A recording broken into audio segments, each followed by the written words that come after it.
I open this hearing of the Senate Environment and Communications References Committee inquiry into Australia Post. I begin by acknowledging the traditional owners on the land on which we meet and pay our respects to their elders past and present. On behalf of the committee, I welcome everybody here today. Today, the committee will be conducting its hearing in person and via video conference. Thank you in advance for your patience with any technical issues we may encounter along the way. We do know that the APH email system is currently down for many, so there might be a bit of having to rearrange things as we go. So apologies in advance and thank you for your patience. This is a public hearing and a Hansard transcript of the proceedings is being made. The hearing is also being broadcast via the Australian Parliament House website. Before the committee starts taking evidence, I remind all witnesses that in giving evidence to the committee, they are protected by parliamentary privilege. It is unlawful for anyone to threaten or disadvantage a witness on account of evidence given to a committee, and such action may be treated by the Senate as contempt. It is also a contempt to give false or misleading evidence to a committee. The committee generally prefers evidence to be given in public, but under the Senate's resolutions, witnesses have the right to request to be heard in a private session. If a witness objects to answering a question, the witness should state the ground upon which the objection is taken, and the committee will determine whether it will insist on an answer, having regard to the ground on which it is claimed. If the committee determines to insist on an answer, a witness may request that an answer be given in camera. Such a request, of course, may be made at any other time. Those participating remotely are reminded to please state their name each time before they start speaking to assist Hansard, and also to mute your device when you do not have the call. I now welcome representatives from the Communications, Electrical, Plumbing Union and the Community and Public Sector Union. I understand that information on parliamentary privilege and the protection of witnesses and evidence has been given to you. For the Hansard record, could we please have each of you state your full names, the capacity in which you appear today? We might start at this end of the table. My name's Kerry Turner. I'm a duty manager at Australia Post Latent Field Delivery Facility. Thank you.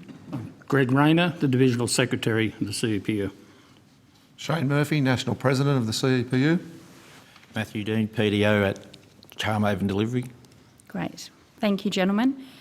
And we've got one more witness on the video conference.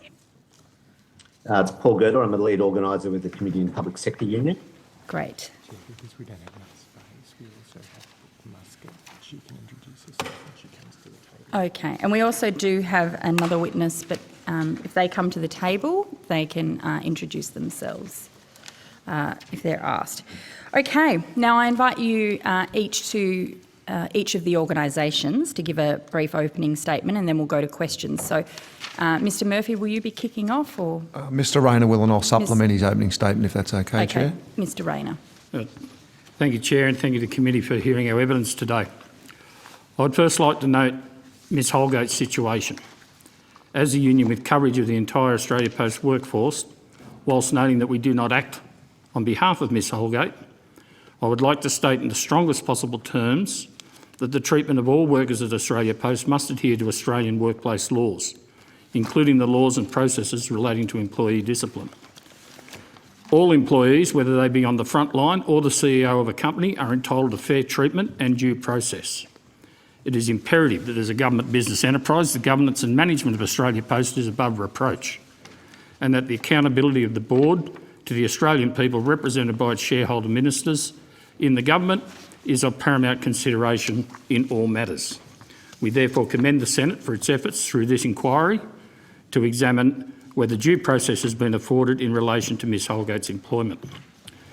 My colleague Mr Murphy will speak to the real-world impact on Australia Post workers and community service of the regulatory relief provided last year and the changes in workplace practices and service delivery that have resulted from those regulations. Before that, I would like to focus the committee's attention on the revelations obtained so far through this hearing, particularly from Ms Holgate's submissions and testimony, and how those revelations confirm that the union was right to warn the Parliament last year that the regulations would open the door to an agenda to cut the jobs of essential workers, privatise parts of Australia Post and degrade a highly valued and valuable public institution. As our submission to this inquiry makes clear, the union objects in the strongest possible terms to the refusal of the federal government to make public the full February 2020 review of Australia Post operations by the Boston Consulting Group, or BCG. We have long believed that this review led to the introduction of changes to Australia Post service model given effect by the regulations last year. Ms Holgate's testimony has confirmed this belief, as she notes that the regulations put in place during the height of the COVID crisis align closely with BCG's proposal Reform Path 3. At the time of the regulatory relief was introduced, we warned that the changes to letter delivery and reduced community service obligations, and especially the different treatment of parcel delivery under the regulations, was almost certainly the beginning of a process of softening up the community for a full or partial privatisation of Australia Post. Critically, the changed arrangements for parcel deliveries under the regulations point unmistakably to an agenda within the Australia Post Board and the government to, as the BCG report recommends under one scenario, divest the parcels business. That is, to sell it off to the private sector. From her testimony, it appears Ms Holgate resisted the push to outsource all parcel deliveries to contractors under the regulations, but it is clear that the intent of the changes made under the regulations was to separate parcel delivery from standard postie rounds, a duty our posties have undertaken for the better part of the past 2 decades, making it much easier to carve out the parcel business with a separate delivery network for sale. As Ms Holgate also noted, when the UK went down this path, breaking up Royal Mail selling the parcel deliveries off, many local post offices went bankrupt. She also told the committee that proposed reduction in services under the BCG plan would affect the viability of approximately 3,600 licensed post offices across the country that belong to small business owners who on average invest $1 million to take a post office licence. As Ms Holgate noted, if parcels and financial services are removed from these local small businesses, they will go bankrupt. The union understands the complex nature of the business and its value to the Australian people and the dedicated people who work for Australia Post. We, as representatives of those workers, are concerned that the same cannot be said of the board, which appears to have little appreciation of the significant role Australia Post, as a public-owned enterprise, plays in connecting Australian individuals, families and businesses with one another and the world, nor of the reality of the work undertaken by more than 80,000 workers directly and indirectly employed in the industry to keep Australia connected. The Australian Postal Corporation Act requires that the board include at least one member who, and I quote, "The Minister, after consultation with representatives of industrial organisations representing employees, is satisfied has an appropriate understanding of the interest of employees." The union would like the committee to note that, in our opinion, that condition of the Act is not currently being met. In a phone call I received from a member of Minister Fletcher's staff, I was informed that this important role on the board was to be filled by the Chair, Lucio Di Bartolomeo. That was the sum total of the so-called consultation with the union. As the industrial organisation representing employees undertaken by the Minister's Office to satisfy the Minister that the board included a member with an appropriate understanding of the interests of employees. I would like to impress upon the committee that Mr Bartolomeo's actions with regard to Ms Holgate, his secret pursuit to an agenda to privatise parts of Australia Post and lay off thousands of staff and close hundreds of post offices, and lack of attention to the significant problems with the ADM that the union has repeatedly brought to the attention of Australia Post management, demonstrate that he does not have the requisite understanding of the interests of employees to fulfil this important role on the board. And that so-called consultation about the appointment of Mr Di Bartolomeo to this position on the board, which is significant interest and concern to the union representing Australia Post employees, was insulting. Being informed that the Minister regards the Chair as filling that role was not consultation, it was a decree. Sadly, this is just another example of the contempt with which the board and shareholder ministers have treated Australia Post's workforce over recent years. And the revelations before this committee over the last month have proved our worst fears to be true. If we're going to fix the issues plaguing Australia Post, the entire board needs to go. We need to start from scratch so that we can get Australia's postal network back on track. This inquiry so far has uncovered seriously problematic decisions at Australia Post and it's time that the board was held to account. We're calling for the appointment of new board members through an independent process so that we know the board won't be appointed with people tasked with carrying out the government's privatisation agenda. Our concerns of such an agenda have been verified by Ms Holgate's testimony to the committee and her tabling of sections of the secret BCG report. It is clear the government and the board of Australia Post intend to engage in so-called efficiencies that would have led to the loss of as many as 8,000 jobs, along with the closure of up to 230 suburban post offices, massive reductions in service delivery standards and a fundamental shift in community service obligations. That this was to be the first step in breaking up Australia Post and selling parts of the private sector is now clear. Australia Post has been a trusted national institution since Federation. It is a cost-positive government business enterprise, funding its operations entirely through revenue and returning a dividend to the federal government in every year other than 2014-2015, since its inception more than 3 decades ago. Australia Post delivers to more than 10 million Australian addresses that are serviced by more than 10,000 posties. It operates 7,000 retail outlets nationwide, serving more than 1 million customers per day, maintaining over 4,000 post offices, including more than 2,500 in rural and remote areas of the country, 15,000 street posting boxes, and provides employment for over 80,000 Australian workers. The privatisation of Australia Post, in part or in whole, would be disastrous for rural and regional communities, small businesses and the families of tens of thousands of dedicated postal workers who provide a world-class service to the Australian people. Thank you. Thank you so much. Mr Murphy. Thank you, Chair. The reduction to Australia Post's service model under the regulations introduced last year remains of significant concern to the CEPU and its members, and we thank the committee for including it in the terms of reference for this inquiry. It is the view of the union that the regulations put to Parliament had barely anything to do with COVID-19 and they were not about the delivery of parcels. The narrative was largely a smokescreen. Rather, every indication is the intention of the government was to get a foot in the door to lay the groundwork for a structural change agenda that was secret until a fortnight ago. This agenda outlines in the BCG extracts lacks any high purpose. Its objectives are cold, calculating and simple: to reduce costs by scaling back services, laying off thousands of postal and post office workers and creating a structure to make it attractive to divest and sell Australia Post parcel business. This is fundamentally what it is about. Under the alternate day delivery model, or the ADM as it's known, introduced by regulations, Australia Post now only delivers letters-based product to households every second business day, rather than 5 days a week. Along with these changes to workforce structure that have also led to significant delays to parcel delivery, these have been the most notable changes resulting from the regulations. In our submission to the Senate inquiry into these regulations last year, we warned the Parliament that the temporary performance standards were likely to have a significant impact on services to the community and to workforce safety and wellbeing. It is now around 9 months since the full implementation of the ADM, and it is clear that our concerns are well placed. The introduction of the ADM saw the delivery workforce posted at sites impacted by the reform, 2 of which appear here with us today, split into 2 groups.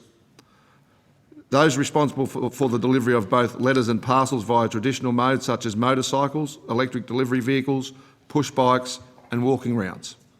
And parcel posties, those responsible for the delivery of only parcels, primarily via a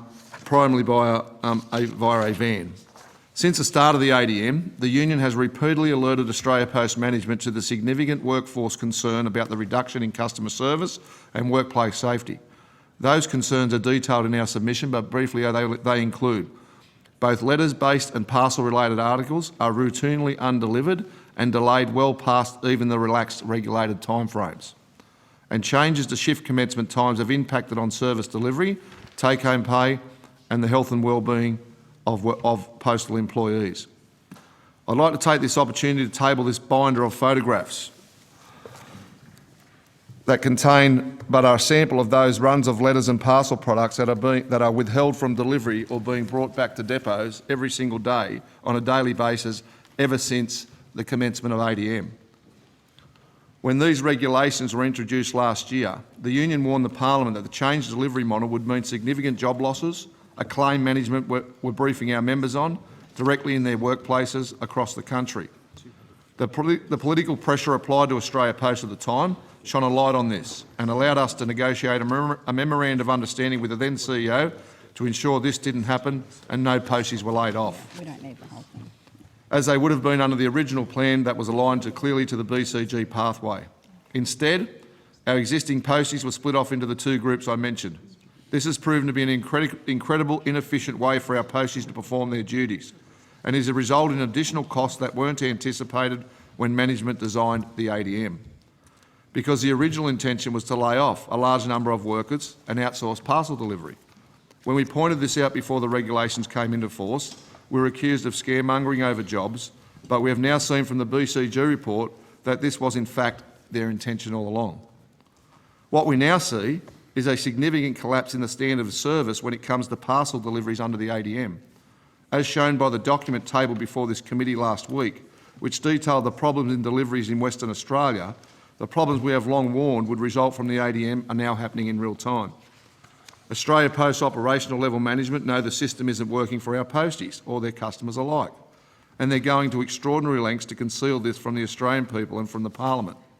In fact, we know that after the leaked document detailing the failures in WA deliveries was tabled before this committee, depot managers in WA were then directed to no longer share such information in writing with the network of managers in that state, but only to provide it verbally in meetings directly with their area managers so no one could access the information. The ADM does not create any efficiencies. It simply attempts to separate the two functions, overburdening every worker participating in the model. In the end, the consumer suffers. Entire routes of letters, UMS and parcels are routinely withheld from the delivery, and customers are told their parcels will be delivered, raising expectations only to have them dashed. Time and time again, as posties are continually forced to return parcels to the depot, unable to complete their full rounds. These are small to medium-sized parcels which could have been delivered efficiently, along with an entire round of letters and UMS by a traditional postie under the previous model, as they have been doing for many years and on a daily basis. Posties involved in the ADM under the new regulations are increasingly concerned about their workplace health and safety, and angry about the negative impact on the regulatory changes on their ability to provide the standard of customer service they have prided themselves on over many, many years. Our recent survey of postal workers working under the ADM found that 58% of letter posties said they left letter-based products behind at the delivery centre or brought them back when they remained undelivered for more than one business day. 50% of posties said they left behind or brought back parcel products they were unable to deliver on their run on the day the parcel was due for delivery.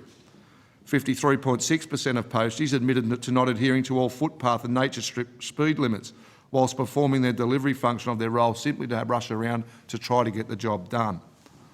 86% of posties said they were unable to complete their duties within their rostered hours.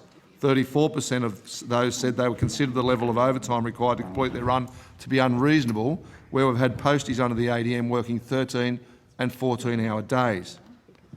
51% admitted to not taking all their applicable breaks in order to complete their duties. This survey demonstrates that posties engaged in delivery under the ADM are being forced to work inefficiently and are concerned about the impacts this is having on their welfare and service delivery to their communities.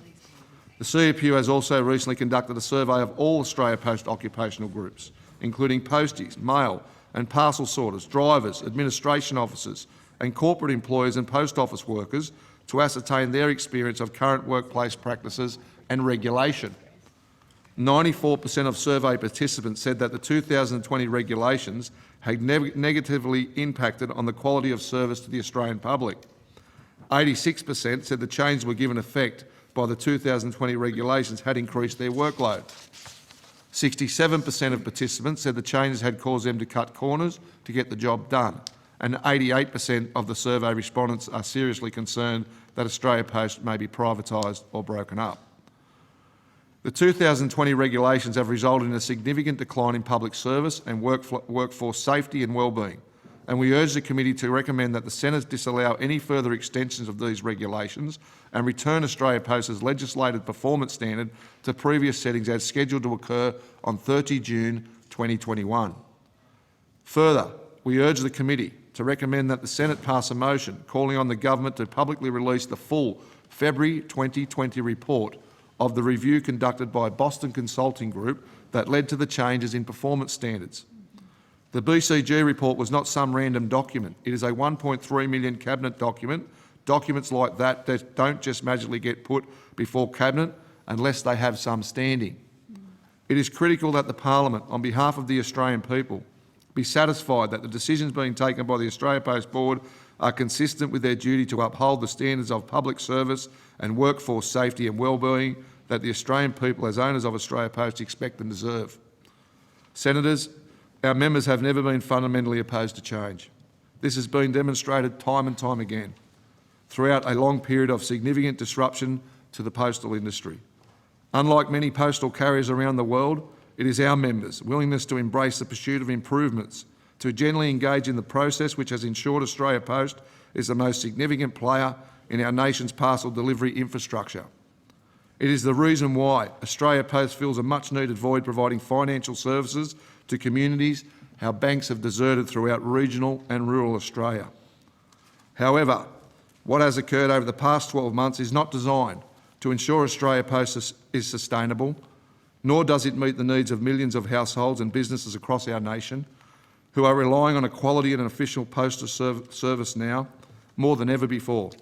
Australians, no matter where they live, deserve a quality and official postal service, and one that must be kept in public hands to ensure that the realised returns are reinvested to continue meeting the evolving needs of its users, to continue providing quality jobs and across our communities in not just our cities but our regions too.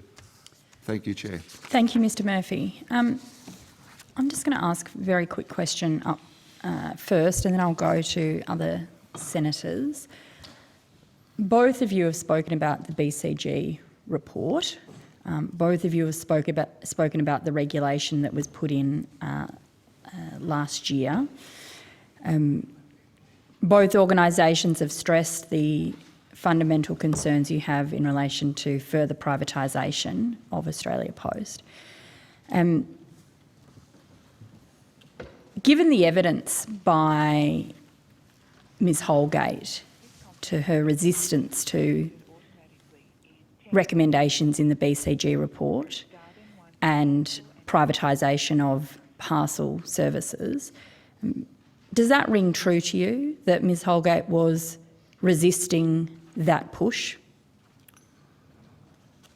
Whilst we don't know what goes on, obviously, in those meetings, but we do understand that there was a fair amount of resistance for some of the changes that were being proposed within Australia Post by Ms Holgate. Whether or not that has influenced the government decision is a matter for this committee. But in essence, you have to put it in context, and I've said this previously elsewhere, that over at NBN Co, we have executives paid $77 million in corporate bonuses during the pandemic, and the size of their employed workforce is 1/6 of Australia Post. Someone ought to examine what's going on over there. Because in 2020, NBN executives ran up a $7.4 billion loss. They tried to bury this by not publishing it in the corporate plan. The cost blowout was greater than what was expected. And at the same time, on the front line, contractors were literally having their payments slashed and being forced onto sham contracts. Now, in Australia Post, we had a forensic 4-week investigation led by the law firm into the purchase of $20,000 worth of watches. And then over at NBN land, we've got executives concealing cost blowouts, paying $77 million in bonuses in the middle of the recession and a pandemic, while cutting payment rates to contractors. $77 million in corporate NBN bonuses, while on the front line staff had their pay cut, yet the CEO lost her job and the attention was on Australia Post. So you've got to ask yourself, what was the real reason why the government removed Christine Holgate from her job? And I think it was more than just Cartier watches. Yeah, thank you. My apologies, I didn't clock that the CPSU hadn't given their statement, so I'd like to hear from them. If you could give a short opening statement, please.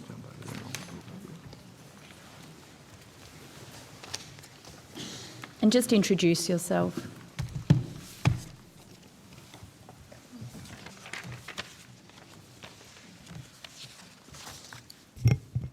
Brooke Muscat, Deputy National President, Community and Public Sector Union. Thank you. Thank you to the committee for the opportunity to appear this morning. The CPSU is the union that represents office-based employees in Australia Post who work in call centres and perform administrative functions. Our members are often underpaid and underclassified for the complexity of the work they perform, despite Australia Post's record profits. Our members may not always receive the same attention as other parts of the workforce, but they play a key supporting role in keeping our postal system working, an essential public service that local communities and businesses across Australia rely on.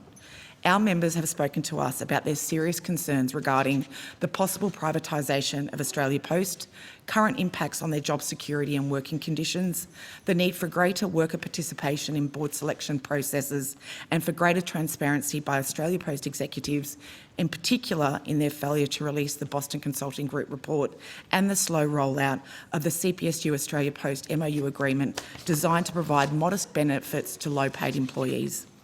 It is the CPSU's strong view that if these issues were addressed, it would significantly improve service delivery and workplace culture. Our members are deeply concerned about the potential privatisation of Australia Post and the negative effect it will have on their job security. This is compounded by the unnecessary actions made by Australia Post under the pretence of a response to COVID-19, which now appears to have been part of their underhanded plan to privatise the parcels and financial services areas of Australia Post. At the start of the pandemic, Australia Post tried to lead the CPSU to believe that the organisation was at risk of financial collapse and therefore needed to pressure over 1,900 admin and clerical employees to take extended annual leave or long service leave. When our members were left with no entitlements, they were threatened with either being stood down, forced to purchase additional annual leave, or to sign contracts at lower levels of pay. The CPSU promulgated the argument strongly that Australia Post should request financial support from the federal government to support this essential public service, similar to what had been provided to private corporations like Qantas and Virgin Blue. Instead of seeking financial support for its supposed financial pressures, Australia Post and the federal government decided to reduce its service delivery and introduced every second-day delivery at a time when the Australian public, the owners of Australia Post, needed this public service the most. Concurrently, the CPSU requested that Australia Post provide the Boston Consulting Group report, and this was denied. To date, this report has not been forthcoming. We once again call on Australia Post and the federal government to make the Boston Consulting Group report public to the shareholders of Australia Post, the Australian public. From what has recently been revealed from the report, we believe a possible 8,000 workers could lose secure, stable jobs, with up to 500 workers losing employment in the CPSU's area of coverage. As part of our Proud to be Public campaign, close to 9,000 people have signed our petition calling on the federal government to release their secret report and for the Prime Minister to rule out the privatisation of Australia Post. Our members are concerned that the proposed redundancies in these areas, the most profitable areas of Australia Post, would result in further job losses and a further reduction in service standards. This is at a time when Australians need good quality, secure jobs and services the most. Given the performance of the Australian Post Board, CPSU members are of the strong view that workers and their unions must play a part in board selection processes. Australia Post has a legislative responsibility to consult with workers and their unions under the Australia Post Corporations Act. We call on Australia Post to fulfil its obligations in this regard. The CPSU is concerned that Australia Post has not been upfront with its employees and the Australian public about the effects of COVID-19 on its financial position and its future plans for major change beyond 2021, including the potential for privatisation.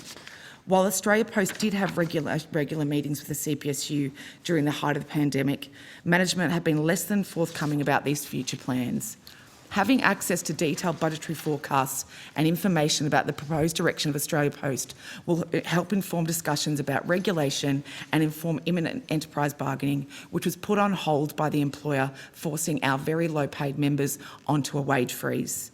Greater transparency will also help inform discussions about the community's needs and expectations of Australia Post services.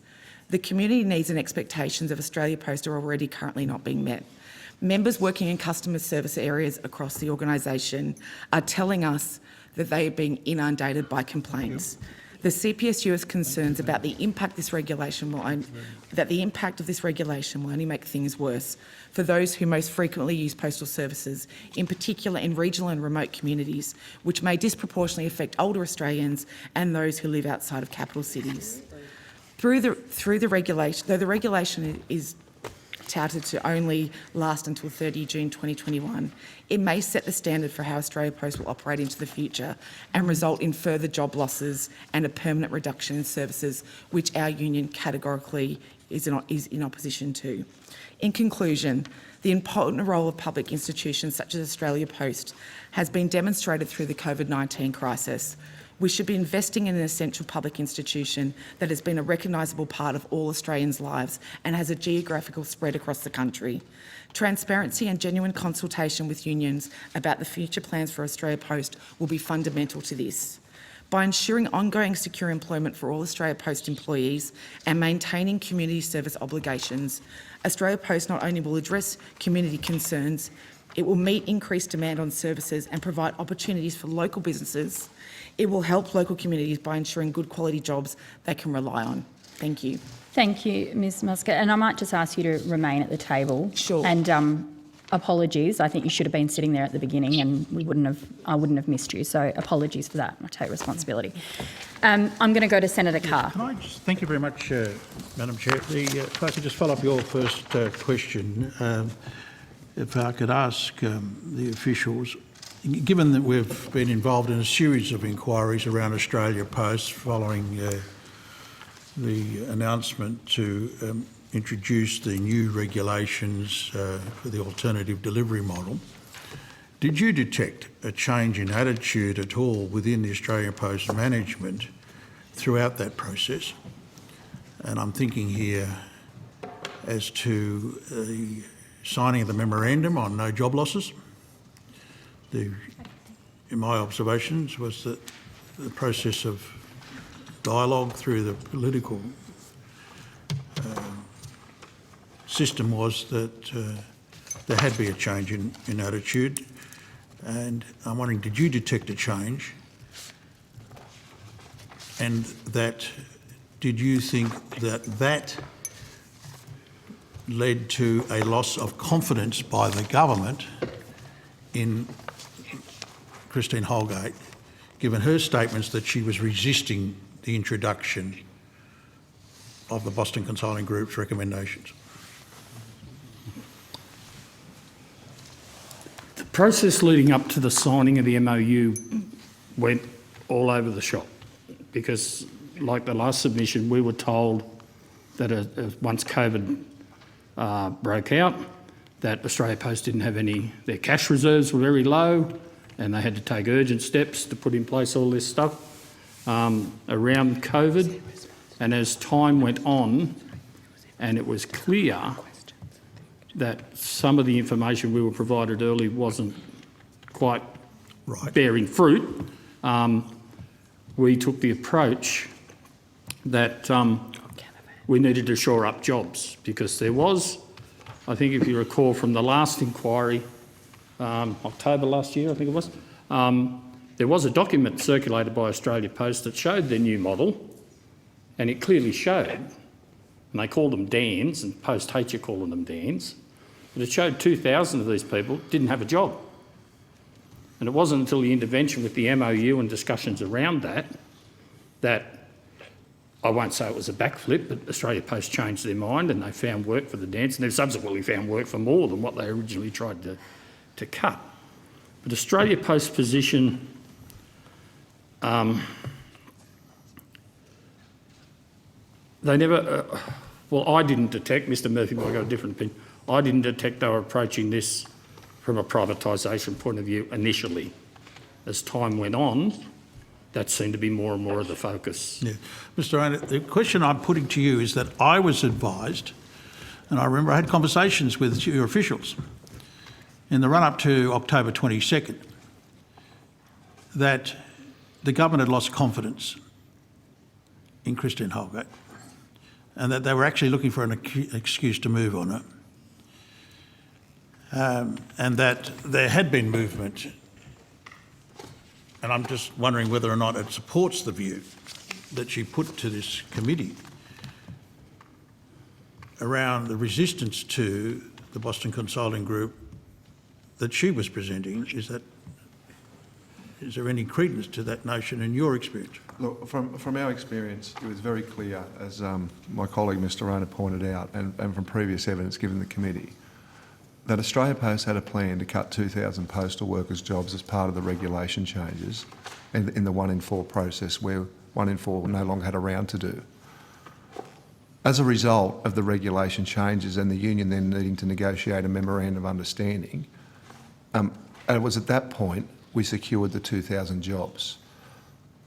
Moving forward from there and over time, it appears there was, or the government was moving away from Christine Holgate, whether that was related to the signing of the memorandum of understanding, the saving of the 2,000 jobs that they no longer got rid of, to make those savings relevant to the ADM and the cost benefits there associated with that.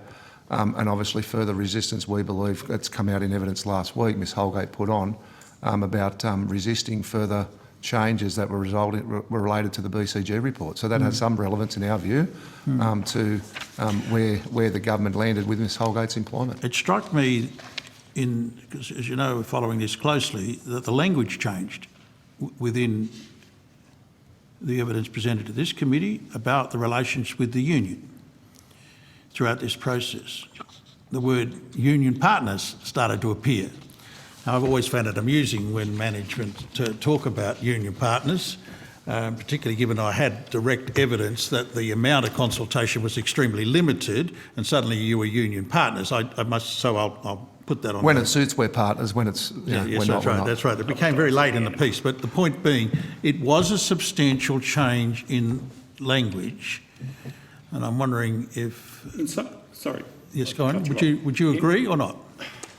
I would agree, because in some of the conversations that we had with Ms Holgate there, and you've got to understand, we knew nothing of what was in the BCG report. Yes.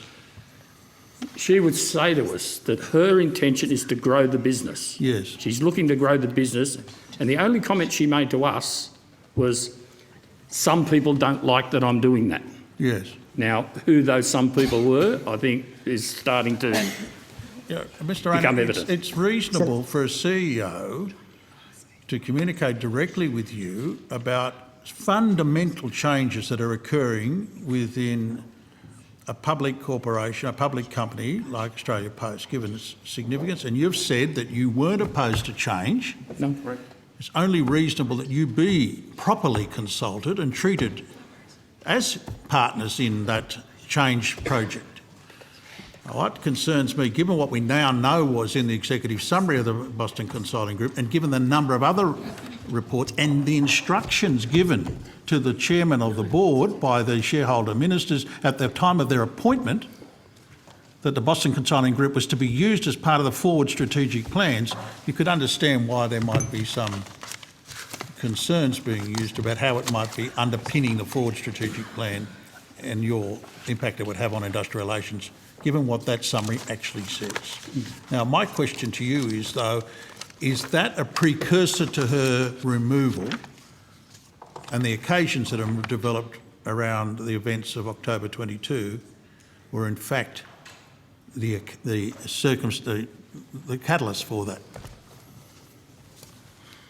I think we can't give an opinion one way or the other directly, but I have a view. All right, well, let me deal with I have a view, Senator.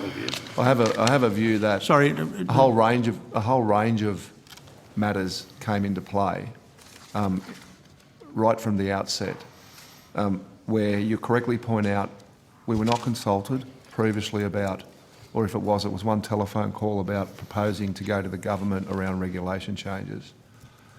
We spoke to the Minister, if I recall back then, after we started hearing about these regulation changes. We spoke to senators during that process. The motion went through, the regulations were enacted, and we obviously engaged to then have an MOU. Mr Murphy, I can see Mr Girdler trying to get in here, so... Okay. If he wants to come in first, I'll happy to wait. Thank you. Paul Girdler from the CPSU. I don't know if this helps Senator Carr, but from our perspective, in our dealings with Australia Post executives, and they were below Holgate's level, they were always, in our dealings with them, extremely keen on the alternate delivery model, consistently keen. In fact, they were stating that unless that was retained, the business would be in financial difficulty. So what conversations were occurring internally within Australia Post, of course, we don't know. There may well have been very strong opposition to it in discussions between Australia Post executives and government, for example. But in terms of the face that was presented to us consistently, and particularly going back to the first 6 months of last year, we were given the very strong impression that Australia Post was in deep trouble, and particularly because of the collapse through its international parcel business in the early stages of COVID and the early lockdowns. We were very sceptical about this right from day one, because we could see that domestic parcel traffic was going to increase substantially, which in fact happened. And of course, Australia Post then went on to post record profits. Record profits, mind you, which during 2020 was a period when no Australia Post worker got a pay rise. So we have some scepticism based on what we know about some of these Australia Post identities now coming out and saying, oh, look, we were anti-privatisation all along. They may well have been. We welcome the fact that information has now come out as a result of this inquiry, which is clearly showing there were very disturbing plans from this report, which the government is keeping secret. But yeah, that's our perspective on where we're at. Thank you, Mr Girdler. This will have to be your last question for this round. Well, I deal with the letter that the Minister sent to the Chair of the Standing Committee on the Scrutiny of Delegated Legislation, which is Senator Conchetta Ferranti-Wells. I'm also a member of that committee, in fact, Deputy Chair. Now, in that letter, this is dealing with the regulations concerning we've just been discussing. The Minister made a number of claims. I'd like you to comment, both unions to comment on those claims.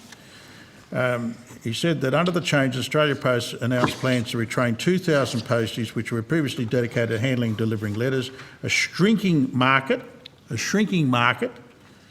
to redeploy them in a role supporting parcel delivery. Further supporting growing parcel operation, around 600 new jobs to be created, right? So rather than 2,000 jobs being lost, 600 extra, and that the suggestion was being made to us on the committee that there was the declining letters and the postage could be separated out, parcels can be separated out from letters.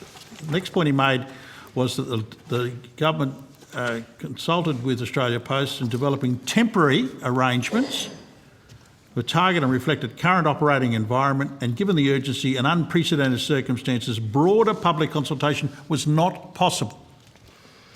And thirdly, reflecting the unprecedented circumstances, the government made a change in time limited, I emphasise those words, come into effect until the 30th of June 2021. So they're about to come to an end.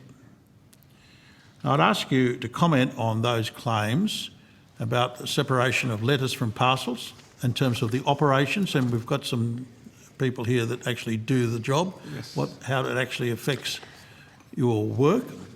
Okay. And those claims made to the Senate committee by the Minister. The claim that 2,000 posties were retrained to deliver parcels is not entirely true. Posties have been delivering parcels for 20 years. You need to understand, or what needs to be understood here, is there's what's regarded as small parcels and packets, which range in size up until about a shoebox. 3.5 kilos, thereabouts. And then you've got large parcels, which are generally delivered by our contractors. And that could be anything up to a bar fridge, dozen bottles of wine, whatever you want. All they did and I'll try and explain this, and Kerry can jump in if he likes. You used to have one postie delivering on a round, and he might have 600-700 letters. Or she, or they. And they may have up to 130 small parcels and packets to deliver as well. What the ADM did was put two of those rounds together. So they've gone from 600 letters to 1,200. And the number of small parcels they can deliver on the same day has diminished because they've got more letters to deliver. So the excess of those small parcels has been moved over to what they're now calling the parcel PDO. And he's delivering those same product he used to deliver on the back of a motorcycle in the back of a van. So the suggestion that posties were retrained to deliver parcels, they've had that training for 20 years. That's been part of their job for 20 years. The only difference is they used to do it on the back of a bike or a push bike or a walk around. Now they've moved it over into a van. Can I just supplement what Greg just said? Very quickly, Mr Murphy. Very quickly. So what occurs is, as Greg said, letters were about 500 or 600. What wasn't included there was UMS, the unaddressed mail, that they delivered as well daily prior to the changes. And as Greg said, about anywhere between 50 to 130 packets or parcels. They split that, and we've been doing this for many years. There was a myth in this, we needed our posties to deliver parcels. They've been delivering parcels for years. And that needs to be known, it's a fact. This was simply about splitting it and still giving our traditional postie, now delivering every second day on the mail round, a smaller number of parcels, as Greg said, and the UMS, and then simply having our parcel postie delivering our parcel postie. The difference being, and I'll let Kerry respond as a postie and sees it firsthand, pre-ADM, when you were delivering the mix of your 500 or 600 letters, your UMS and your parcels, you delivered every single product every single day and there was no delay. Post-ADM, and I'll finish on this point, we have continually had carryover on a daily basis of letters not being delivered round after round, parcels not being delivered round after round, some communities not having a service for 5 to 7, 8 days at all, whether it be letters or parcels. And then you come to the last bit about the government. It is very clear right from the outset, this was just a plan to split up.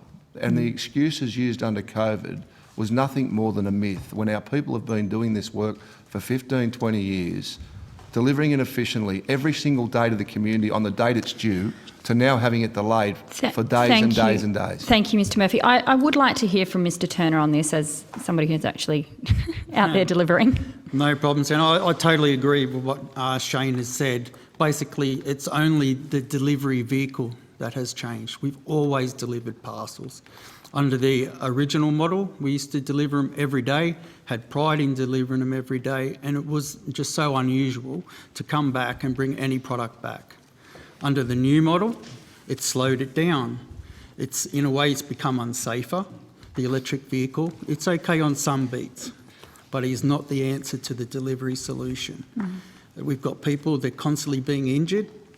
They vibrate you around. They can only work basically on footpaths, but we're trying to drive them on grass, over rough terrain, and the injuries are increasing, and they're going to accumulate because they're only musculoskeletal injuries. You've got your repetitive strain type injuries, but in the future, they are going to develop into bigger, worse injuries. Okay, the UMS, that we've had instances where it's been left behind for ages. I had a postie report the other day, letters date stamped the 14th of April, I believe, were being delivered on the 23rd. And this is just because there is such a struggle to deliver the volume. It's nearly impossible. Thank you, Mr Turner. I'm going to go to Senator Mackenzie. Thank you, Chair. Thank you, everyone, for your evidence. I will have a range of questions on notice. My area of interest, obviously, is how these changes impact service delivery to rural and regional Australians.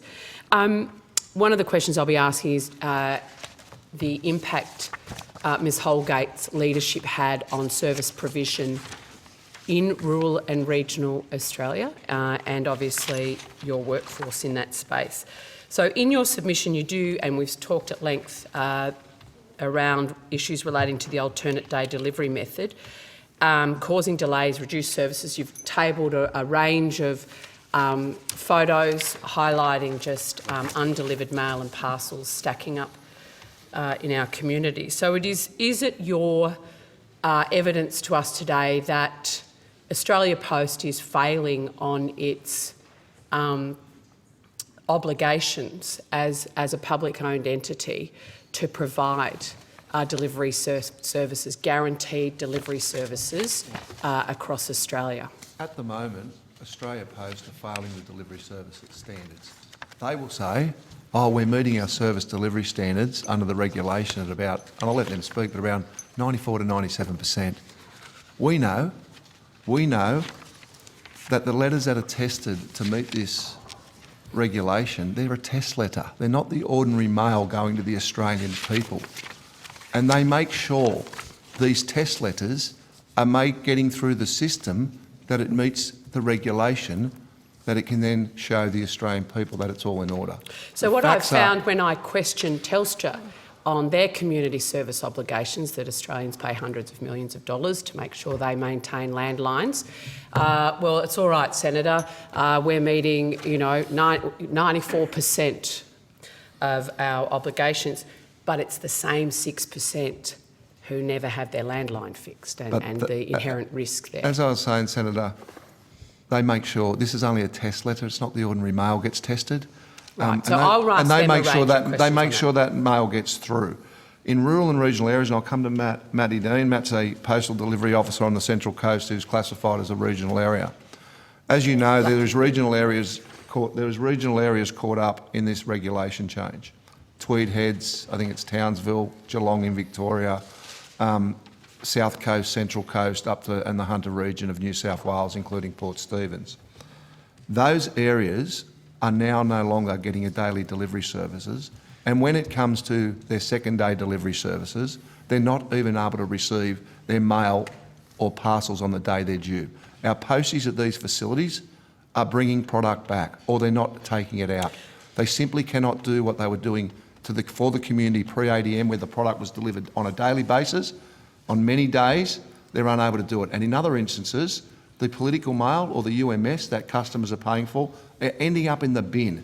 Ever since this ADM has commenced, and it's happening in regional areas, are ending up in the bin, and Australia Post are then having to reimburse the customer that they're paying for a service for because they simply can't deliver. This never occurred pre-ADM. Our people were able to deliver the mail, deliver the UMS, and deliver the parcels in rural and regional areas. So this was never meant to impact rural and regional services. Correct. That was categorically put into this regulation. Your evidence to us today is it is impacting rural and regional services. Correct. Absolutely. Can I respond to that question? It became apparent Australia Post used a 1991 document to rezone the regional areas into the metropolitan areas. We were never part of Metro ever. So sorry, until these regulations came in. So you're saying there is a definition of a region document that's based on 1991 data? Correct. And it states anything over a population of 100,000 is considered metropolitan, and they've used that to throw all of us into the same net. And just to add to Mr. Well, heaven forbid we have growing regional capitals in this country. Thank you. That we would love to see. Many regional capitals more than 100,000. Can I just ask, Mr. Rayner? That includes Bendigo. Cessnock, the Hunter Valley, you name it. Mr. Rayner, can I ask you to swap, please, with Ms. Muscat? She wants to get in on this conversation. Yeah, absolutely. CPSU must be heard. Yes, bring them. We worked it out. We'd swap whenever they were needed. They should. We worked out. I did ask for that. Well, someone needs to go. Yep. So I'm just going to swap Mr. Rayner and come in. Why am I going up share? I don't know. Thank you. Did you have something to add, Ms. Rayner, to my line of Ms. questioning? Muscat. Oh, sorry. No, actually, I just need your... Oh, my card. Sorry, apologies. Ms. Muscat. Thank you. There we go. Sorry. Actually, I just wanted to make a comment to a previous question that I wasn't able to get in on, so apologies about that. I'll be really quick. And it was just in response to a comment and question that Senator Carr made around whether there was an attitudinal change from management, but also about whether or not there was... Sorry, yeah, a question from Senator Carr. Yes. Yeah, sorry. Yeah, I just didn't get it. Okay, that's... what Just I will stay do, at the table and I'll come to you. Just stay at the table. Okay. All right? And if you want to jump in on any of the other questions from senators, that's fine. Just stay there. Don't move. The blokes can shuffle themselves around. You don't have to move. Do not move. Senator Bridget. Elbows out. Okay. Senator McKenzie. Right, so we have significant impacts in rural and regional Australia, despite being promises from government that this regulation won't. So thank you very much for your evidence. If anyone has a copy of that definition document, please table it. I believe it was a 1991 census document. Great. Well, I'd love to have a look at it because that is absolutely outrageous. 30 years down the track. 3 decades down the track. All right. I have limited time, gentlemen and ladies, so I'd appreciate short, sharp answers so I can get through what I need to.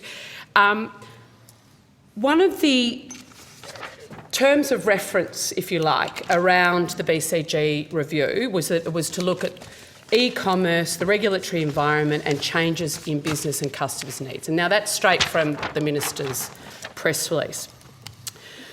I'm very concerned from an ABC report that basically said that you weren't doing perishable goods from March and they extended that to June. I'm interested in your views of whether Australia Post's decision to get out of perishable goods was related to some of the e-commerce findings of the BCG review.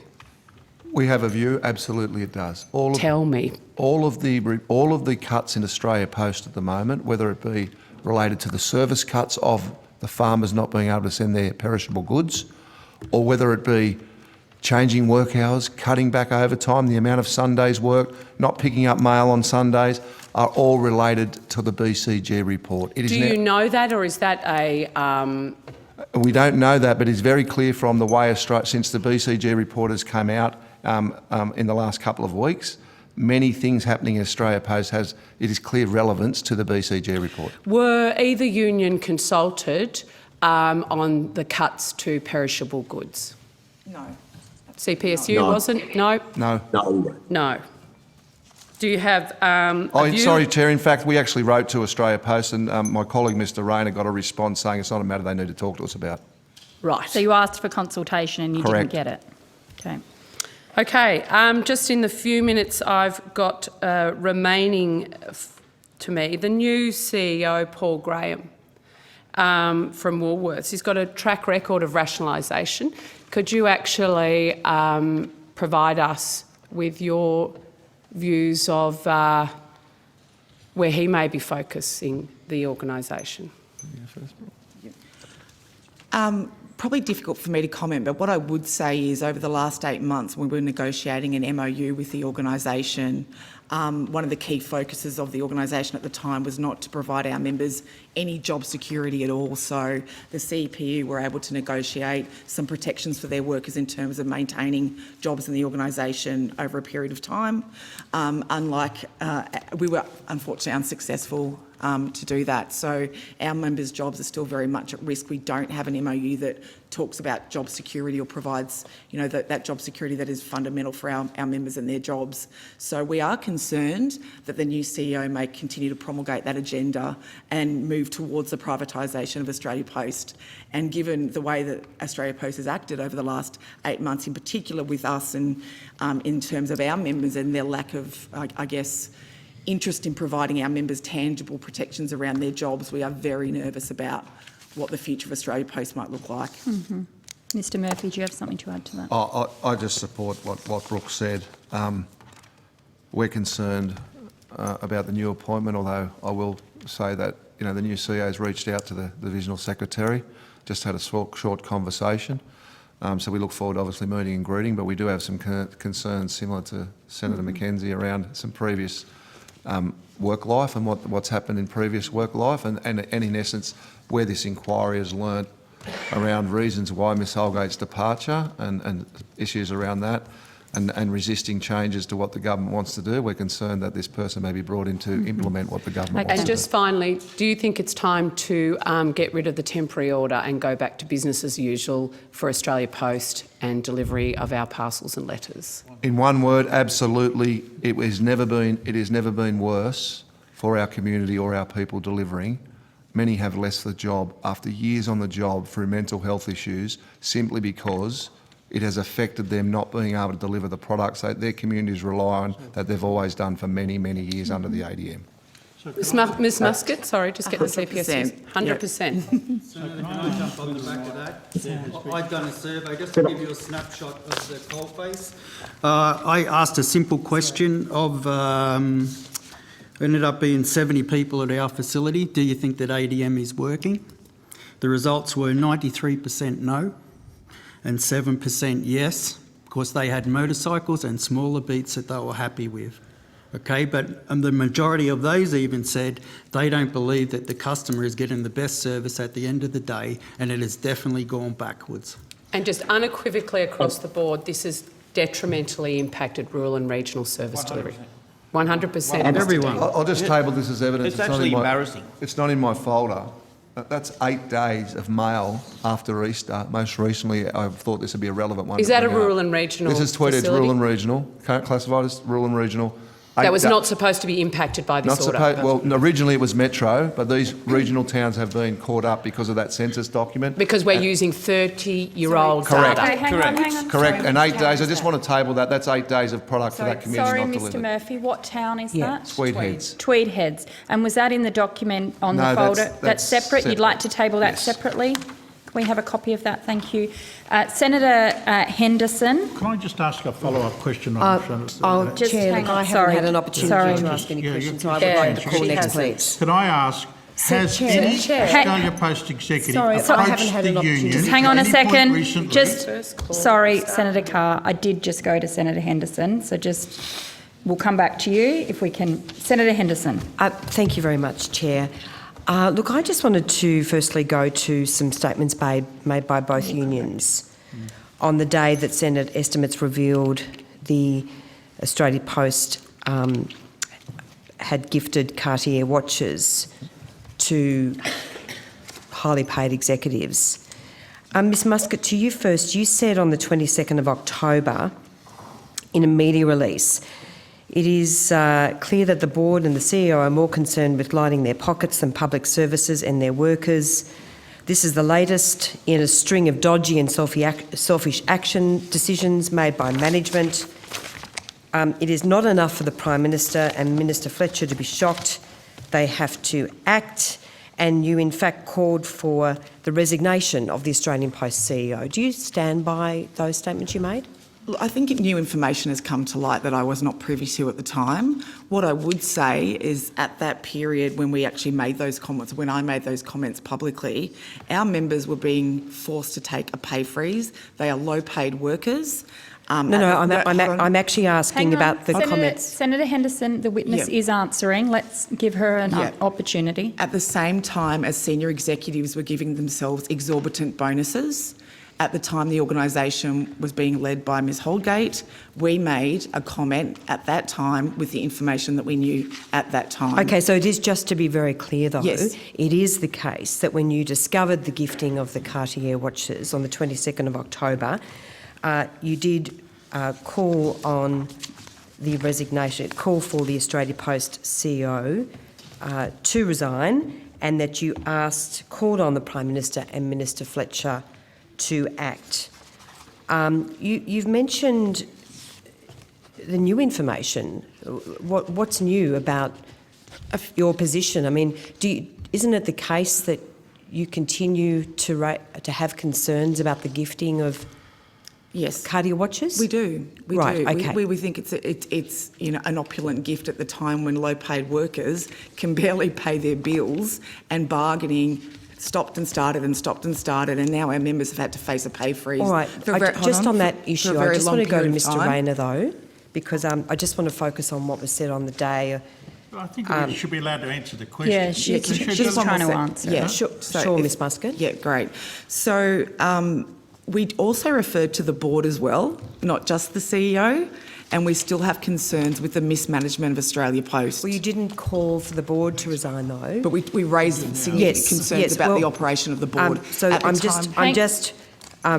just reading out what you said. The CPSU is calling for the resignation of Australia Post CEO and investigation into the board. Correct. Thank you. I just want to, Mr. Raine, I want to refer to the statement that you put out. The resignation of Christine Holgate does not fix serious systemic, there's a word cut off here. I imagine that word is issues, but the copy I have got of your press release, the word is cut off. You've said after Ms Holgate resigned, you didn't seem to express any concern about Ms Holgate resigning. You said there's something seriously wrong when management thinks that it's not... I'm sorry, there is a word missing from my... Sure. Senator Henderson, just to be clear, I think that if the witness can answer, he can, but if you want a fulsome answer with transparency, perhaps you could get a copy and we can put it on notice with the full words. I think that would be fair. All right, so what I do have, but on the day of the November the 2nd, the day of the resignation, you were very critical of the gifting of Cartier watches, and you did not in any way object to Ms Holgate resigning. Is that the case? I don't recall the press release you're talking to, but if I had it in front of me, I'd have obviously talked to it. My position from the start, and I remember some television interviews I gave, I wasn't calling on Christine Holgate to resign. I was calling on her to stand aside while it was investigated. And my views were Christine Holgate wasn't the only problem in Australia Post, and any process that examines the gifting of the watches should also encompass the board members as well. And that's essentially the thrust of what I was saying. Okay, thanks very much, Mr Rayner. Look, I just want to refer to the Memorandum of Understanding that you entered into in relation to the temporary reform.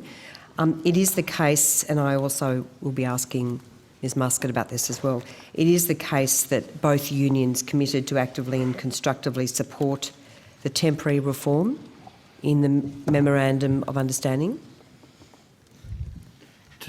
We supported the arrangements that were put in place. That's right. Yes.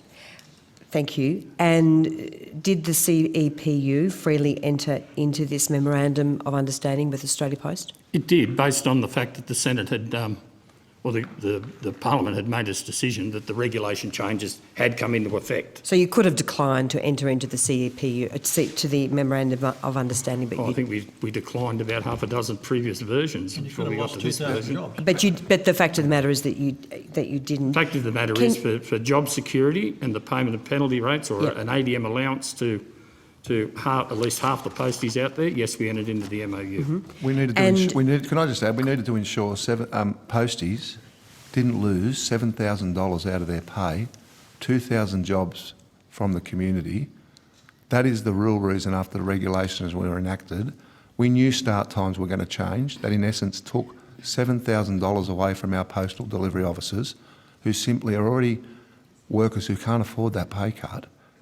And to save 2,000 posties, that has been well versed 12 months ago. They were going to disappear, and yet we can't deliver the product with ones we still have today. Just imagine what it was like without 2,000 more. Senator Henderson, just a couple more questions. That's fine, but just to let you know, your colleague Senator Fawcett wants questions too. So sure. Yep. Okay. I will just a couple more questions in relation to the Memorandum of Understanding, and just also to Ms Muscat.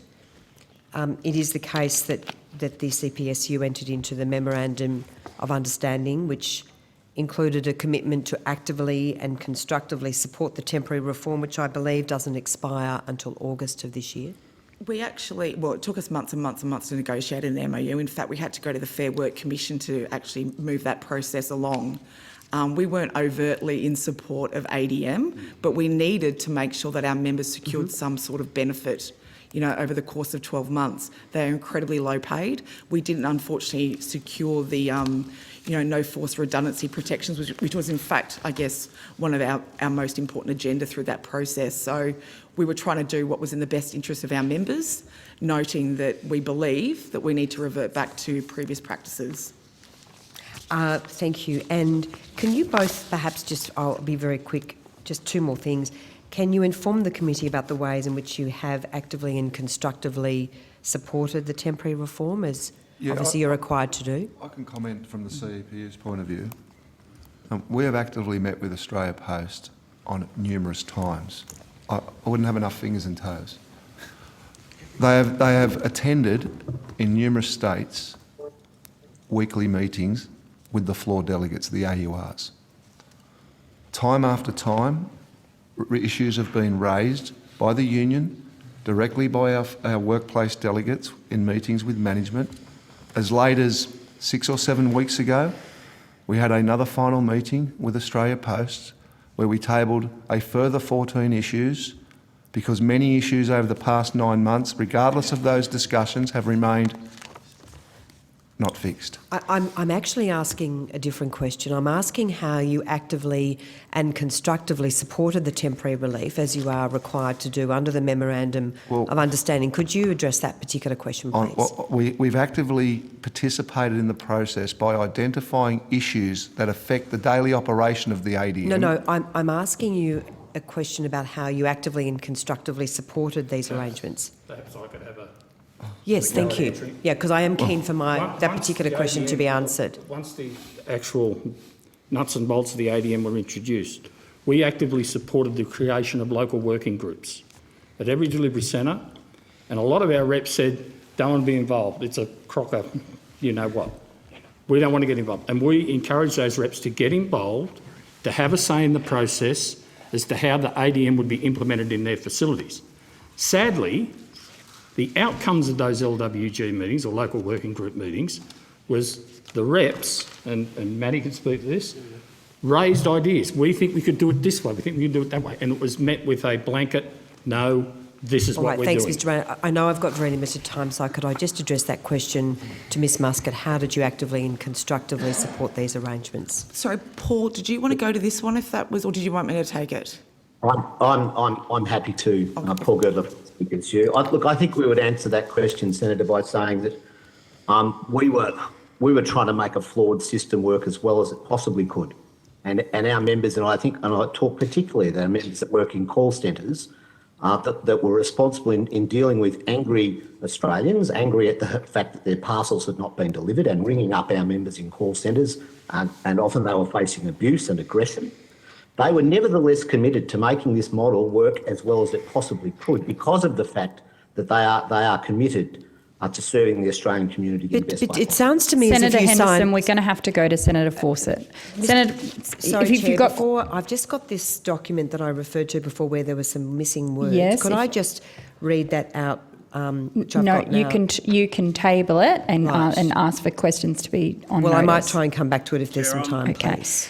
Senator Fawcett. I'm happy for Senator Henderson just to read that into the record, thank and then you. I'll go ahead with my question. Thank you. Look, Mr Rayner, I just want to refer to your statement, the resignation of Christine Holgate does not fix the serious systemic issues with management at Australia Post, and you said, there's something seriously wrong when management thinks nothing of splashing out on Cartier luxury watches but delivers only cutbacks and service cuts for the rest of us. So that's the comment that you made. You were obviously very critical, and on the day that Ms Holgate resigned, you obviously raised no objection to her resigning. Is that right? I wasn't in a position to raise an objection to her resigning. That was... Well, what do you mean you weren't in a position to raise an objection? I'm not convinced yet that she actually did resign. You were, well, you didn't make any reference to that in your statement. No. I've got it here, and you had ample opportunity to raise concerns about Ms Holgate resigning, and you did nothing of the sort. It wasn't my place to raise those objections. But you've made a very fulsome statement about almost celebrating the fact that Ms Holgate resigned. I wouldn't call that a celebration. Well, you certainly had the opportunity. What I was saying was that to raise the objections issues in and you Australia didn't. Post extended beyond Christine Holgate. Thanks very much, Mr Rayner. No further questions, Chair. Thank you. Thank you. Senator Fawcett, do you have a question? Two quick questions, conscious of the time. Thank you. We've had a deal of evidence today around what essentially is an accusation of bad faith on behalf of Australia Post. Am I correct that that's the evidence of the unions, that they have operated in bad faith throughout this process? Mr Murphy. Oh, I wouldn't, in your terms, Senator, bad faith, but I would say that we've participated in the process, we've identified the issues, our reps have attended all of the working groups, and I'm going to say this as late as 4 or 5 or 6 weeks ago, met with Australia Post, identified 14 issues. Those issues remain unresolved. It affects the service, it affects our members doing their jobs each and every day. So if it's in your words, in bad faith, then that's what it is. But we had numerous meetings, numerous discussions, tabling issues time after time, to the point where it appeared it was only about seeking the support of the CEPU, not fixing the 14 issues up that are daily affecting our members and the service to the community, but about us signing another MOU, which we rejected, and I make that clear, rejected, to seek an extension, that we would go to government with them and seek an extension to the regulations, and that is not going to happen. What date was that? That was, I'd estimate around 6 weeks ago, Greg. Can you take that on notice, I take it on please, notice, Mr. the Murphy? exact date, but it is Thank around you. 6 weeks ago. Around 6 weeks ago. Thank Okay. you. Senator Fawcett. Could I just ask you then to reconcile why the CPU, in a statement to their members on your website, says, and this is on the 25th, I think it was, of March this year, the union is pleased to report that the engagement with Australia Post in an effort to resolve this matter have been genuine and productive, and that the delay in reaching agreement on this matter has only occurred due to an administrative oversight, and that was in relation to the ADM payments. That strikes me as saying that it's been a very constructive engagement where there is good faith on the side of both parties. Can you just reconcile that statement with your position to this committee? Can I correct what you just said? You said it was in relation to ADM payments. The letter you're referring to was in relation to the payment of a functional allowance. Correct. And the reason for the delay, and I put my hand up and I wrote that letter, the reason for the delay was we were written to shortly before Christmas. I canvassed that letter with my colleagues in the other states, waiting for responses. I didn't get any responses back and it slipped through the cracks. So I then engaged with Rod Barnes, the General Manager of Deliveries, about putting the functional allowance back on track. Okay, thank you. Senator Hanson. Thank you very much. Mr Murphy, we've actually Senator met before, Hanson, haven't we? We have, Senator. Right, that was last year to do with the disallowance motion. Correct. We had discussions and it came down to one nation's vote on whether that disallowance motion was accepted or not. So we had lengthy discussions and with the CEO. Correct. At that time, you actually did raise with me about the 2,000 jobs being lost. Correct. And that was based on documentation that was put out by the executive explaining about what Diane would be doing, what Peter would be doing and their jobs, which was explained by the CEO, Christine Holgate and Sue Davies, that that was not the reason behind it. Because of the circumstances to do with COVID and the delivery of parcels and mail, they had to reorganise how the structure of Australia Post and its workers were going to carry on under COVID. Is that correct? We had those discussions, Senator, but I will say we've never ever agreed with the position of Australia Post, and I think that was clear in our discussions with you back then, if I recall, that they were never going to get rid of 2,000 jobs like they said. It was a fact in our view, and I believe it's now supported by, in essence, what the BCG report says, up to 8,000, between 5,000 to 8,000 jobs. Actually, it was Australia Post under CEO Christine Holgate that she employed 5,000 more workers, didn't she? We always get workers at Christmas time. They're called Christmas casuals. They have we always overflow. They've employed more people, didn't they? They employed some casuals, Senator. Right, they employed them. They took on the people they were on. They actually employed 5,000 people. They employed a number of casual workers, whether that be 3,000 or 5,000, and many of those are no longer with Australia Post. As you have stated also that the delivery service, now, according to a lot of post offices around the world, they've struggled. They've actually gone under.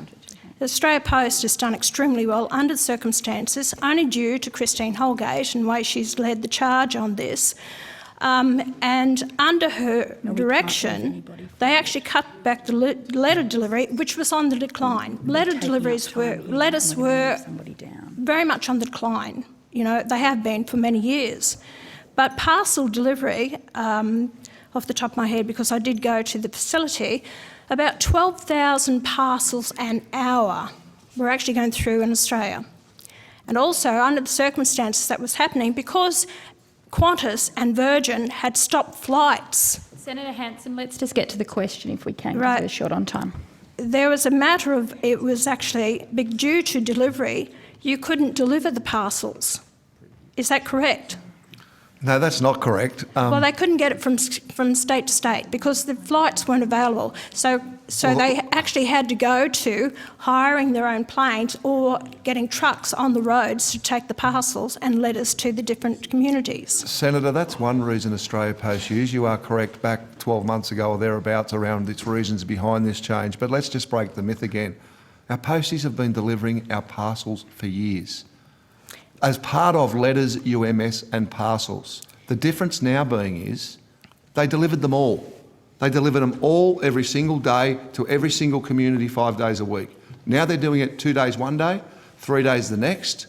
They're split it, and neither the letters, the parcels or the unaddressed mail, including political mail, are being delivered when they are due. Ever since the commencement of ADM, we have people in rural and regional towns who should never have been part of this process from the outset, ever, caught up waiting for essential items that aren't turning up. Now, you talk about delays in flights. I want to finish on this point. That was one excuse or reason used by Australia Post. But what's the excuse at the back end when they've got it on the plane, they've transported it, they've processed it through their processing centres, but at the back end it's sitting in the delivery centre because it can't be delivered under the ADM? Senator Hanson. Just want to say, you stated that you got no bonuses. Didn't Christine Holgate authorise a bonus for all frontline employees and including community post officers? They got paid in July. Is that correct? That is correct. We, as part of the MOU and discussions with Australia Post, they received, because the federal government wage freeze couldn't award workers a wage rise while they were working during the pandemic, and they were paid a 1% bonus, but far short of the value of a Cartier watch or a hundreds of thousands of dollars paid Oh, look, to you won't get an executives. argument out of me with regards to that, but you Mr. did get a Murphy, bonus. But we got a 1% bonus. For the sake of this committee's deliberations, when you say 1%, and that's far short of a Cartier watch, what is the vicinity we're talking about? About $500, $600. About $600. Are you- $500, $680. $680. Okay, thank you. Senator Hanson. Are you aware of what the executives got paid in their short-term incentive payments? Not off the top of my head, Senator. I'll just read some of them. Some of them who are senior executives.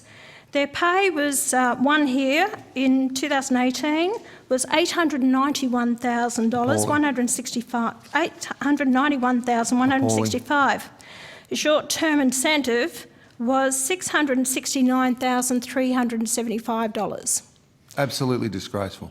It is disgraceful. That's only one. Here you have another one, $804,951. 2018, $635,250. So in light of this, the Cartier watches are basically nothing, are they? Look, I said it earlier, Senator, when you compare those extraordinary numbers of hundreds of thousands of dollars in bonuses, the extraordinary bonuses paid to NBN executives in another government business enterprise, you've got to compare the apples with the apples. So these people were getting But you didn't do that at the time, though. We've always done that. You didn't do that at the time. You were very critical. Hang on. You were very critical of the Cartier watches. On the day, you condemned it. We still don't condone. Let me be very clear Right, from the well, hang CPU. on. Well, We let's don't- just we- be clear we on do your- not- Order! We do not... Or just, Sorry, Chair. just hold it up a bit. Senator Hanson has the call.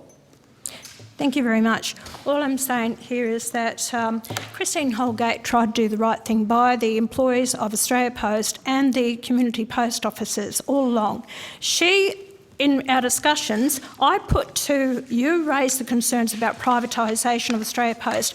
I actually put that to Christine Holgate and she said, no way. I think I relayed that back to you. Correct. Right, so she was opposed to any privatisation of any sort. She actually has picked up the Service of Australia Post and run with it, and they've made profit since. The fact is that she's given evidence that she was opposed to the BCG report. She wants to see Australia Post in the hands of the government for the people of Australia. It belongs to the people of Australia. And therefore, her response to all this is, and as you've said, the reason why they had to get rid of her. Okay. So I agree. There's more than Cardi watchers in the reason that this government has removed Christine Holgate from Australia Post. Are you aware that the present CEO wants to get rid of those jobs? Oh, hang on. sorry, I just... Are you aware? There hasn't been any word from the CEO, but if we I've reflect, already asked Senator, if we reflect the BCG report, which has been given in evidence Okay. at the last Well, hearing, that's in my it's absolutely conversations with clear. Christine Holgate, that the present CEO wants to get rid of those Chair, are we jobs. talking about, sorry, just to clarify for the evidence so it's clear, are you, is Senator Hanson talking about the acting CEO? Or the newly appointed CEO. Yes, please clarify. Thank you, Senator. Is that... Are you talking about Mr. Boyes or Senator Okay. Hanson to clarify Senator that? Hanson, The acting CEO. the acting CEO. Yes, we have our concerns on behalf of the Australia Post workforce and the community. What Mr. Boyes' plans are for Australia Post in relation to privatisation, the breaking up, or And wanting many to changes outsource enacted the roles. similar to what the BCG report recommendations are. We have Okay, concerns. thank you. Senator Fawcett. Thank you, Chair. Throughout the evidence today, there has been an ongoing assertion that the government has an intent to privatise the parcel elements of Australia Post.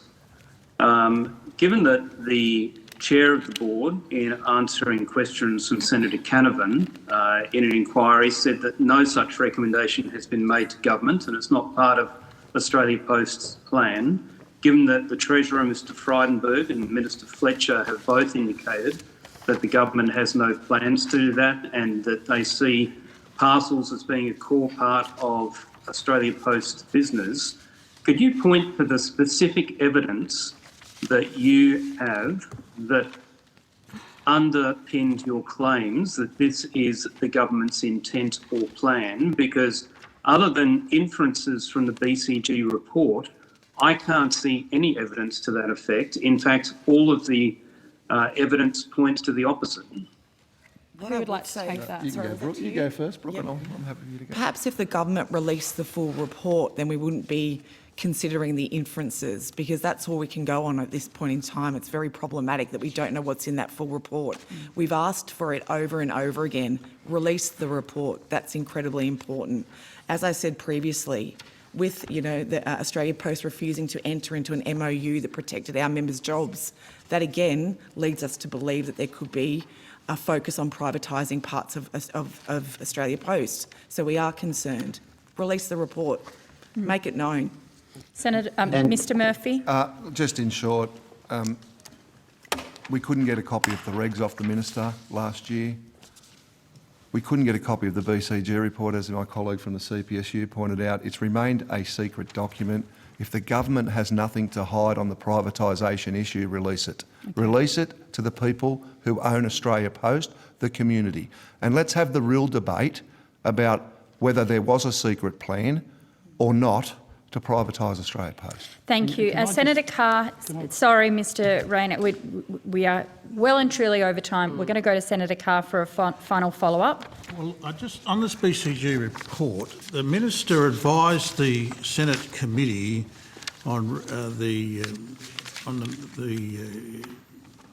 question of the regulations that the Minister had no plans to extend the measures contained in the instrument, quote unquote. Given what you've just told us, that 6 weeks ago you were approached to get an MOU to extend the plans, how confident can you be when the government says it has no plans to implement the BCG report? Well, I can only go on our discussions from 6 weeks ago, Senator, and that was the meeting for us was about, again, participating actively, members raising issues, effects on service, on their jobs, putting those on the table. But for Australia Post, it was about not addressing those matters. It was about asking us, we'll do that, but if you support and sign an MOU to go to government to extend regulations. We were told from the outset, this Senate was told from the outset, the workforce was told from the outset, and the Australian community were told from the outset these were temporary measures. But 6 weeks ago, it appears they weren't temporary measures.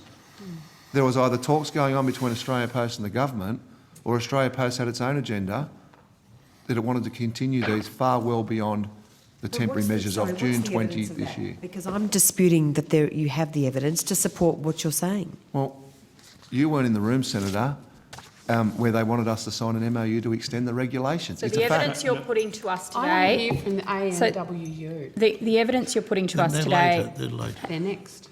Yeah, But extending the Hang regulatory on a length second. Extending is the not the same as permanent Let me be very arrangements. clear. They were asking us to go to the government. I'll clarify. Thank you, Senator. Thank you. Thank Okay. you. I appreciate will that, clarify. They were asking us to go to the government for another further 12 months extension to the Okay. regulation. Thank you, Mr Murphy. Thank you, Mr. everybody. Rain, can I ask Could Mr. I just Rain? quickly say, part of all this discussion that went on about the MOU was Australia Post senior executives coming to us saying we cannot go back to the way it was. Really? And we dispute that. We say you can go back to the way it was, that was delivering to every Australian every day with the existing staff delivering the same amount of product as you've got on now. Thank you, Mr Rayner. Thank you, everybody, for joining us today in your evidence. If you've taken questions on notice, the Secretary will be in touch with you. I've got a couple of questions I want to put to you on notice, particularly about how to improve the industrial relations environment. Thank you. And thank you for the chair shuffling.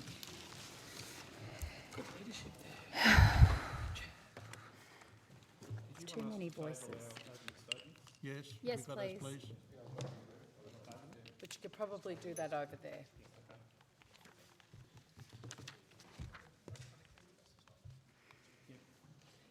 Are these guys coming in from, are they in person or? Yes, they're in person.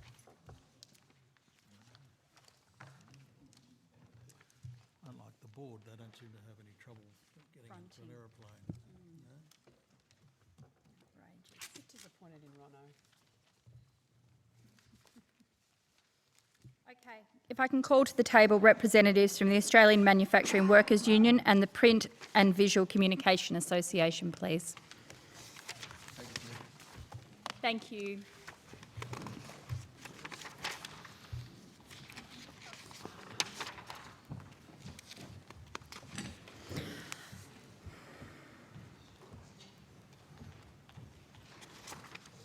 We don't have... Okay.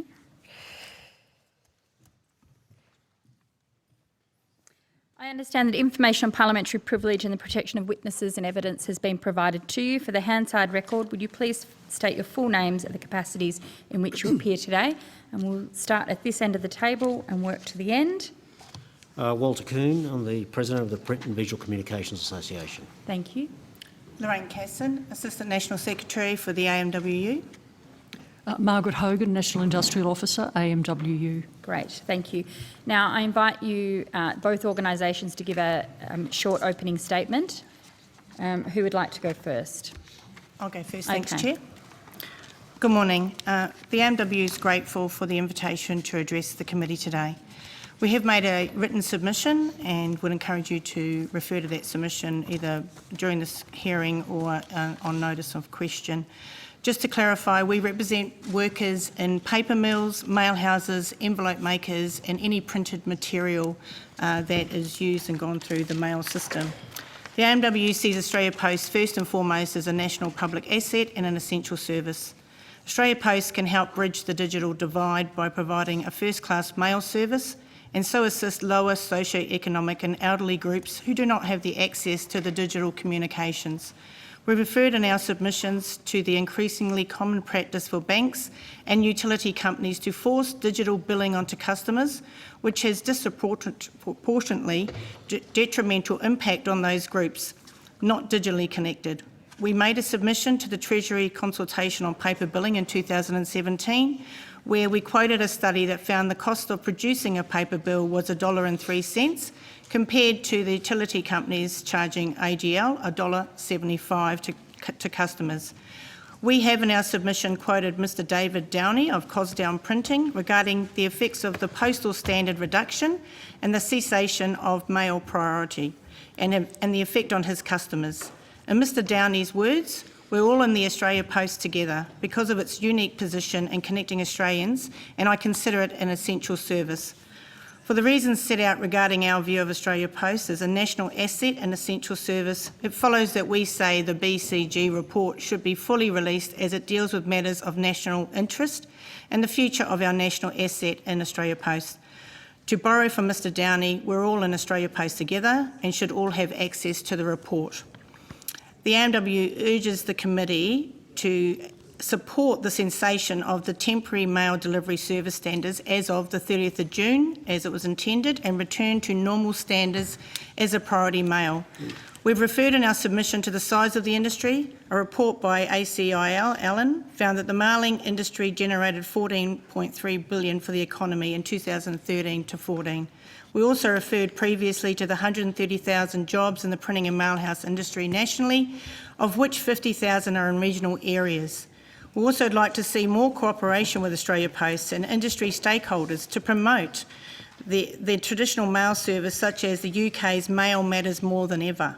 A good local example of the industry stakeholders working to promote their industry and products was the book campaign instituted by the former Labor government, which saw 30-day shelf rule voluntarily dropped to the 15 days, so books are with the consumer sooner while still maintaining the integrity of the parallel importation of books to boost the production of local book production and content. We thank the committee for its time today. Thank you, Ms Carson. Ms Hogan.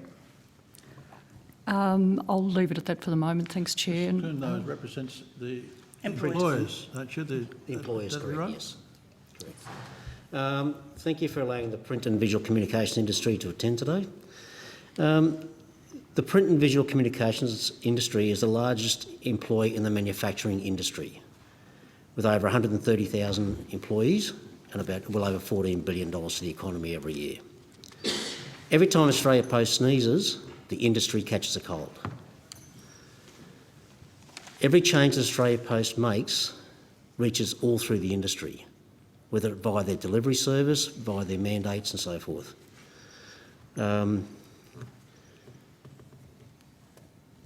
The total volume of work that goes through Australia Post is indicative of what comes through the industry, and we're very concerned that Australia Post is trying to reduce the volume of mail going through the system to the detriment of this industry. The industry is made up of a lot of SMEs in regional and metro areas. Mum-dad operations with a couple of employees is the predominant area within the industry. And if Australia Post continue along their track, it will wipe out a serious amount of the industry. Mm-hmm. Thank you. We'll go to questions. Senator Carr. Thank you. Could you, a bit unusual to have the union and the employers represented together on such a thing. So can you just outline where the printing houses are, in terms of the spread? How would you describe them geographically? All over Australia. They start from the small, little mum-dad operations, the SNAP and so forth, that are in regional areas, country areas, all through to the metro areas where you've got major corporations. So, but there's quite significant printing facilities in rural areas, from my memory. Correct. Maryborough, for instance, in Victoria, a very substantial printing centre. Yep. There are other significant regional centres that have large printing Toowoomba, houses. for argument's sake, there is. Yes. Western Australia has some regional areas. There is in New South Wales and more regional areas there as well. Yes. Thank you. Look, you've probably heard the evidence. I trust you've heard the evidence before. There's suggested to us that as a result of the ADM, the regulations were put into place that was because there was going to be a decline in letter delivery, and especially unaddressed mail volumes. Was one of the arguments that we've been presented by the Minister to the various committees, and letters to that effect. I'm just wondering if you could explain to us both from the union's perspective and Mr. Clune, your perspective, has the industry seen unaddressed mail volumes pick up in 2021 as businesses reopen and as the various marketing customers start to develop their campaigns? If I may, please. The industry itself has seen, every time Australia Post would put an increase in pricing through for UMS and mail, we would see a direct decline through the print houses. It would take some months for that to rebound back up slightly, but never back to its previous amount. Since the pandemic has started and everything shut down, we have seen an increase come through. But again, we feel that Australia Post are trying to create a demise of that area, hence increased pricing and reduction of services. But have you seen a significant improvement or in growth in unaddressed mail volumes? Has there been any evidence? There has been an increase since the pandemic started. Yes. Senator Carr, we're going to have to go to other people. All right. Well, I would like to know, in terms of the impact of the BCG report, which you've seen, particularly from the union's perspective, what would happen to your industry if it was to axe the UMS services as been suggested in the parts of that report? Well, put it simply, we'd see job losses. We would see businesses having to lay off people. That's what we would see if that was implemented, going by what we've seen in the media, not having access to the report. Do you have any sense of how many jobs would be at risk? I couldn't speculate. That's something we could take on notice and ask the industry to speculate, the employers, but that's not for me to speculate. I think that would be helpful if you could take that on notice. Sure. Well, I'm just wondering, when the regulations were introduced, because there's clearly a connection between the regulations and attempts for the structural separation of the company, do you think there was a measure of deception in the way in which they've been presented? From our perspective? Yes, from your Absolutely. perspective, that's what I'm asking. We've had no engagement from Australia Post. We've invited that. We've written to Australia Post. From our union's perspective, they've not engaged with us at all. So we can only go by what we're seeing in the public arena that's come out through the Senate inquiry. And certainly there has been some, from what we understood it to be and what we're seeing, the effect, it's not as was portrayed. Mr. Quinn, what about the companies? What do you think? Well, the print and visual industry is the largest customer of Australia Post, one would think. And Australia Post have no engagement with the industry. They state that they do have engagement with certain parts of the industry, but if that's the case, they're not doing the best thing by the industry due to the basic UMS, for argument's sake. UMS is an area where it can be grown within Australia Post, not reduced, and at no extra cost. Okay. So thank why you. would they want to shut Senator that down? McKenzie. Thank you for your evidence. Do you accept that Ms Holgate's maintained and protected jobs in the sectors of the mail industry that your members work in? From our perspective, it's certainly, we didn't have any threat of job losses whilst she was the CEO at that stage. There was no threat in our mind of job losses. How many of your members are located in rural and regional Australia? We would have approximately 10,000 members in the regional areas that are members of our union, correct? Yep. I'd say there would be around about 400 to 500 Yep. members. All employing? Yeah, anywhere from 3 to 5 members staff.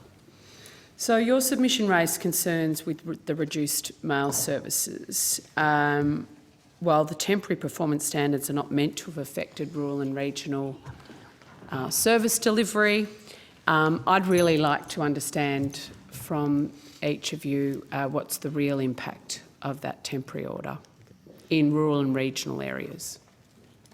In rural and regional areas, there is no such thing as letterbox distribution apart from Australia Post. So for any business that's in a rural area to get their marketing and their message across to potential customers within the rural and regional area, there's only one option they've got, and that is via Australia Post. If that's dropped, as in time-wise and that sort of stuff, then there'll be more businesses shutting up in rural areas.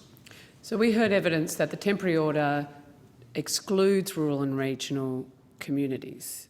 Is that your evidence? No, it's not. Can you give some detail around that?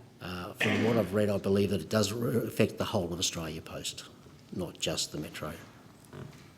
Ms Casson? Well, we can certainly take that on notice and get you some evidence. It's been put to us that examples of where it was, when it was daily delivery, you could expect the letter at least within 3 days. We have examples of up to 3 weeks, and the mail house is getting constant complaints, and obviously they're having to front those complaints. Okay. Have your members raised any issues with the perishable goods changes announced a couple of weeks ago, that Australia Post was no longer going to be involved in the sale of, or the transport, shall we say, or the postage of perishable goods? Yes, look, part of our union does cover workers in food production. And yes, there was some concern around that, but a lot of relief. Were you consulted at all? We, through our food membership area, there was some consultation with employers in that area, food producers, but of course with the change that happened. But Australia Post? Oh, Australia Post, no, there was no, no. Right. Okay. And I'll have some questions on notice about moving from paper bills to bank at post. Thank you, Senator Mackenzie. Senator Henderson. Thank you very much, Chair. Look, I just want to, I guess, put paid to suggestions in relation to potential job losses for a start. Can you confirm that since the 31st of March 2020, the number of posties employed by Australia Post has risen from 10,798 to 11,082? And I know I note your evidence in relation to Ms Holgate and jobs, but are you aware of that increase in jobs, which includes full-time, part-time, fixed-term and casual? Not directly, no. No, only what we read in the media, as I said previously. We're not consulted. In relation to mail houses and in relation to the important work that our printers and your members do, and I know there are some very important printing houses in the Geelong region where I am from, there's some big challenges in the industry anyway, isn't there, because of the digital revolution. Mr Kuhn, what are your members doing in relation to combating the digital revolution where more and more people are moving to digital communications? Well, I think you find that, yes, there is a percentage that are moving to digital communication. There is a lot of other, major percentage of people that are coming back to the standard form of communication as well, because it is a lot more effective than the digital communications. The print industry has changed and has morphing ever since Gutenberg first started his first press, and it will continue to evolve. Technological changes happen on a daily basis in the industry, and the industry is very resilient in ensuring that it can maintain that. But saying that, it's also the ability of the printed matter to get out there, which actually stimulates the economy in a lot of different ways as well. I mean, I guess we've got a very big challenge in this country. We've had a huge boost in parcels, and more Australians are wanting to purchase parcels or send parcels by post because of the advent of online shopping and other online services. So it is the case that letters have been in structural decline for more than a decade. So that's obviously a general challenge for both your industry members and also for your members as well. In union members, I'm directing to both of you. That is correct, but at the same token, print changes as in the different substrate it's going to. So the industry will continue to grow in certain areas. It just changes it from a technology point of view. Mm. And can I, sorry. Go on. Sorry, can I say on that, we're not, and we didn't when this came in, deny that the decline in the letter rate. But having said that, this is about a national asset, an essential service, and not all Australians have access to the digital world. And so for us, it's an important thing to make sure, particularly in regional areas, when we did a survey, regional people were telling us that it is an assumption of others that they have this access and they don't. And it's an important service, so it may well be declining. During COVID, some of the survey responses we got from just checking in with our members, particularly in regional areas, was they look forward to the postie.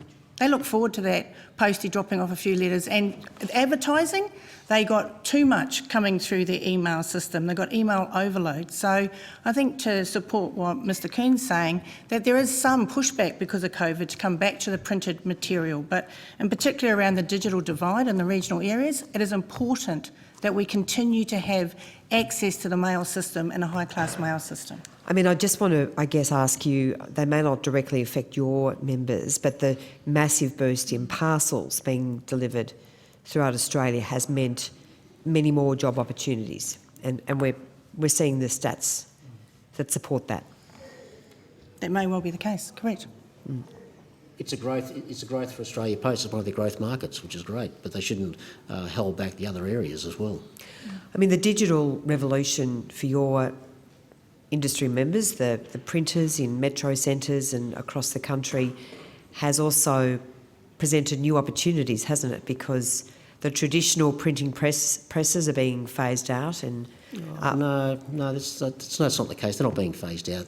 You've got digital technology coming to that's what I'm combine talking with about. it. The digital technology is being used, not the old form of printing press, but digital technology is now being used to drive the printing presses. No, it's a combination of both. You've still got offset presses and large offset presses out there that do the bulk of the work. The digital presses are mainly used for personalisation and small run stuff.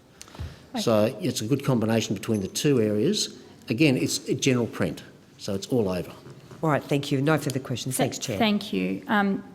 Thank you for... Well, just one question. Just one question. Yes, have there been any examples where UMS proposals or contracts have been rejected, have been... Australia Post has not taken up UMS contracts in recent times? I don't have any evidence to that. Mr Clement, have you had examples of that?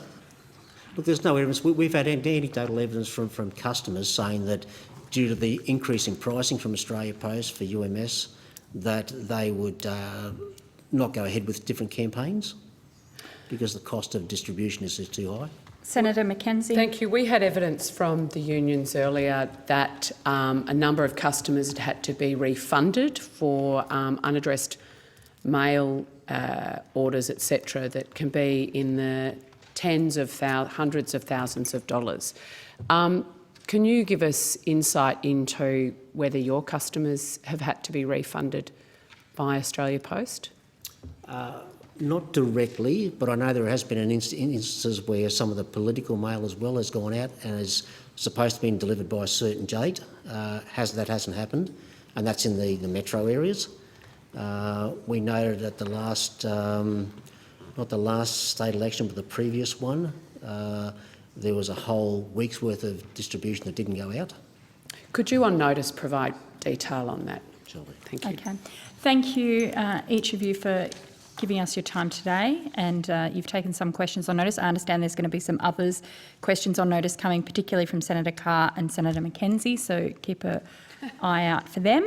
National Party WA was one of those people. And we will look forward to your fulsome answers. We're going to have a suspension for 10 minutes, and we will be back at 11:10.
So we'll start again. Thank you, Hansard. I now welcome representatives from Communications Workers Union, Postal and Telecommunications Branch, Victoria. I understand that information on parliamentary privilege and the protection of witnesses and evidence has been provided to you. For the Hansard record, could you please state your full names and the capacities in which you appear today? Thanks, Senator. My name's Martin O'Neill. I'm an industrial officer in the Victorian branch. Thank you. Thank you, Senator. My name's Elizabeth Williams. I'm a Senior Postal Delivery Officer at the Mount Waverley Delivery Centre in Victoria. Thank you, Senator. My name is Leroy Lazaro, the State Secretary of the Communication Workers Union, the Postal Telecommunications Branch. Thank you. Thank you, Senator. I'm Joanne Kelly and I'm a Postal Delivery Officer in East Bentley, Victoria. Great, thank you so much. Now I invite you to give a very short opening statement. We'll keep it short because we want to get to some questions. So who is going to be doing that? Yep, go ahead. Yeah, good morning, Senators. We appreciate the opportunity to give evidence to the inquiry. My name is Leroy Lazaro. I am the State Secretary of the Communication Workers Union, the Postal Telecommunications Branch of Victoria. I'm accompanied today by Ms. Joanne Kelly and Ms. Elizabeth Williams, who are both posties in Melbourne, and Mr. Martin O'Neill, an industrial officer in our branch. It should be of concern to every Australian that COVID-19 has been used as a cover to progress a structural reform agenda that nobody has acknowledged exists. It is increasingly clear from the evidence before the Senate that the temporary regulations are a vehicle to embed the structural features of this agenda by stealth. This, in our view, is not a proper or responsible way to make public policy. The workers of Australia Post, the post office licensees, and the public deserve more respect than this. If this undeclared agenda is successful, it will gradually degrade Australia Post until it is no longer a community institution. Instead, it will become an entity primarily run for the financial interests of shareholders, overtaken by a culture of unrestrained commercialism with little to no regard for the public interest and community service obligations. This is not what Victorians want. We wish to turn to the alternate delivery model, also known as the ADM, and the issues it caused in Victoria. There is a myth that traditional posties did not deliver parcels prior to COVID-19. This claim is false, and we respectfully put to you that anyone who makes this claim is either misinformed or is seeking to misinform. Evidence from Australia Post to the Senate in 2018 clearly stated at that time that posties carried 45% of total parcel volumes, and this was growing. Every postie, bar none, deliver mail, packets, and small to medium parcels prior to COVID-19, and it was an efficient model of work. The introduction of the ADM saw roughly 2 in 4 posties shifted from traditional rounds on motorbikes, EAMBs, and 3-wheel vehicles into vans. Imagine you have this large van that's expensive to lease, uses more petrol, is constantly battling traffic, has to find a park in Metro Melbourne, and is 80% empty, carrying the same small product that posties used to carry.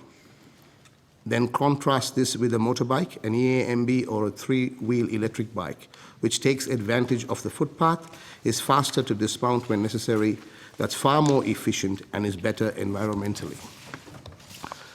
Put simply, the vans magnified the bottlenecks the lockdown caused in Victoria, and despite numerous requests to suspend the implementation of ADM in Victoria due to the extra difficulties it was causing, Australia Post refused.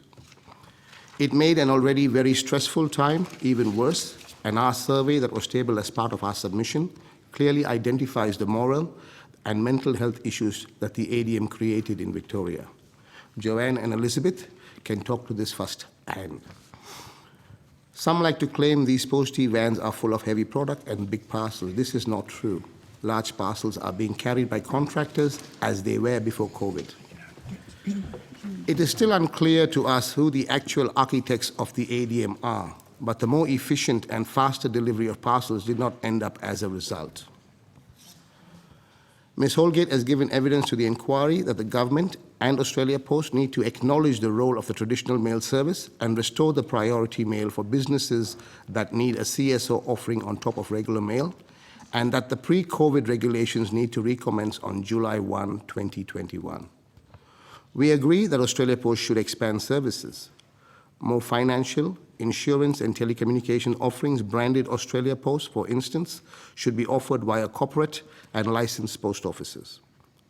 The original decision that has since been reversed due to public pressure to end the perishable freight service to thousands of small producers occurred under the acting CEO and is an example of the myopic thinking that seems prevalent in the ranks of government, the Australia Post Board, and among certain Australia Post executives. Australia Post needs to focus to expanding services and not cutting them, and finding new ways to leverage off the fact that posties are passing every house every day. There will come a time in the not too distant future where posties will have a small parcel for nearly every house. Australia Post rarely consult in a manner which provides a bona fide opportunity to influence the decision maker. An example of the lack of effective consultation was the evidence given to the inquiry by Mr. Rodney Boyce and Mr. Rod Barnes that Australia Post are making considerable plans to operationally revert to standards. This was the first time we have heard of any such plans, and on a telephone hookup the very next day, senior Victorian management professed no knowledge of any such plans. The logistical difficulties of switching back to the previous delivery structure has been exaggerated. The statement by Mr. Barnes that there has to be a complete restructure of 10,000 delivery rounds suggests it is an issue more problematic than it actually is, and my colleagues here can attest to that. Finally, we thank the committee again for the opportunity to make an opening statement, and we look forward to any questions. Thank you. Senator Carr. Thank you very much, Mr. Lazaro. You said that information that the attempt being either to misinform or to seek to misinform. Those are the words you used? Yes. In regard to evidence presented to this committee and to other committees in the Parliament concerning the operations of the regulations. Now, in their evidence to this committee, Ms. Holgate said that the relief given by the government had some similarity to the Boston Consulting Group's Reform Path 2. Now, I'm wondering if you'd like to comment on whether you think that the supporters of the Boston Consulting Group's agenda were seeking to exaggerate the status of affairs within Australia Post, the effects on letters and on parcels. In fact, we're even attempting to sabotage the letter business in order to justify the alternative delivery model. Thank you, Senator, for your question. We believe that every postie in Victoria, in Melbourne, passes every house, carries a letter, if it is there for every house, or a parcel, or UMS. And from what we understand, the ADM being introduced was very similar to what the BCG or Boston Consulting Group recommended in its phase or part 2 or part 3 of its recommendation. And it sort of said that it's slashing services and cutting jobs is, from what we understand, would be the outcome. And ADM, when it was first introduced, was very similar in its attempt to slash services and to cut jobs. You see, so when you use the terms misinformed or seeking to misinform, they're quite strong expressions. Are you saying that the public has been deceived about the true intentions of the so-called temporary relief regulations? Well, Senator Carr, we believe that our posties, or the posties in Victoria, have always been delivering parcels, small parcels, medium parcels, letters, and they have been doing it over 30, 40, hundreds of years. So the reference I made that there is a myth that traditional posties did not deliver parcels prior to COVID-19 was anyone who makes this statement was actually either misinformed or seeking to misinform. Well, could I ask Ms. Kelly and Ms. Williams how the operations of these regulations has affected the work that you do as people that actually deliver the mail, as Yes, posties. Yeah. Thank you, Senator. I'd like to start by saying that I've worked for Australia Post for approximately 13 years. I love the company and I'm proud to work for the company until recently.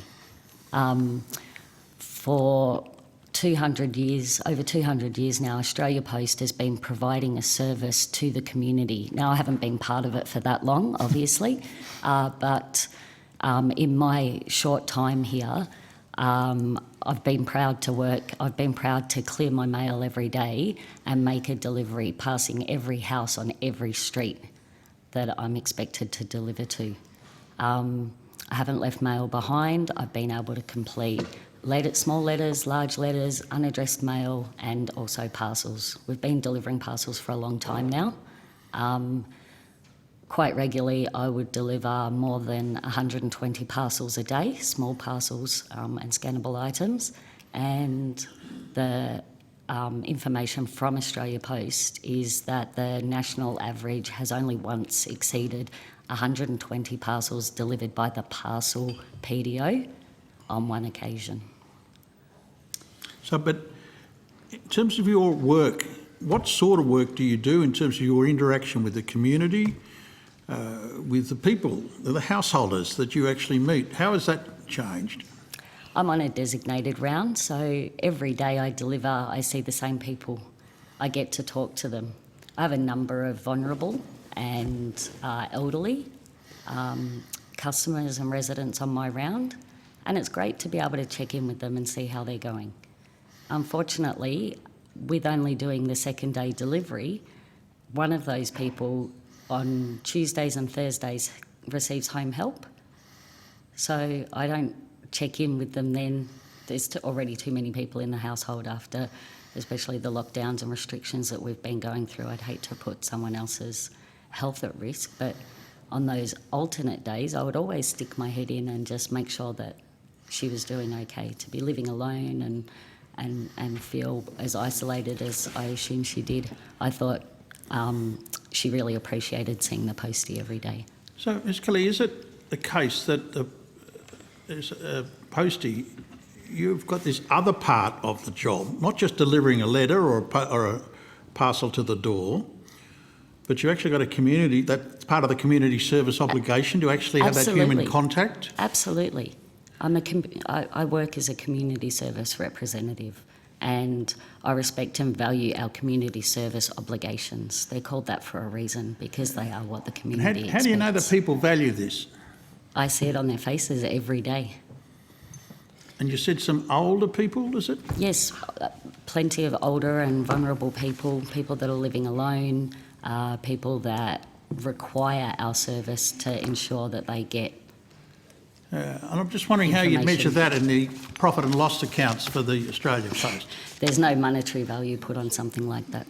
Ms Williams, how does your depot work? Well, I'm a reliever. I'm a senior postal delivery officer, so I don't have a fixed round. I go into Joanne's boots or, to deliver her round when she's away. Now, quite often amongst the posties, there is the communication that, Mrs Jones at number 35 lives by herself. If you don't see her for a couple of days, can you check on her? So there is that community well, it's not an expectation. We love to do it. We love to be involved within the community. So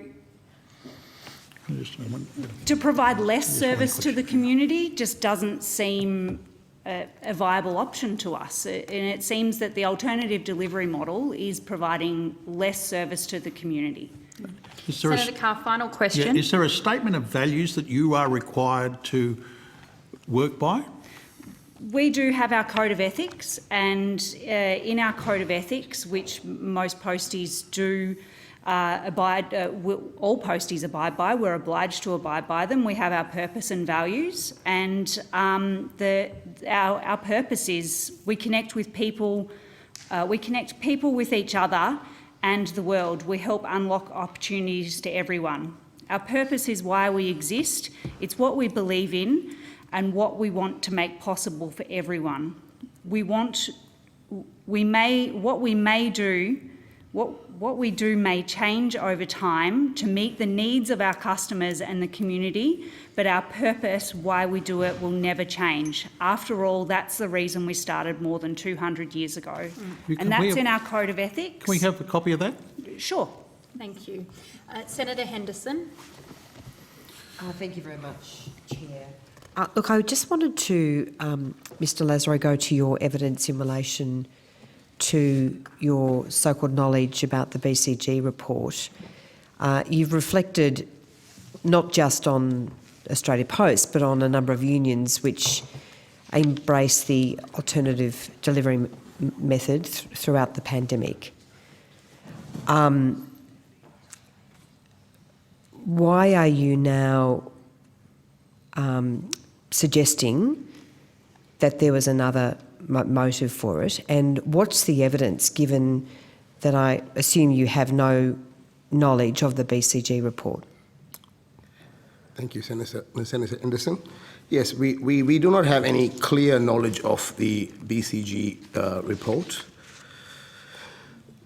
When ADM was being introduced in Victoria, it was a time when Victoria was in its severe lockdown, and I appealed to Australia Post high levels of management not to introduce the ADM, because right from the onset we were of the opinion that the ADM would slash or had the potential to slash jobs by about But that didn't happen, did it? That didn't happen. In fact, we've seen in relation to postal workers, jobs go up. The way ADM was first put on the table or introduced or put on the table to us as a union, it was having 3 posties do the job of 4 people. That was the initial way it was put on the table. And at that time, Victoria was in a different space. It was really struggling because of the lockdowns, and we said to management, it is not the right time to introduce something like that in Victoria. Obviously, management said, in their opinion, it was the best time to do so. And we were of the impression that it would slash 4 jobs. But your impressions did not stack up, did they? That hasn't been what's occurred. And in fact, as I put on the record before, we've seen an increase in jobs during that dramatic first stage of the pandemic.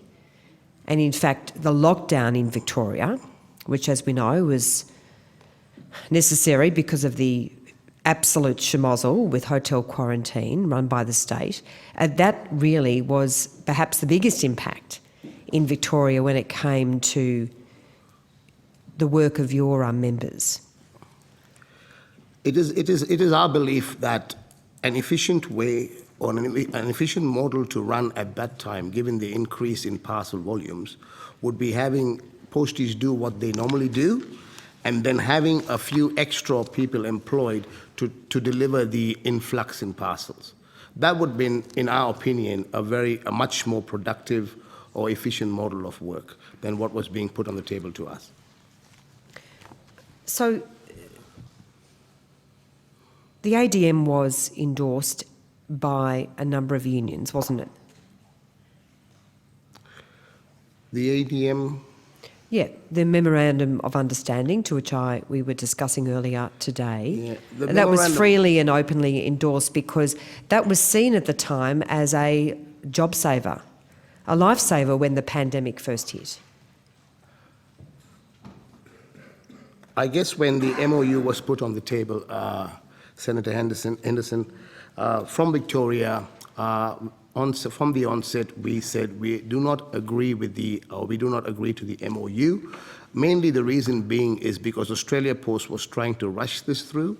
They were not giving us an opportunity to go back to our members, have a conversation of our members, because we believe there was potential for job losses, etc. But the main thing that drove us not to accept the MOU in Victoria, and I'm on record for telling Australia Post we do not, is because we were not given enough time to go back to our members and consult in a manner that would give us an opportunity to come back with a reasonable answer. Okay, thank you, Mr Lazaro. I'm going to go to Senator Mackenzie. Thank you for your evidence here today. Can you give me some commentary around the impact of the alternative delivery model on service delivery in rural and regional communities in Victoria. Thanks for your question, Senator. Look, as the committee's aware, there were a number of exclusions in regional Australia for the rollout of the ADM, and it was only supposed to... Excuse me, if you guys want to have a chat behind. Thank you. It was only supposed to happen in regional areas in Australia. I think you've heard evidence already that that's not the case. The one standout exclusion for us, I suppose, in Victoria was in Geelong. That previously was classed as regional, was then rechanged some years later to metro, and even though we requested Australia Post to sort of acknowledge Geelong is a regional area, they refused. They just wanted to roll out in the ADM in as many places as possible. Bendigo, Ballarat, for instance, you see more, Gippsland, still 5-day-a-week delivery, but there obviously has been problems in processing areas with getting mail out there. So we don't doubt that there's been delays in regional areas as well due to the ATM. We just can't provide specifics on that, Senator. Yeah, I thought the classification rules deemed that if a community was 100,000, population 100,000 or more, it is classified as metro, and I would think that Bendigo's grown a lot since. Yeah, I don't think that, sorry to correct you, That's Senator, fine. but I don't think that that's the case with Geelong, because there was moves made by the previous CEO, I remember, to reduce mail services in regional Victoria. I think he used the terminology at the time as over-servicing the customer, which we thought was an odd thing for a CEO to be saying. But just on that, so Geelong was I think going to be affected by that, and there was some arrangements made with Australia Post to then class Geelong as metro, I think, so that the mail from... Hang on, sorry. We heard I was evidence going to get earlier to on that. about this is actually a 1991 census guide. This is not a decision of Australia Post. I'm just giving Senator my recollection of what happened at the time when the previous CEO reduced the mail standards, and I know that there was some changes made at the time to Geelong's status.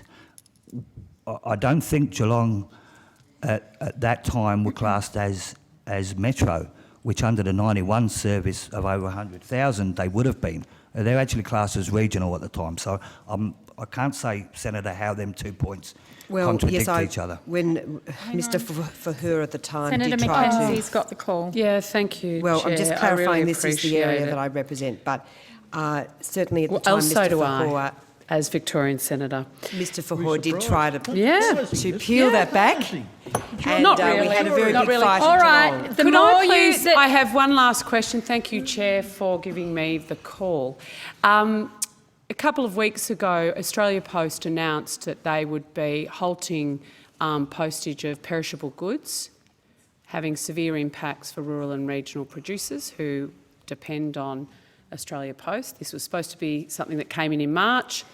They announced a couple of weeks ago that it was going to be implemented in June. They've now done a backflip. Can I ask, was your union consulted around the perishable goods? Because one of the highlights that Australia Post made about implementing this particular policy was that it was the difference of state health regulations, etc. Yeah, okay. Yeah, thanks, Senator. Yeah, look, no consultation whatsoever, but that's not unusual. And if there was consultation, it would have only been Australia Post coming to us and saying this is the done deal, it's a fait accompli. And if lucky, we may have been able to tinker around the edges. But no, they didn't consult. First we heard of it was media reports coming out of Tasmania. The ABC, Tasmania, yeah, was the first place. We spoke to some of our members in regional areas. I know one of our members has got a sister who is a boutique, boutique's the wrong word, organic cheese producer. Boutique, goddamn. Organic's no longer boutique. It's quite mainstream. That's my biggest faux pas of the year. Apologies. Yeah, but again, as Leroy's identified in his opening statement, it's an example of the short-sighted thinking of Australia Post senior executives. They don't want to grow the organisation, they don't want to grow the business, they don't want to move into new areas because it's all too hard and you need imagination to do that and some forward thinking. And a lot of them are just, let's face it, just based on their short-term bonus incentives. And well, reflections on the board and the management aside, part of the BCG's report's focus was on the growth of e-commerce opportunities. I would have thought organic cheesemakers would be celebrating themselves and Australia Post's partnership in growing both their businesses and providing additional parcel deliveries for Australia Post. Do you think this decision and then backflip by Australia Post is as a result of the BCG advice that was supposed to inform the strategic direction of Australia Post? I think so, Senator. I think it's a number of factors. Obviously, there's been a huge spotlight shine upon Australia Post. Let's face it and be frank, by the previous CEO, insights that we've never seen before. And the Boston Consulting Group is part of that. I think in the summary I've seen, we've only seen the executive summary, it talks and refers to services, extra services being somehow risky. Just to be clear, too Mr. risky. Neer, you've only seen that because of what it was tabled in this committee. Yeah, we only seen it when it was actually tabled, when it went online. I was continuously checking, Thank you. Thank you, Senator Chair. Henderson has a follow-up question. If you want to put other questions on notice, you can, but we do need to move on. Oh, look, thank you very much, Chair. I appreciate that. Look, I just want to clarify, whilst you have quite a different name, the Communications Workers Union of Victoria, you are a division of the CEPU, which entered into a memorandum of understanding embracing the regulatory relief. So it is the case that your union has committed to this temporary relief because of the very positive benefits it had during the pandemic, isn't it? I think Leroy's already commented on that, but will add, Senator, that there were some benefits in it. There's no doubt about that. But from the feedback we received from our members after the MOU was entered into, which we didn't support, our branch committee of management didn't support it. You are the one union. We are the one union. Yeah, that's right. But we're here. We're obviously appearing here in a Victorian branch. I understand your division, but you are the one union which entered into this agreement. Thank you. We have some unique situations. Thank you, Senator Henderson. Thank you, Senator Carr. Can I just be clear about this? The MOU was announced the day before the Senate inquiry got underway back in June last year, and there was a trade-off. You got job security in return for not criticising the regulations. Is that a fair summary of the actual terms of the MOU? Mr. Lazaro. I'll get Mr. Mr. O'Shea, could you handle a lot of that talk. Mr. Lazaro, would you please comment on that, and could you follow that, please? Well, we're not going to have time for both. Just give us an answer. Thank you, Senator Carr.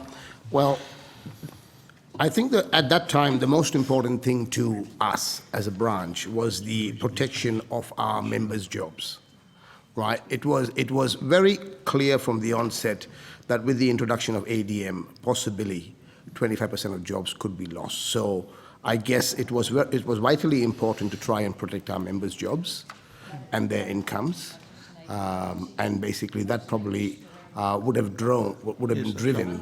And it was announced the day before the Senate inquiry started in June 2020. Is that correct or not? I'll have to take that on notice because I wouldn't be able to. Yes, okay. Thank you everybody for your evidence, and appreciate the personal insights, particularly from Ms Kelly and Ms Williams. That'll be helpful for our deliberations. Thank you very much. Thank you, Senator. Thank you. I now welcome representatives from the LPO group.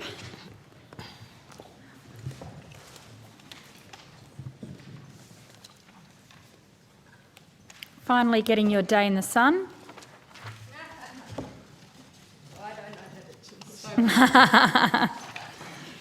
Thanks, Ms Cramp. Did you want to swap stuff around? Yep. Okay. I now welcome representatives from the LPO group. I understand that information on parliamentary privilege and protection of witnesses and evidence has been provided to you. For the Hansard record, could you please state your full names, the capacities in which you appear today? Could we please get Mr. Cadder's... Oh, yes, thank you. Thanks. I wondered if he was joining us. I was bob on. He's coming, but he's not on yet. Starting from Ms. Cramp down to Mrs. Doyle. Angela Cramp, the Executive Director of the Licensed Post Office Group. Thank you. Andrew Hurst, the Chairman of the Licensed Post Office Group. And Gail Doyle, the New South Wales Chair of the LPO Group. Great, thank you. Now, do you have an opening statement? Can we keep it as short as possible? If you've got it, we can have it tabled. No. I'm not going. Ms. Cramp has waited a long time. We had opening statements this morning that she also sat through from unions in excess of 35, 40 minutes. I know. Senator Mackenzie, I wasn't going to cut her short. I was just wanting to say if she feels like she can table it afterwards, that would be great. But she's allowed to make it. Thank you, Ms. Cramp. Go ahead. I have sent it to the Secretary. My name is Angela Cramp and I'm the Executive Director and a Foundation member of the Licensed Post Office Group. I'm here today with our National Chair, Andrew, and our State Chair, and Gail. Andrew is also a Foundation member. Together we have over 75 years of experience working with Australia Post in our communities. We are Australia Post. We represent the interests of almost 3,000 community post offices and the families who run them, of which 2,300 are in rural and regional Australia. It is our post offices that enable Australia Post to meet its community service obligations. Community post office licensees have on average invested more than $1 million to own and operate our post offices. We are Australia Post's most invested stakeholder group with a combined investment of $3 billion. We are the only stakeholders who have personal skin in the game. Historically, our role was letters-based, but today our businesses are much more dependent on parcels and banking. Without local banking services, our post offices would struggle and our communities would decline. The flow-on effect is particularly crippling for regional and rural Australia. We all saw how important the post office was for established and emerging businesses and families everywhere to survive when COVID hit. The banker post agreements provided access to financial services at every post office. I cannot tell you how affronted we are that no minister ever mentions why 4 watches were rewarded 2 years ago. Rewarded for saving us from financial ruin and securing access to critical financial services for our communities across Australia. The cost of the watches was less than $7.50 per post office, and we totally reject the notion that it was wasted taxpayers' money. It has not been lost on us that the bank at post agreements achieved an additional $220 million in revenue for Australia Post. Capital we believe the government itself should have been investing into our post offices to fund its community service obligations. Our community post offices help support the ageing, vulnerable and digitally challenged Australians to live independent lives. Every licensee knows this essential community service breaks down social isolation, protects and improves the quality of our communities, yet licensees are expected to fully fund this service. In today's digital world, the government's community service obligations should not be restricted to letter deliveries, but should focus on supporting the wider needs of the communities. We welcome Christine Holgate as CEO because her vision for Australia Post aligned with our own.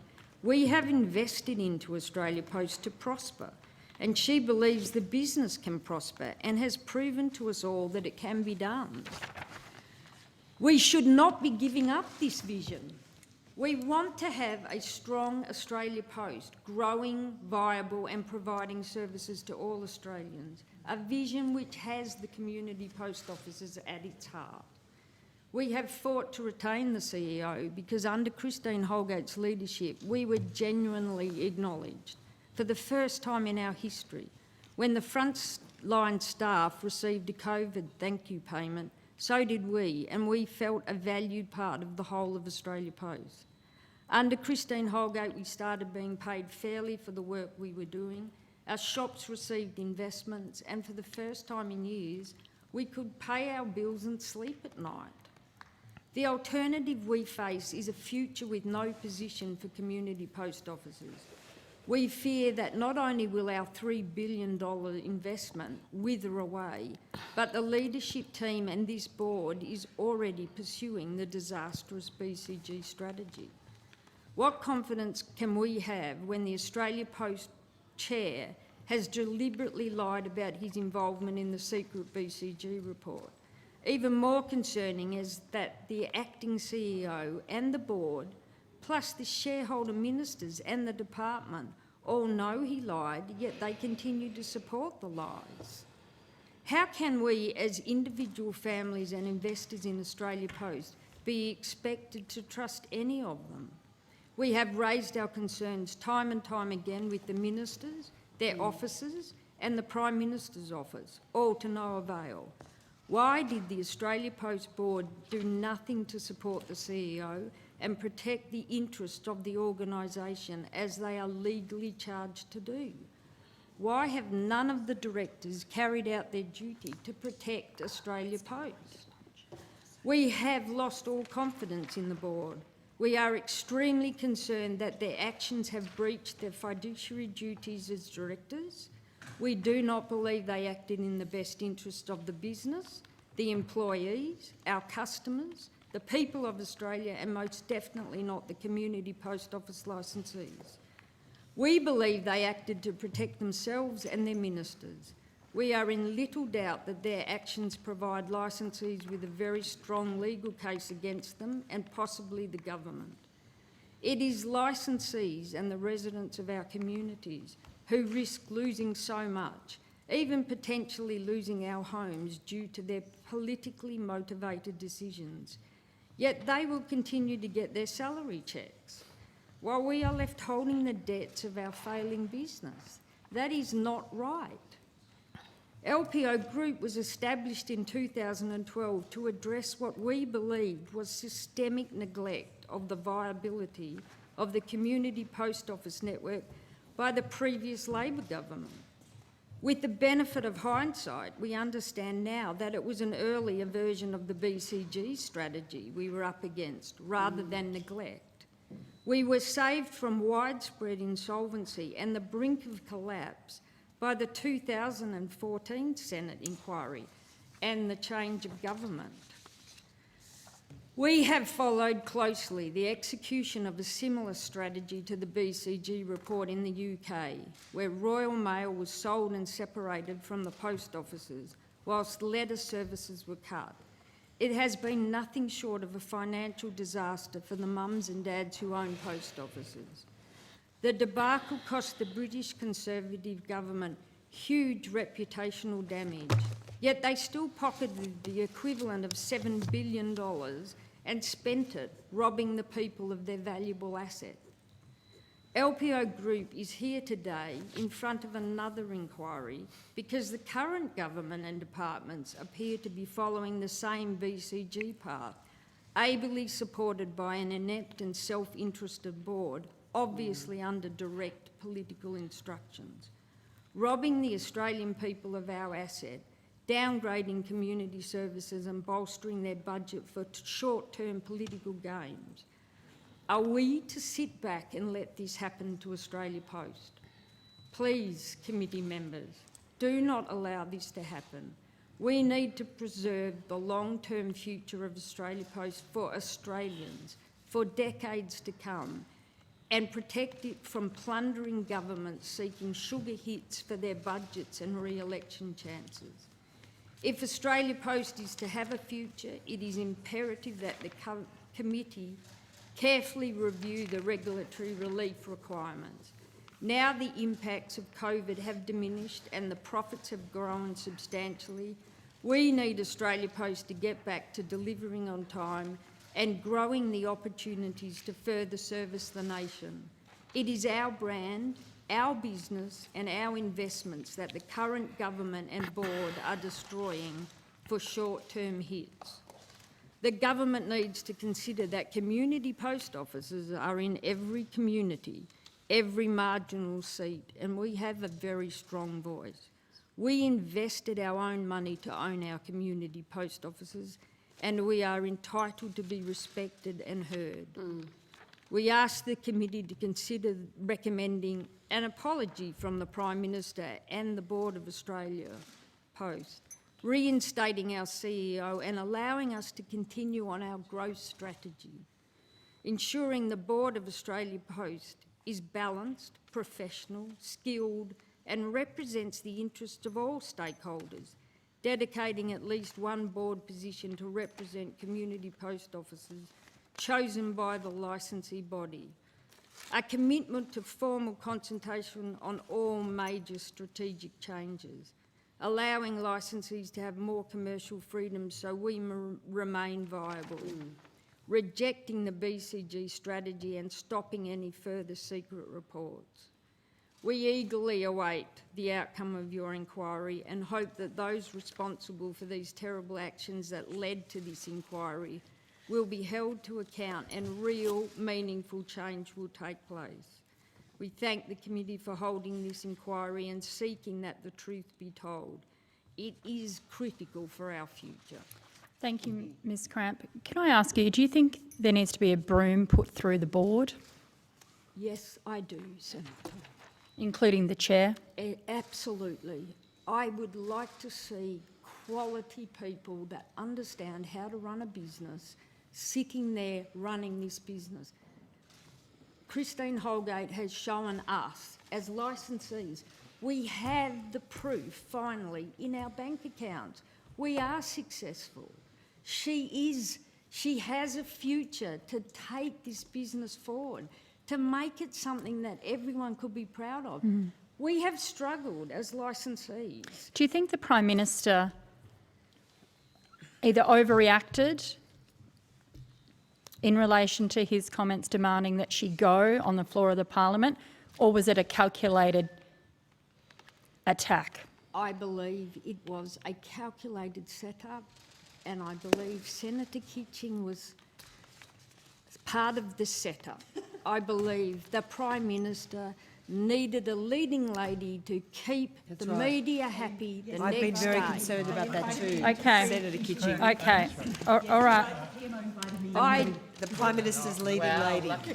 Okay. Senator Carr. Yep, Ms Cramp, I know Senator Kitch pretty well. I can assure you that her communications with the Prime Minister, her engagement with the Prime Minister, just don't... I know. Sorry, I did not mean to say that it was from a directive from the Prime Minister. I think everyone was set up. The unions were convinced... But you've just described Senator Kitching as the Prime Minister's leading lady. No, Christine Holgate. Sorry, no. Christine Holgate was the leading lady.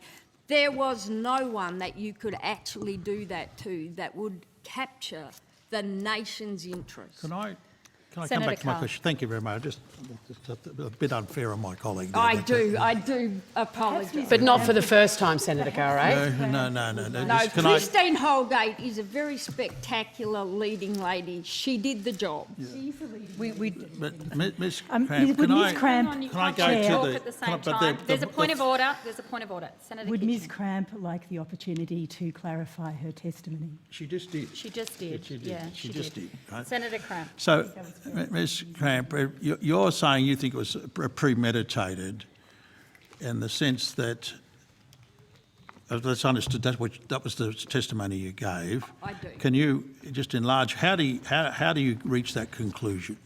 I believe that if you go back to when the BCG report was supposedly tabled to the board, that there was obviously a pushback from the CEO. She believed the business could grow. So you think it's directly related to the BCG report? If you look at the history of the media that came out, I do. I believe that the government has an agenda.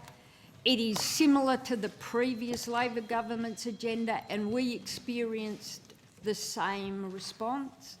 I believe Christine Holgate was not part of the plan, and it was best for them to move her on.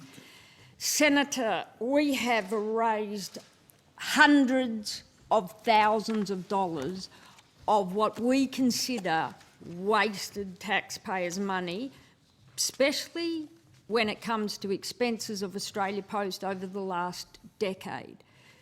Do you think we have had much interest in hundreds of millions of dollars of expenses that probably were not good? We had an expense of $12,000 on the day that interested Senator Kitching in Senate estimates, and less than an hour later, that same $12,000 expense led to that performance. I'm sorry, I find it very hard to agree with. Can I go to the question about the board specifically? Because you've put some pretty strong remarks about the consequences of the BCG report on the licensed post office, so I take that as read. I've understood that. But in regard to the board's duties and their responsibilities, you say they're in breach of their fiduciary duties and they're there to protect themselves and the minister. I'd ask you, do you think there is a question of the politicisation of the board? Is that the cause of that failure? I do. I do. Can you expand on that, please? Explain why you think that. We have a board, and we had a similar board under the previous Labor government. They are selected because they know somebody or they have some loyalty to the party. They are not acting in the interest of this business. If we want a successful Australia Post, we had a CEO that took us successfully through a very challenging period. For 3 years, she has done nothing but look at areas where this business needs to focus, fix, and move on to the next part. We have seen this happen, and yet when this event over $12,000, because on the day that was $12,000, the board, where was the board on the day saying, excuse me, Minister, let's follow due process, let's look at this, what is this about? Like, Cartier Watches is not worth the best CEO that Australia Post has ever had. You're saying the BCG report is the nub of the question here. We now believe so. Certainly we had no idea what was going on, and which is why on the day I rejected. But you've seen the executive summary. I'm just wondering, why do you think the BCG review was instigated, and why do you think the Department of Finance has been so intimately involved with that? I think it is a plan that Australia, like the government, is not too happy with delivering or having the duty to deliver online shopping. The community service obligations are focused around letters, and we were advised by the previous minister's advisor that the previous minister considered the community obligations ended with the delivery of letters. These days, Australia Post delivers parcels. You know, in 1989, when the Act was established, parcels were not delivered very much through Australia Post. Boxes of wine did not go to a PO box. Just end of story. These days, the needs of Australia have changed.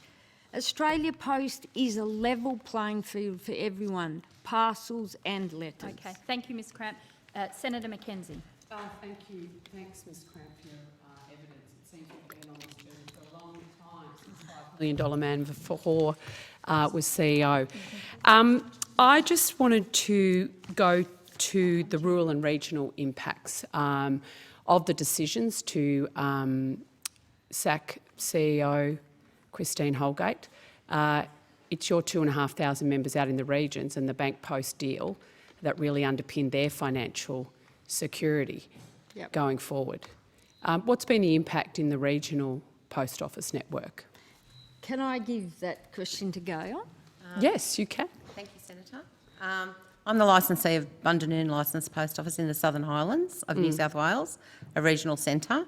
And during COVID, we witnessed the closure of many bank branches in our closest town, which is a good 15-minute drive from Bundanoon, or a 30-minute bus ride for some of our elderly people who don't drive. Those branches were closed, the ATM machines were ripped out of the streets, and the only other option was for these members of our community to come to post offices to do their banking. If we weren't there, the services wouldn't be on offer, and it was terrifying for these people, especially moving throughout the community during COVID and being susceptible to the virus. So it is very important that banking services were implemented into post offices well before COVID began, because it was a lifesaver for the communities of Australia, especially rural and regional centres. Do you have any concerns, given what's happened to Ms Holgate and the perceived direction the board is heading in, about the renegotiation of the Bank at Post deal? We have a set of cartier watches ready. We will pay for them ourselves. If somebody can get those, like banking... No, Ms Crabb, so the community post offices are prepared to pay for their own cartier watches to have that renegotiated. But I can't believe that anybody is going to go out there and find me another $220 million for a $20,000 reward. I think that we may need Christine Holgate to be able to convince them that that's a worthy award. But so do you have concerns? I have massive concerns. Why aren't they already renewed? Why aren't we already comforted with we're doing this and they will be turned over? We have only 2 that expire in September. This CBA signed on for 5 years. But yes, we are very concerned that part of the BCG report says to decline financial services. Right. And you have that, you've seen the BCG report? I have not seen the BCG report. I have seen a previous version of it in 2017, which clearly says that we should not be pursuing financial services. The ANAO, I can table it if you like, but not right now. I can take that thank on you. We will notice. get that on notice. Have to keep ripping through it. Yeah, all right. So we had evidence from the chair when he was last before us that, you know, he didn't want Ms Holgate to leave the organisation. He was quite adamant about that, and that he was very clear that she acted within her policy authority. I mean, what is your view? Should we have changed the policy that she was legally operating under rather than changing the CEO itself? Yes, we should have done that if there was any problem. But as the investigation showed, there was no problem with what she did. I hold the chair to account. He should have stood up on the day and said no. Do you have concerns that policies being announced, such as the perishable goods changes to deliveries and from Australia Post, are a direct result of the implementation of the BCG report? I don't know that it's a direct response to that. I think it's more a lack of management ability. It was just too difficult. It's much easier to just walk away. Instead of forming a group, a forum, like somebody, I'm sorry, I can't remember which senator said at the Senate estimate, Australia Post is the best place to go to every state and say, let's sit down and let's work out. These boutique cheese makers are our customers. They're in the regional and rural centres. There are emerging small businesses all through Australia. They're working in the bush. They can do their job. They can engage with e-commerce. They can go to the post office. How on earth can they actually engage DHL in the Lightning Ridge? 100%. You don't need to... Australia Post should have been doing that, and it was on the table. So did Australia Post consult with the LPO groups, given you've got 2,500 out there where these goods are being produced? We heard about it on the ABC News Well, from thank Tasmania. goodness for the ABC. Yeah. That's all I can say. I mean, so they didn't even consult with you, and it's your... So you don't need to, Senator Carr. You do not need to. I'm a very proud supporter of rural and regional services of the ABC. Mr Hurst, you were going to say, I mean, 2,500 community post offices are the ones actually picking up these orders, delivering them. They're at the front line. So you're telling me Australia Post Management did not consult? Look, firstly, Australia Post Management never consult. It's not in their vocabulary. They say they consult, but they have no understanding of the word consult. They consulted to us by sending us a letter saying this was taking place. Now, as to... So it's informed rather than... It was informed. We're informed of their decision-making processes. Now, in terms of was the change to perishable goods because of the BCG report, I don't know. We don't know because we haven't seen it in full. But what it is a direct result of a change of CEO. Mm-hmm. That's what's caused it, was the change in the CEO. So there was no discussion of this sort of change while Ms Holgate No, not at all. Not at all. Not at all. Okay, Senator Mackenzie, we're going to go to Senator Hanson. Thank you very much. Ms Cramp, how long have you been involved in post offices? 20 long years. So you've dealt with boards before. Do you have communications with the board? With Australia Post Board? No. No. Is there any individual on the board that actually has contact with the post offices? You're also president of the LPOs as well, aren't you? Of the LPO group, and I am also a member of the Licensee Advisory Board for Right. Australia Post. And So, no. on Christine Holgate's appointment, she actually spoke to your organisation the day before and told you her vision for Australia Post, which gave you hope. Yes. She carried through on it, didn't she? She did. So and she has also kept in touch with us on many issues over the 3 years. She's also a close friend of yours, hasn't she, over the period of time? I don't know that. I have, over this issue, I have reached out to her. Yeah. I don't think I would consider her a close friend. Oh, well, you're I certainly... close associate that I you am work a together. close associate. Okay, I I'll am put it that way. desperate to hang on to her. My business is desperate to hang on to her. Are you aware of the conflict that she's had with the board over the years? No, as a matter of fact, no, I am not. Were you aware that she put to the board that she had this vision for how she could pull Australia Post out of the mess that was in, losing money? They didn't have confidence in her, but they gave her 3 months. They didn't think she could actually turn it around.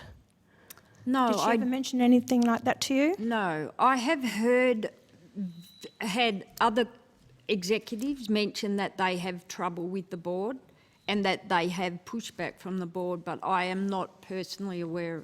She has not discussed any of that with me. That worries me greatly. Did you have any association with the former CEO, Ahmed Fahour? I did have a couple of phone call conversations with Mr Fahour. How did he run the organisation in your... From a distance. We were not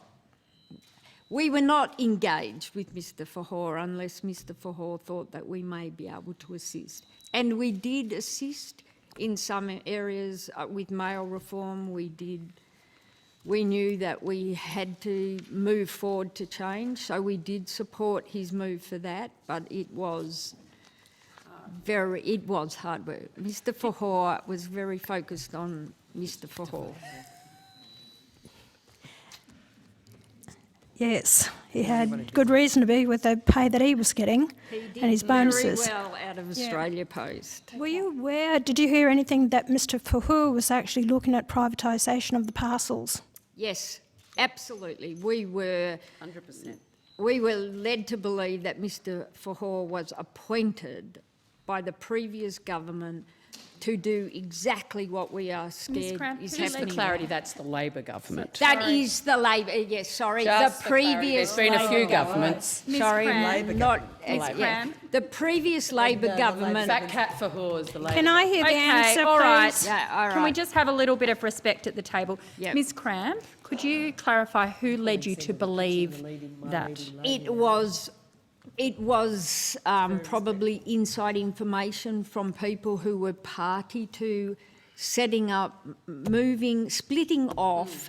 We split Australia Post, Mr Fahor split Australia Post into 4 different groups. We had Red Post, Green Post, Blue Post and a White Post. Blue Post would be parcels, Star Trek, everyone was going to channel the parcels through Star Trek, which would be easy to cut off. It was discovered, I think, at the change of the government into a Liberal government, and the plan was pushed back. And the government, the emerging government, I think, decided that nobody was selling Australia Post and it was to be run as one unit. And we all then spent hundreds of millions of dollars painting all the trucks back to red again. Did you hear if Saudi Arabia was involved in that deal? We did hear some rumours. We actually did. LPO Group received an email, and it was a very odd email, but it was from overseas and it was from somebody, and I maybe can recall it was from Saudi Arabia, but it was somebody raising some serious allegations about corruption within Australia Post management in regard to Ms Cramp, Emirates or something. Do you have a copy of this email? I probably do. Okay, can I ask you to take that on notice? Yes. Because I think it'd be better to have the evidence It rather was than very trying odd, to rack and your brain. We did dismiss it as some sort of scam and took no notice. We certainly didn't act or respond. If you can find the email, that would be great. Last question, Senator Hanson. Yeah. Can you understand why the government got DHL to actually deliver the vaccines around the country and didn't get Australia Post to do it? Can you explain why that wouldn't? No, they didn't. I cannot at all. We deliver Would to you be capable of doing it? Of course we could have. I mean, DHL doesn't have any more facilities than we do. We have more than DHL. Yes, it would have been another perishable goods. We may well have had to have done a lot of work to get it ready. We had the COVID vaccine parcel come from via DHL, I'm assuming, to our post office in Bundanoon to deliver. We are delivering. It would have put a lot of taxpayers' dollars back into the pockets of the LPOs rather than going to DHL. It is crazy that Australia Post is not delivering everywhere in this country. It's not backed by our own government, are you? No. You're not supported or backed We by are our not. own government, the taxpayers of this nation. We are not. Okay, thank you, Senator Hanson. And if you've got any other questions, we can put them on notice. Thank you. Senator Fawcett. Thank you, Chair. 2 quick questions before I think Senator Henderson also has some. Ms Cramp, does the LPO support the regulatory relief that's in place currently? We absolutely did. We had the same mini problem, I suppose, in our offices. We were overwhelmed with what was coming. We had no idea. We didn't know whether we would all be locked down, whether we would be still working. I sold an investment property in February so that I would be able to carry my business through if we had what we were seeing on television happen in Australia. I made provision because I did not know what was coming. And then Easter hit and we had parcels coming on over our counters like I have never seen before. It was phenomenal. Like we were sending out some days 7 to 10 times the mail parcels that we would normally send out. And we were giving them to our transport driver, who then added them to the same level and took them to the next level. It just compounded. Everybody was struggling. We did understand that we needed to do something in the short term. Okay, Senator Fawcett. But you don't support it now. Hang on, Senator McKenzie. You've had your shot. Senator Fawcett. No, sorry. We So have... no, go, Senator answer. Fawcett has a further question for you, Ms Cramp. Yep.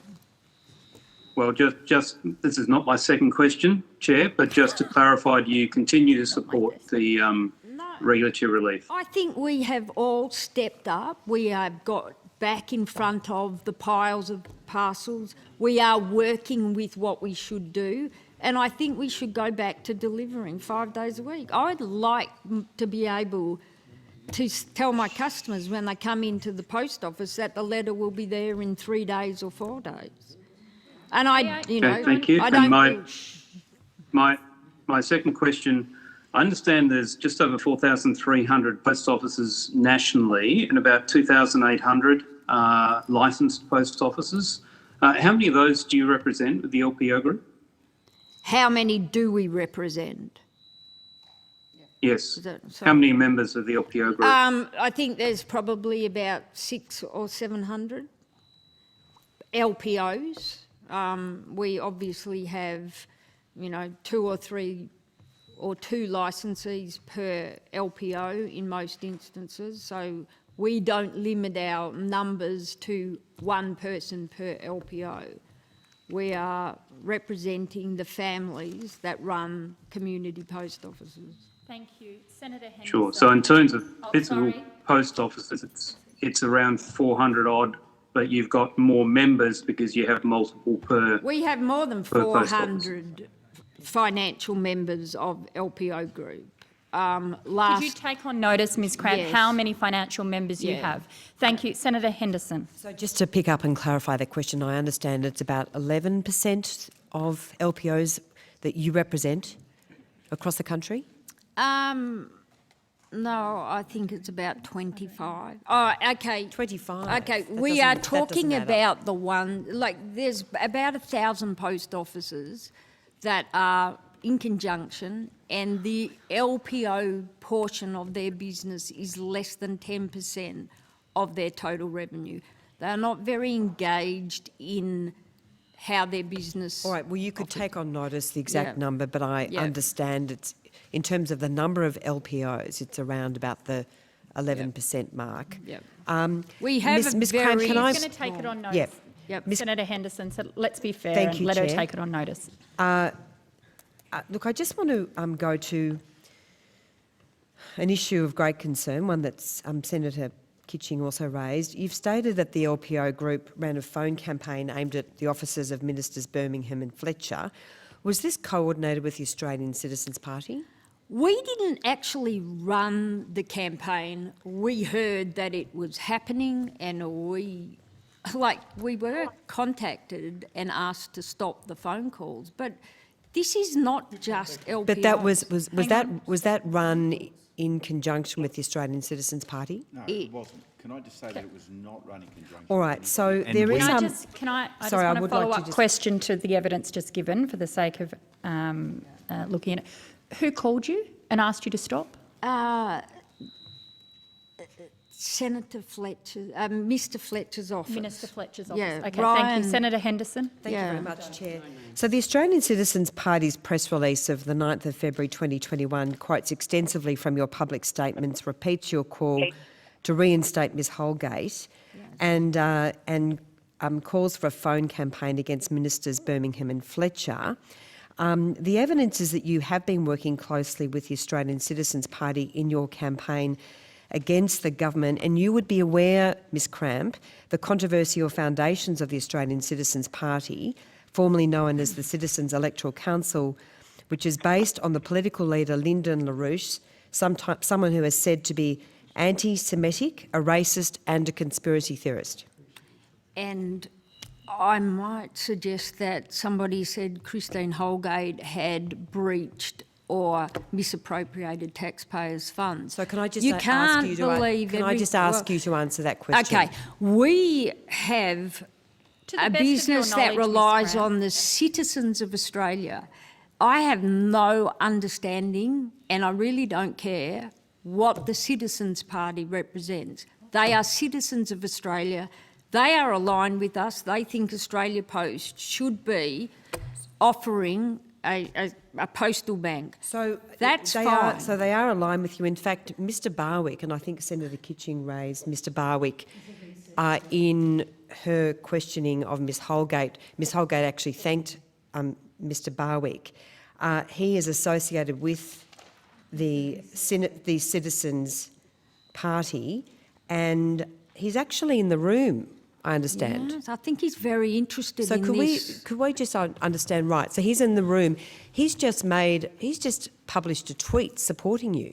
Well, that's great. They are supporting us. They are citizens of Australia. Are you saying that the citizens of Australia should not be supporting Australia Post? I am questioning why you would be working with an organisation known to be anti-Semitic, racist, and also with many of its policies foundation in conspiracy theories. And Senator Kitching has raised the same concerns. We are working with Senator Hanson. No, the I'm Liberal asking, government. No, I'm sorry, The Ms. Labor Cramp. Party, the I'm not National asking- Party. We are working with anybody who Chair, I've will got to ask the support. question, what Okay, there's a point of relevance order. does this Australian have Post. to this Sorry, hearing? I would like to Hang just... on, point of order, Senator Hanson. I'd like to ask what Is that a point relevance of order? this That's has not a point to of this order. hearing.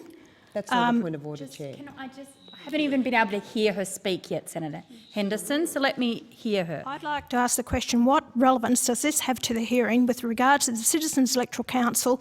Christine Holgate, in her evidence, gave that she has no association with the Citizens Electoral It's not a point Council. of order, but thank you. Senator Henderson. Thank you very much. I guess the issue I'm raising, Ms. Cramp, is that I think it would concern many Australians that you are working with this particular organisation and you are so aligned with them. The gentleman is here in the room tweeting messages of support publicly. That is deeply concerning and very offensive from the perspective of many ordinary Australians, I put to you. I would love to have not needed to rely on anybody else. So when you say you when relied on we them- went to Minister Fletcher and said, this does not work, don't do this to us, Minister Fletcher said, too bad, so sad, move on. We are here today beseeching a committee to help us save Australia Post. So when you If said you... other could I people just- support us, I am very happy to have that support. Mr So- Hurst, I can see you busting to get in here. Can you have something to add? Can I just say that in terms of the Citizen Party, now I'm the chair of the Licensed Post Office Group, I have no real understanding of their background. What we were interested in was somebody who was prepared to stand up and support us. Now, okay, there may be Australians who are completely offended by the fact that they're anti-Semitic. But Absolutely. you know what? There's Many, heaps of many, Australians... many Australians, there Mr are, Hurst. Excuse me, can I finish? Okay, just Entirely let the offensive. witness speak, please. But there are equally many Australians who are offended by paying $30 million for a block of land worth $3. There were many Australians who Mr. were Hurst. offended Hang by on, the robo Senator debt. Henderson. That is Senator Henderson, not let him relevant. finish. I would like you to answer Senator address the Henderson, you do question. not have the call. Right? Mr. There are Hurst. many Australians who are offended by those things. We did not choose them to. We did not go to them because of who they are. They came to us offering support. And what was that support? Could you tell me and detail that? Well, the detail was really that they came to us with a little bit of advice about where we needed to go. They talked to us about getting community support for what we were after. They talked to us about how wrong it was that Christine was treated the way she was. There was never any, this, you do this, we'll do this. If there was no, you do this, we will support this. So do they provide you with any financial support? No. Okay. And so... Final question, Senator Henderson. All right. Look, the racist nature of this group really concerns me. And Ms Cramp, I do feel compelled to ask you a question in relation to a tweet which I consider to be quite racist, about the chair of Australia Post, where you referred to him as Lucio Di Bolognese. Do you think that's appropriate, given the importance of respectful relationships at Australia Post? Got nothing to do with. Yeah, we're Sorry, probably. Senator Henderson, can you table this tweet? Yeah, or yeah. so we know who's actually sent this tweet. I will organise for Who sent the tweet? It is the LPO group which sent the tweet, and it was in April of this year, and you referred to the chair as Mr. Di Bolognese. Can I just ask you, do you think that that's appropriate, given the importance of respectful relationships? If we have respectful relationships, probably not, but we are not in a respectful relationship. We are in a relationship that doesn't exist. Okay. What is our right of reply? Well, you're here right now, and I'm raising deep concerns about the way that you have, I guess, in some ways, have racist overtones in relation to that particular publication.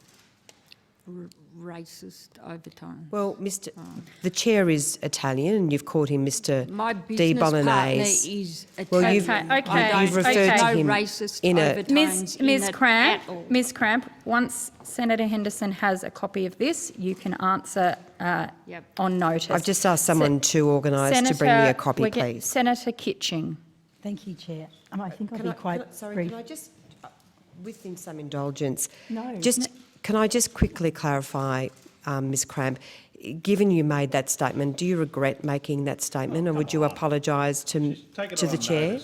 Absolutely. If he was offended in any way, absolutely, it was not intended to. Thank you, Ms. Cramp. Thank you, Chair. Thank you, Senator Kitching. Could I just suggest that you go away and look at the Citizens Electoral Party's Wikipedia entry? Also, if you look, you'll see a reference there to the LaRoucheite movement. You should really have a look at that and see whom you're getting support from. One of my staff's father could well have been an introduction to it. So I'm not actually... One of my staff members' father is very interested in many aspects of the issues that are raised by the Citizens Party. That's the first time I had ever heard about them. And You know they have a conspiracy around banking, and you can imagine how that fits in with their anti-Semitic views. They are promoting Australia Post running a postal bank. If they are concerned about banking, I don't understand where their interest would be, but we are not supporting the Citizens Party. They are supporting us to try and help us save Australia Post from short-sighted political I agree completely with Senator Kitching. This is absolutely shocking. Save us from what's happening with Australia Post, and we won't have that problem. We are appalled to hear this. Can I ask hang two on a questions? second, Senator Kitching. Appalled and disgusted again. Ms. Cramp. Yes. Right. Through the chair, please. Senator Kitching. Two questions. Are you happy that the Department of Prime Minister and Cabinet sent the $900 that was sent by members of your organisation to Consolidated Revenue? No. And it was only $900. And that's what we hear, but when we talk about how many people sent it, we would like to know where it disappeared. So you're saying that the Department of Prime Minister and Cabinet and or the Prime Minister's office pocketed money?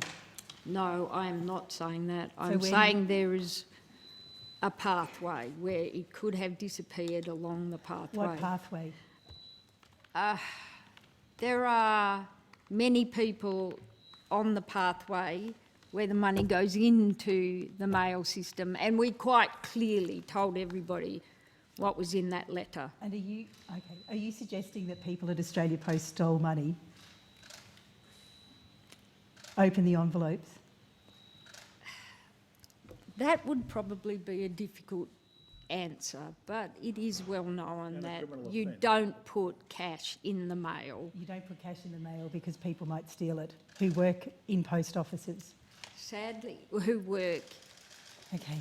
And we must we must factor in I that. just want to ask on notice. Could you please take, I think you said before that you believe the board ignored their fiduciary duties. Could you give me a list on notice of those breaches?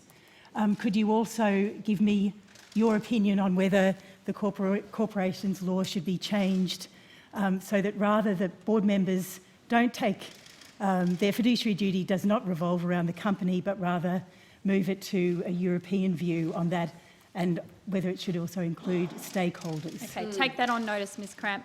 Thank you to the LPO group. There's been a lot of questions put on notice to you. Chair, and sorry, I'm just tabling this tweet that you asked about. So that's the LPO group on the 17th of April. Thank you, Senator Henderson. Thank you to the LPO group for appearing today. You can answer the questions on notice as you receive them. Thank you. Thanks very much. Thank you. Now do we have Katta? No, we don't. He'll be back later because we've gone over time because everybody had so many questions. We're doing the board.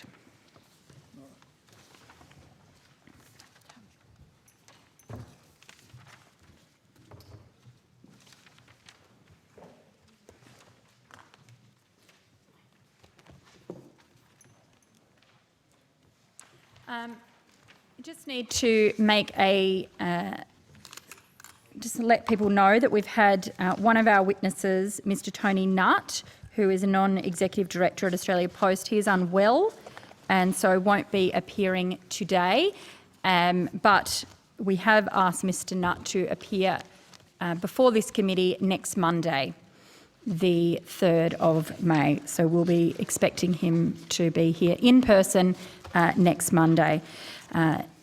We're moving on now to the rest of the Australia Post board.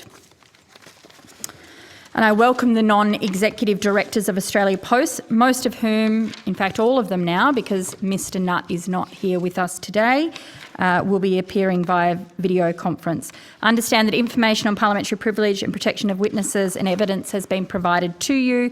For the Hansard record, could we get you all to state your full names, the capacities in which you appear, and then we're going to go to some questions.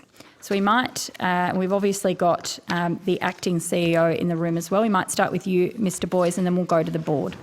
Thank you, Chair. Rodney Boys, acting CEO and Managing Director, Australia Post. Nick McDonald, General Counsel and Corporate Secretary, Australia Post. The Chair? Is the Chairman there?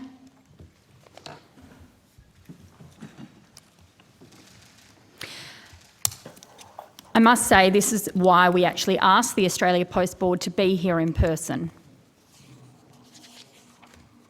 Well, while waiting for the Chair, our Chair, Michael Ronaldson, I'm appearing as a board member of Australia Post, and I am coming telephone, and I thank the committee for accommodating. Mr Chairman, you're going to have to sort your microphone out because it's really not good enough. We can't hear you.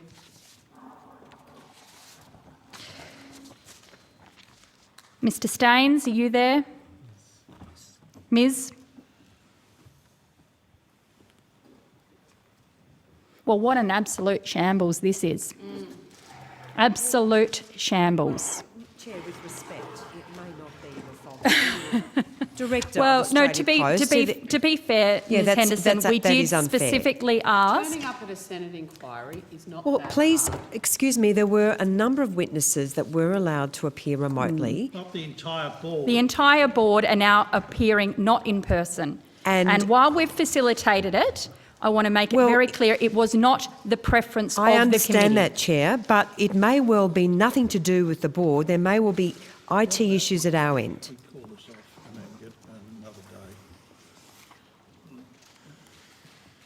We can't hear them. This is a joke.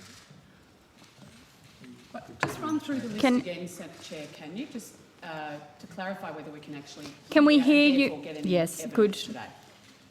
Mr Ronaldson, are you there?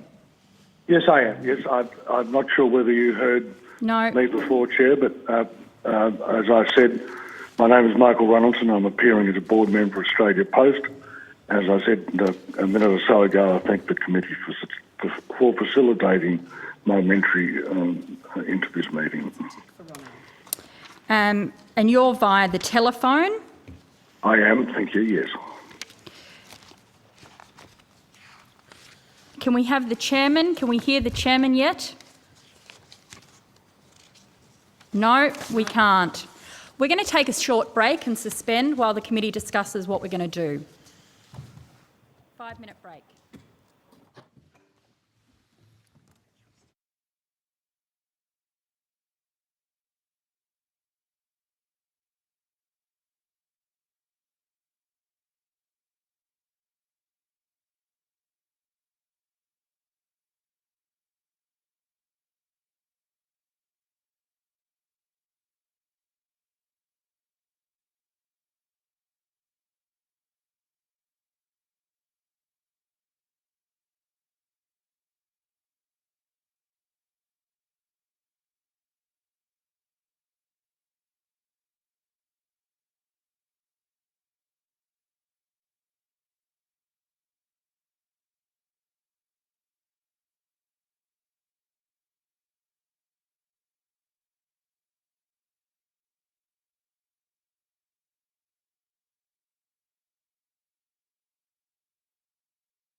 Deirdre Wilmot, Non-Executive Director of Australia Post. Andrea Staines, Deputy Chair of Australia Post.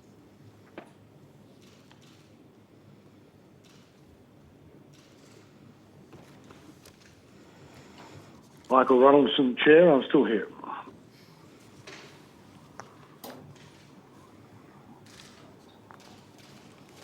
We're missing some people.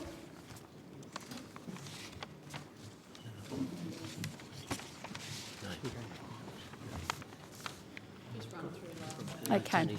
So we've started broadcasting. What we will try and do is get to some of the questions for some of you, but this is just not a very workable situation. I just want to make it very clear. The committee's preference was always to have the board appear in person. Now, I understand that some of you have had other appointments and other activities, but you are the board of the Australia Post, and we expect you to take this process seriously. And to that point, we will be asking for the chairman to appear. Sorry, just point of order, Chair. Could I ask you, just because people are appearing remotely, and the committee has agreed to that, we shouldn't be in any way reflecting on board members because they are appearing remotely. No, Senator Henderson, we've allowed for this to happen. Yeah, I know, Could but I we just finish, please? We will press ahead with today, but as a result of the difficulties with this technology and not having you here in person, we would like to make sure that when we have Mr Nutt back in the room next week, that the chairman appear as well, and there will be other members of the board that may be requested to appear. So we'll press ahead as it is at the moment, but just giving you the warning that next Monday there will be a request for some of you to appear again. Okay. We will go with an opening statement if you have one, otherwise we'll go straight to questions. Chair, I don't have an opening statement. Okay. Mr Boyes, you don't have anything to add? No, nothing to add, Chair. Okay. Chair, I would like to make Chair, it's Deirdre Wilmot here. I would like to make an opening statement on my own behalf. Absolutely. Go for it, Ms Wilmot. Thank you. I would like to respond to recent descriptions of my professional background as reported in the media. I have had a long and varied career in business and in government.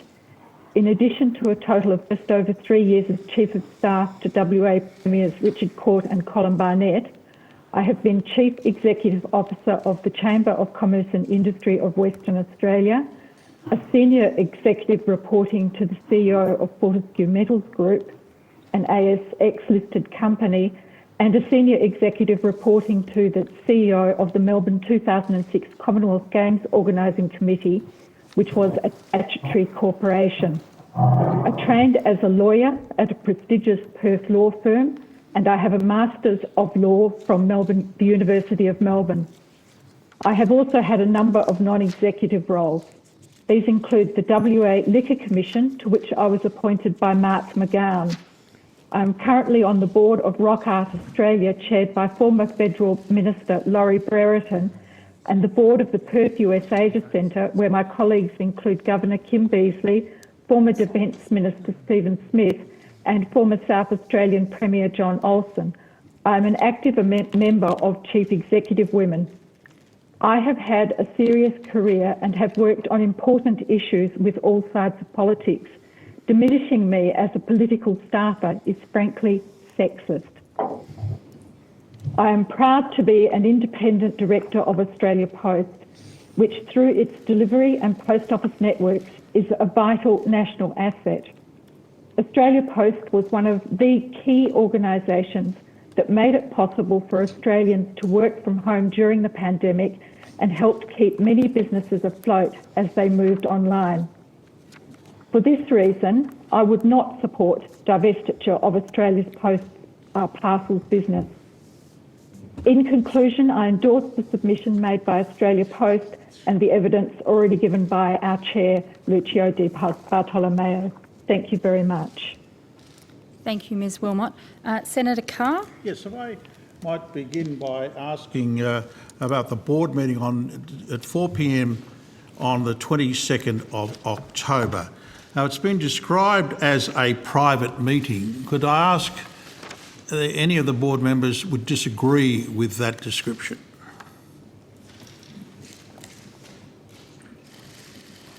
The answer is no. It was a meeting held in the absence of management. I see. There's no independent note taker? There's no company secretary, no general counsel. That's correct, is it? Senator, if I may just, it is common practice for the board often to meet without management. When that occurs, I then subsequently advise the company secretary the issues and decisions made by the board. They are minuted accordingly, and then subsequently they are presented to the full board for verifying that in fact they reflected the meeting appropriately and accurately. So who requested that there be a private meeting with no independent witnesses and no independent minute taker? Sorry, I call for a board meeting and on the basis of what had occurred that day, and we collectively decided it would be a directors only meeting, a very common practice. Sorry, you said collectively decided. The board.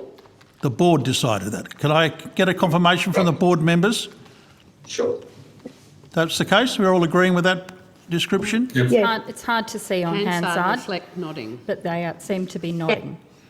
How many meetings in 2020 occurred as private meetings? How many board meetings would be described as private meetings in such circumstances? If I may, Senator, it is usual practice that at the start of each board meeting, we will have a directors only session. So almost every meeting we have, full board meetings we would start with a directors only session. Then we would bring the managing director in, and then we would bring the rest of the management team in. It is standard practice not only at Australia Post, but all board meetings that I certainly involved with. I see. So that's standard procedure. There'll be a private session first and then a full board meeting where formal minutes would be kept. Well, formal minutes are kept of all parts of the board meeting. It's just the process for the directors only session is that the board would relay to the company secretary the matters discussed, the decisions made or taken. They would be drafted, and then the board as a whole would determine whether that was an accurate recording of that directors only session.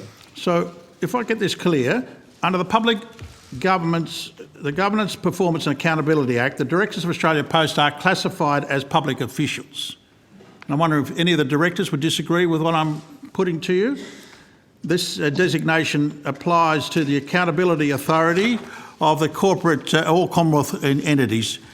Now, is that what you understand, as I'll ask each of you, understand of your duties as public officials? Well, Senator Michael Ronaldson, not just that, but also the GBE guidelines, yes, of course we are. Sorry, I couldn't hear any of that. That's Rono. Yes, I'm sorry. No, what I said was that, yes, and we're also subject to GBE guidelines, so the answer to your question is yes. But in relation to the question about these meetings, there would not be a board in Australia where there is not a private session before the start of it. It's the opportunity for the board with the chair to discuss issues of concern. The CEO is then brought in to have those discussions, and then the meeting goes on. But, Senator, I can assure you there is not one meeting of our board where the minutes are not checked by the committee and either approved, altered or refuted. Okay, so in the case, this particular case, did you have independent legal advice prior to calling the board meeting on the 22nd of October? I don't know the answer to that, Chair. Our Chair might know the answer to that. I don't know the answer to that. You were there. Did you have independent legal advice at that informal meeting? I'd ask, if I could ask our company secretary to, I'm not 100% certain, we ultimately did get independent legal advice, but I'm not sure of the timing. Hang on. No, I want to be clear about this. This is a very specific question. At the private meeting, which was called specifically to discuss Ms Holgate's future, did you get independent legal advice? Chair, sorry, just for clarification, which private meeting are we talking about? The one on the 22nd of October, which is the point of the question. All right, because there were... Don't have to help me with this. Hang on, No, I'm not- Senator. Right, Sorry, Senator, you don't have to help me with this. I'm quite capable asking a question. I'm just asking No, because we understand what you're asking, there were Senator three Henderson. different meetings, Yes, remember? yes. 22nd Let's just be of clear. October, at the private meeting called specifically to discuss Ms Holgate's future, did you get independent legal advice? So, Senator, perhaps I can assist with that query. The board did not have legal advice at the meeting on the 22nd of October. Thank you. Was there any consideration of Ms Holgate's contract at that meeting?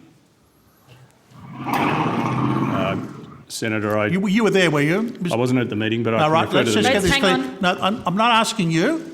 Thank you, Mr McDonald. I'm asking members of the board, given their responsibilities under the Public Governance, Performance and Accountability Act, did they consider Ms Holgate's contract?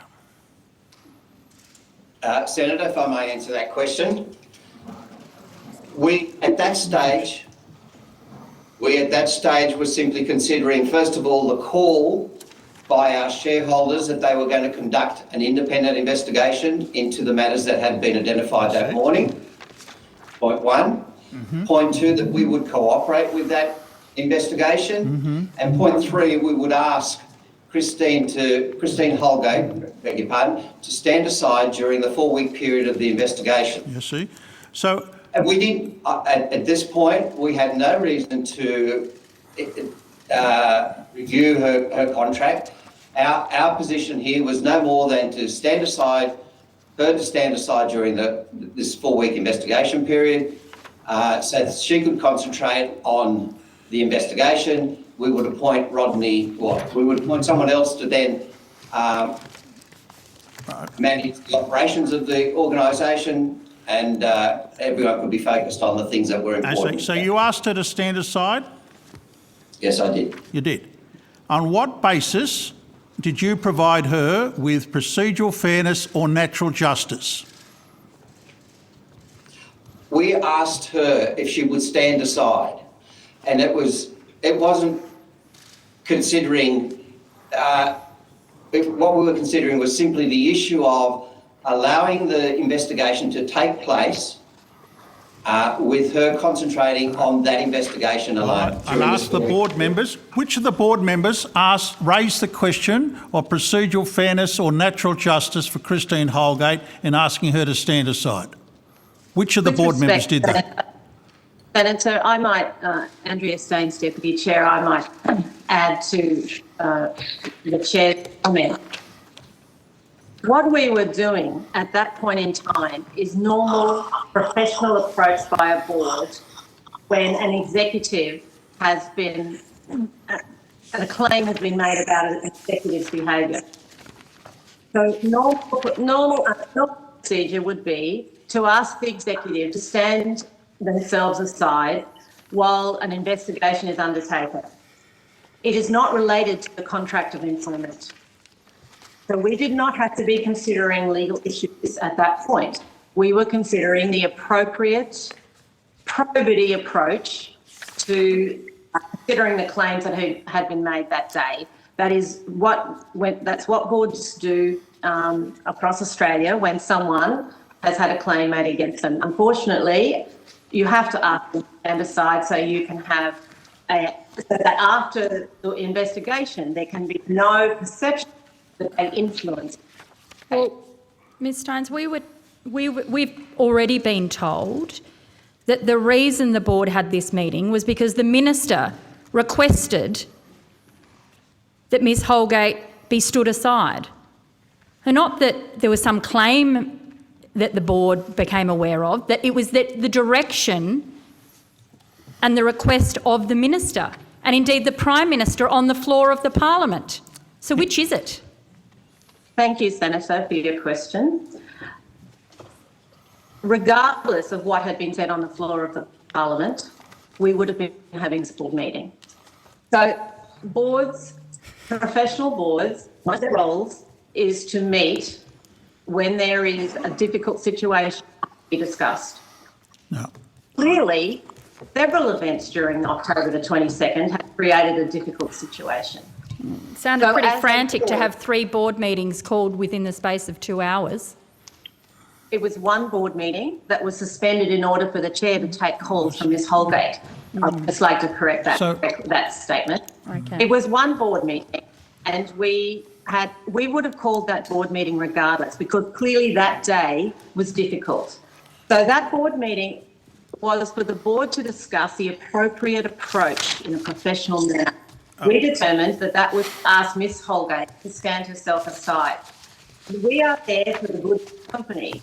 Clearly, the shareholders' preferences were one of our considerations, but we are there for the good of the company. Okay. And for the good of the company, we needed to meet as a board on a difficult day and ask Ms Holgate to stand herself aside while an investigation was Well, let's be clear about this. The Prime Minister stood up halfway through question time.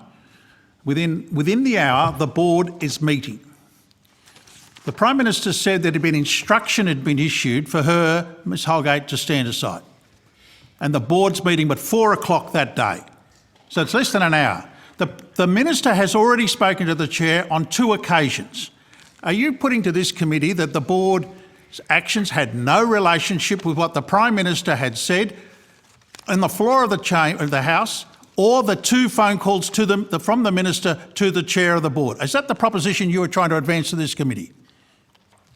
I am saying to the committee. Okay, sorry. The committee sorry, Michael, and then I'll let you speak. I am saying to the committee, Senator, that we would have met regardless. No board would not have met. No, that's not my question. My question is, what did you respond to the Prime Minister's request or instruction? Instruction. The word instruction was used. Did you respond to that? Did you respond to the 2 phone calls from the Minister to the Chair of the board? I did not hear. Go ahead, Michael. Yep. Senator, there would not have been a board, whether they were appointed by a Liberal government or a Labor government, that did not take account of the views of their ministers. Now, it's all very well to be talking about what occurred at 2:45. Can I take you back to what occurred in Senate estimates? And to take up Andrea's point, of course we would have had a meeting. It would have been bizarre if we'd not had one. We had just learnt for the first time of the purchase of Cartier watches for staff. The board were unaware of that. And quite frankly, if the chair hadn't called a meeting, I'm sure that one of the board members would have insisted that it happened. Yes, we took into account the views of. Let me finish, please. Yes, we took into account the views of the Prime Minister, but we also took into account the views of Senator Kitching. We also took into account the views of Mr Albanese, who also said that she should pay a price. All right, can I ask you, at what point was Mr Nutt delegated by the board? At what point was Mr Nutt delegated by the board to speak to Mr Hang on a second. Point of order. Senator Henderson. Chair, as you have ruled already today, I would ask that the witnesses be given the appropriate opportunity to finish answering their questions, please. It's just very difficult to hear them. Senator Carr, have a question and then we can hear the response. At what point was Mr Nutt delegated by the board to speak to Ms Holgate on behalf of the board?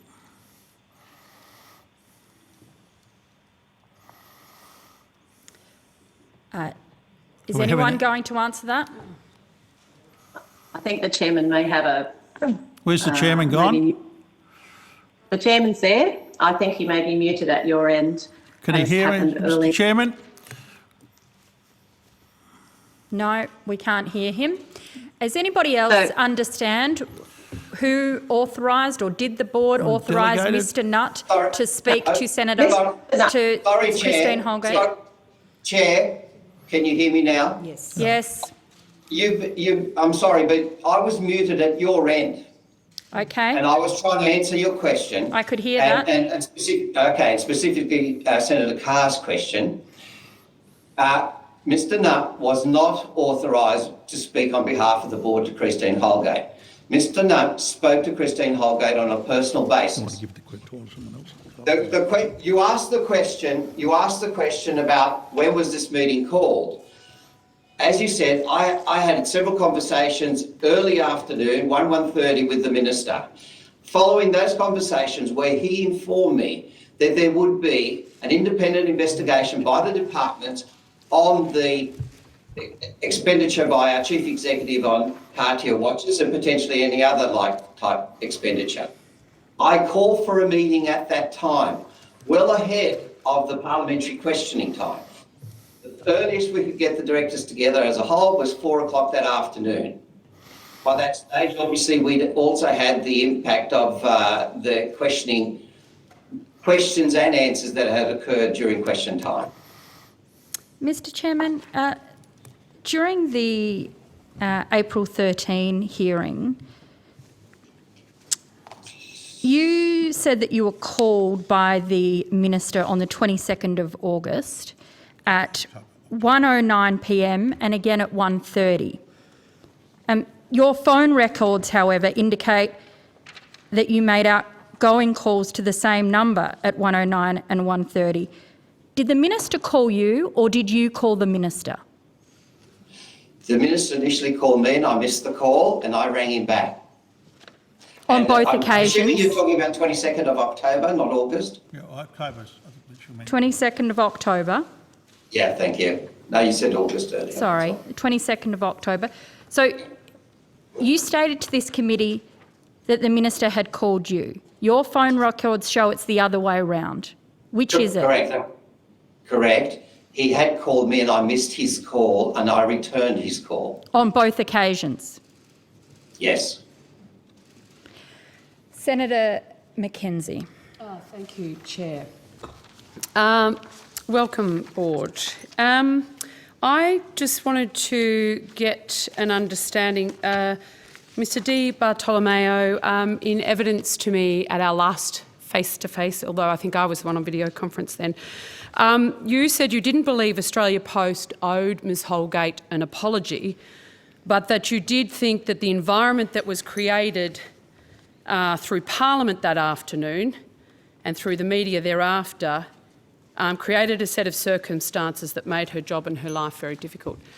I'm just going to ask for each of the board members whether they agree that Australia Post doesn't owe Ms Holgate an apology and that indeed it was the environment created through Parliament and subsequent actions that led us here today.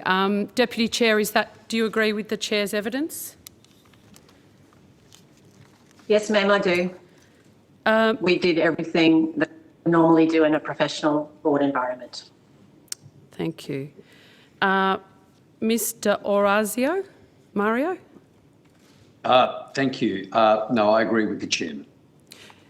You agree that Ms Holgate isn't owed an apology from Australia Post and that it was the actions within Parliament that day that caused the issues? Well, it was a very toxic environment that followed after that too. Not in isolation, but the events that followed subsequently. What do you mean by toxic? I thought that the cartoons and the talkback radio and the Twitter and the Facebook was just horrible. Kicked off by the activities here in the Parliament, by the Prime Minister demanding that she go. Well, not so much the Prime Minister as Senator Kitching's questions, which she had every right to ask, but the subsequent events after that. Senator Mackenzie. Thank you. Sorry, Mr McIver, do you agree with this statement? I don't believe Australia Post owes her an apology, but I do believe she's been badly treated. Yes, I do, Senator, and I think it's it's sad that it's got to this stage, and we all saw between the 22nd of October and the 2nd or even later into November comments made by many people that maybe they would retract them today or would change them, and we've heard some of that evidence even this morning. Former Senator Ronaldson. Well, thank you for your question, Senator. I am a little concerned that we're sort of moving from asking questions to trying to take scalps, but I mean, that's up to the committee themselves to play this out today as they want to. What I want to put on the public record is that what occurred was not of the board's making. The situation we're in today, this inquiry, media frenzy, a former CEO who's clearly suffering, is not of the board's making, and most definitely not where we want to be or ever imagined we would be. The moment Senator Kitching asked her question in estimates, and Senator knows full well why that was done and on whose behalf it was done, and the fact that it was a bit of payback. From that very moment, this thing got completely out of... Senator Kitching will have her... Hang on a second, Mr Ronaldson. Senator Kitching can have her right of reply when she has her turn. The point of order is under Standing Order 193, Suborder 3, that the witness is actually not following the standing orders of the Senate. And he should know them because he was a former Liberal senator. Senator Kitching, we will come to you and you can have your opportunity. No, I'd like you to rule on the point of order, thank you. I don't think there's a point of order. The point of order. There is a standing order, 193, Suborder 3. I just cited it. So please pay attention. Senator Ronaldson, could you go back to the question that was asked, and Senator Kitching will... And I have a limited time, so thank you for... I just wanted to go to the other board members. Ms West? Well, I just need to answer your question, Senator. Because this was not on the board's making, it is not the responsibility of the board to apologise. But I guess the second part of the question, the statement by the chair, was that she'd been badly treated. So thank you, Mr Ronaldson. But Senator, Ms West, thank you, Mr Ronaldson. I'm going to Ms West now. Unspeakably outrageous rort. If you were in the room, this would be easier. Hang on a second, Mr Ronaldson. You don't have the call anymore. Ms West. Thank you, Senator. I support the comments by the chair and my fellow board members. It is most unfortunate, the treatment that Ms Holgate has received during the whole series of events, from the evidence given on the 22nd of October right through until the point where she chose to resign, and even after that time. In terms of the role of the board, I endorse the comments made by other board members that we followed normal board procedure, and this was a series of events that played out as we all witnessed and saw. So I don't believe that an apology is warranted, and I agree with the chairman in that. I do, however, believe that we should all be reflecting on what led to the whole set of scenarios and where we now find ourselves, in fact, even sitting here today. Thank you. Thanks. And just finally, Ms Wilmot. Yes, thank you. I also support the chair and my fellow directors. It was an incredibly tough week, a very tough circumstance that arose in estimates, followed by the way the day and indeed the week emerged. The board did not. It was Miss Holgate who reached the view that her position was untenable. The board did not ask her to resign, but in the circumstances and given the week that had preceded, and the statements by public figures as to her position, it was difficult to take a different view than that her position was untenable, or it was easy to understand why she herself had reached that view. Thank you. So I think that backs up the chair's evidence last time, was that the board, the chair, you know, would love Ms Holgate to still be CEO had events not transpired as they did. So given the opportunity, how does the board feel about reinstating Ms Holgate, given she said she loved her job and the LPOs want her back? Senator, I guess while I support the notion that we are disappointed Well, I'm using your evidence, Chair. Yeah, no, we support the notion that she was a good CEO and we would have wanted this not to have occurred at all, but it did. The circumstances that have passed and we've moved on. And we have a new CEO in place and yes, I'm getting to that. Australia Post needs to move on. It is bigger than any one person. It is more important than any one person, and the organisation as a whole needs to take priority at this stage. Thank you. That's a lovely segue, Chair, to Mr Boys. It is bigger than any one person. 2,500 licensed post offices across rural and regional Australia back Ms Holgate as CEO because it was she who, for the first time in a long time, actually provided financial sustainability to their business models. Unlike former CEO Mr Verhoor, who many of you were board members during his reign, actively sought to get rid of the LPOs. My question, Mr Boys, really goes to the decision around perishable goods that you've backflipped on as an organisation. It was slated to start in March. It was then announced it was going to happen in June. You've then backflipped thanks to great community outrage and some good reporting. I mean, when did the board or when did the organisation make the decision to halt perishable goods for Australia Post? Senator, thank you very much for that question.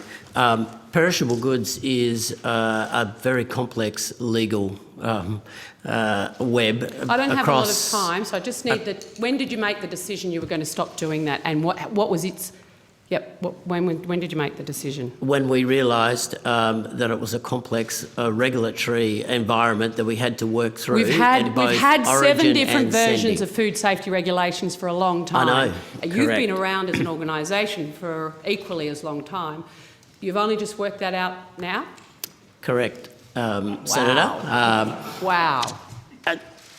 Seriously, that's incredible. Through the COVID period, a number of small businesses have had to pivot online, and we would love to support those. So any support that you can bring, Senator, or this House can bring, we are working very hard with the regulators. In fact, there's a meeting today with the Small Business Ombudsman that's happening right at the moment, and any support that you can bring, we would love to have your support Boyes, and any regulators. Hang on a second, Senator McKenzie. He's asking for my support. Of course I support Thank you. Australia Post posting organic cheeses made by farmers around the country. Of course it's the change of regulation that we would like. Mr Boyes, you've got it. But my question goes to the lack of consultation in making this decision. You didn't consult with the post offices that conduct that work and are actually embedded in communities, and you didn't consult with industry before you made this decision, did you?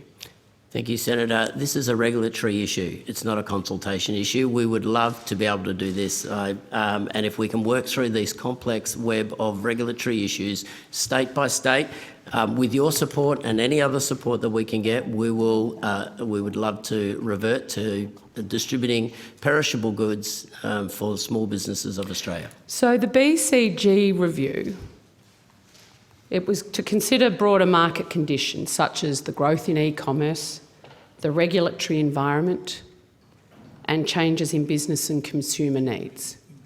Now, I would argue that the posting of perishable goods across this country fits all 3 of those areas. It's a growth space, meeting business and consumer needs, particularly as more Australians have moved online as a result of COVID, and indeed the very regulatory environment being exposed through this.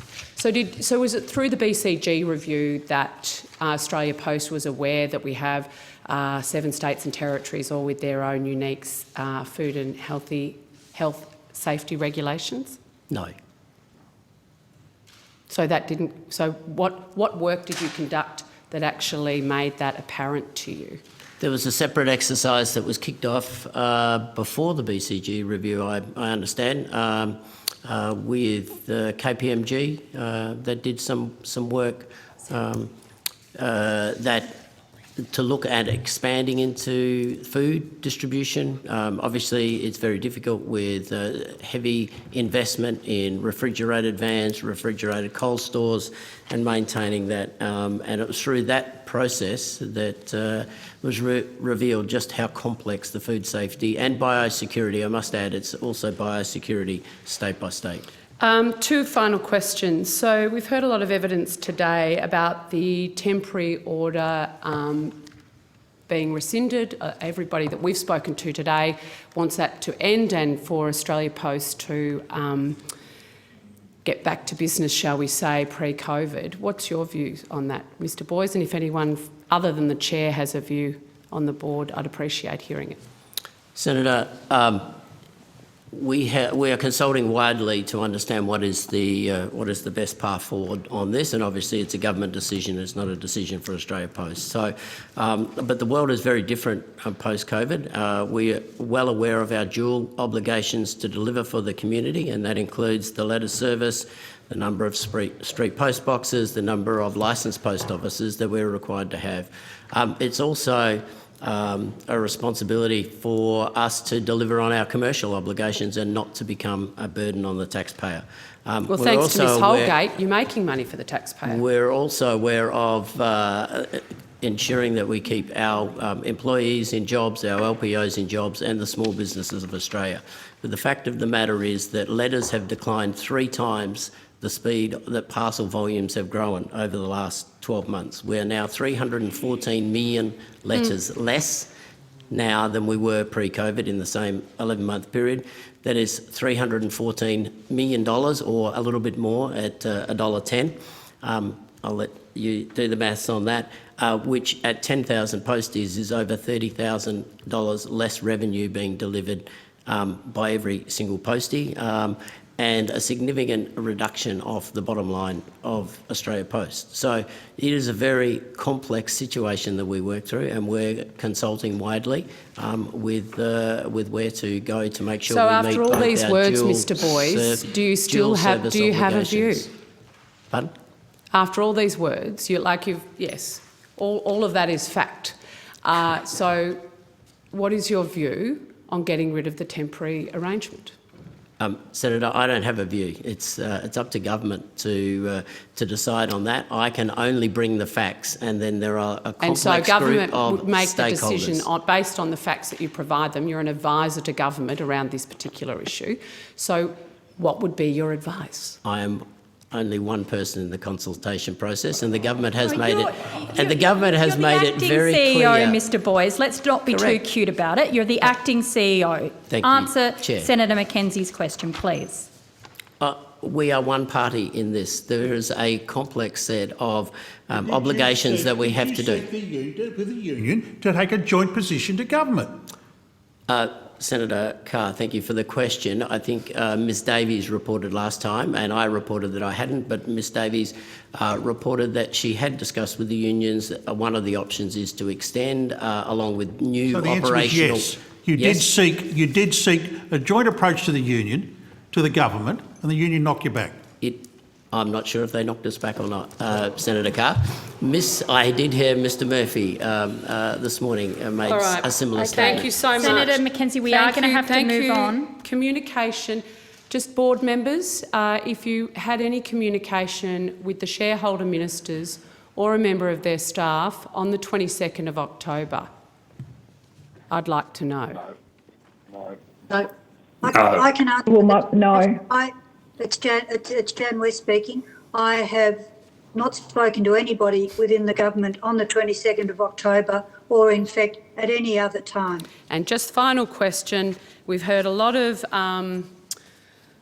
scuttlebutt about what parts of the BCG report you've seen, you haven't seen. Was the BCG report discussed at any board meeting that you've been in attendance, please? I'd like confirmation from board members. Well, I'll start as Deputy Chair. I've been on the board since June the 27th last year. The BCG report has never been discussed, and neither has privatisation ever been discussed in any board meeting I have been in since June the 27th, 2020. As the feeling that I get from management is that the BCG report is old news. It was put together before COVID. The world has moved on, and we are now talking about the new Australia Post. Stopping and it involves the different topics that have been discussed various times. Or a So the BCG subcommittee of the report and board. Or a privatisation have subcommittee never of the been board. discussed in my time on- They're informal meetings. Sorry, I should have included board meetings and subcommittees of board. Thank you. Senator, Other Deirdre members? Sorry, here. Mr McDonald, you've got information on that, do you? Yes. Okay. Thank you, Chair. Perhaps if I can assist with that. Ms Staines joined the board in June last year. We had a board discussion that dealt with a draft of the BCG report in February of 2020. Thank you. Now, the directors may come to that, but I just thought I would clarify that point. It's hard with so many video Thank you. Ms Wilmot is desperate to have a say here. Yeah, thank you very much. We had, as has been discussed elsewhere in evidence, a strategy meeting on the 20th of February, and BCG came and presented some slides to talk about their report.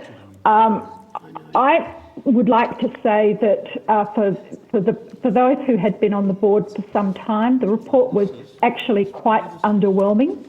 And I would support Ms Holgate's evidence that she objected rigorously to the recommendations. The reality is that the report told us nothing new. We know that letters are declining, and we know that passes are increasing, and there's only a limited number of levers that can be examined. So we did not discuss the report ever, as to my recollection, after that meeting. And in fact, at that meeting, we appointed another consultant to do some detailed work for us. Who was that? That's been canvassed elsewhere in evidence. It was McKinsey. Okay. We'll get the terms of can I just reference for ask for a- McKinsey's contract, if we could, on notice. Very well, thank you. Senator Mackenzie, can I just ask a follow-up, because I'm not sure we heard from every board member in relation to their communications from ministers or ministers' offices surrounding the 22nd of October. I didn't hear from you, Mr Ronaldson. Well, you did, but I didn't identify myself. I said no, Chair. Okay, thank you.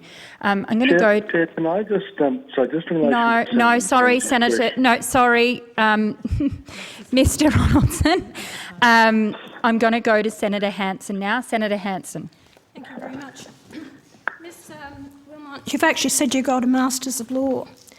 Can you explain to me constructive dismissal? In what context? Oh, sorry, I'm just sorry. Constructive Chair. dismissal.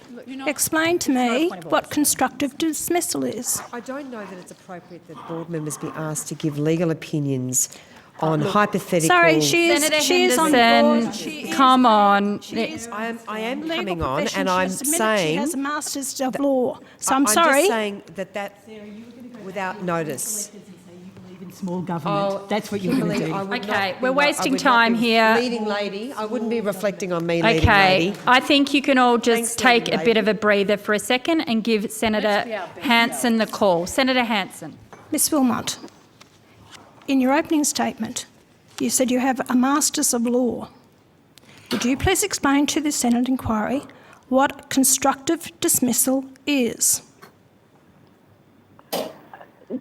Senator, I believe my views on constructive dismissal in this context would be quite hypothetical, because the facts of this matter that you've been examining involve a resignation.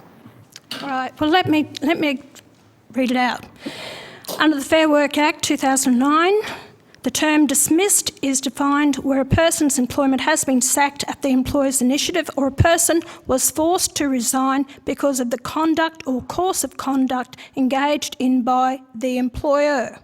A forced resignation, also referred to as a constructive dismissal, is when an employee has no real choice but to resign, and thus the onus is on the employee to prove that their resignation was not voluntary.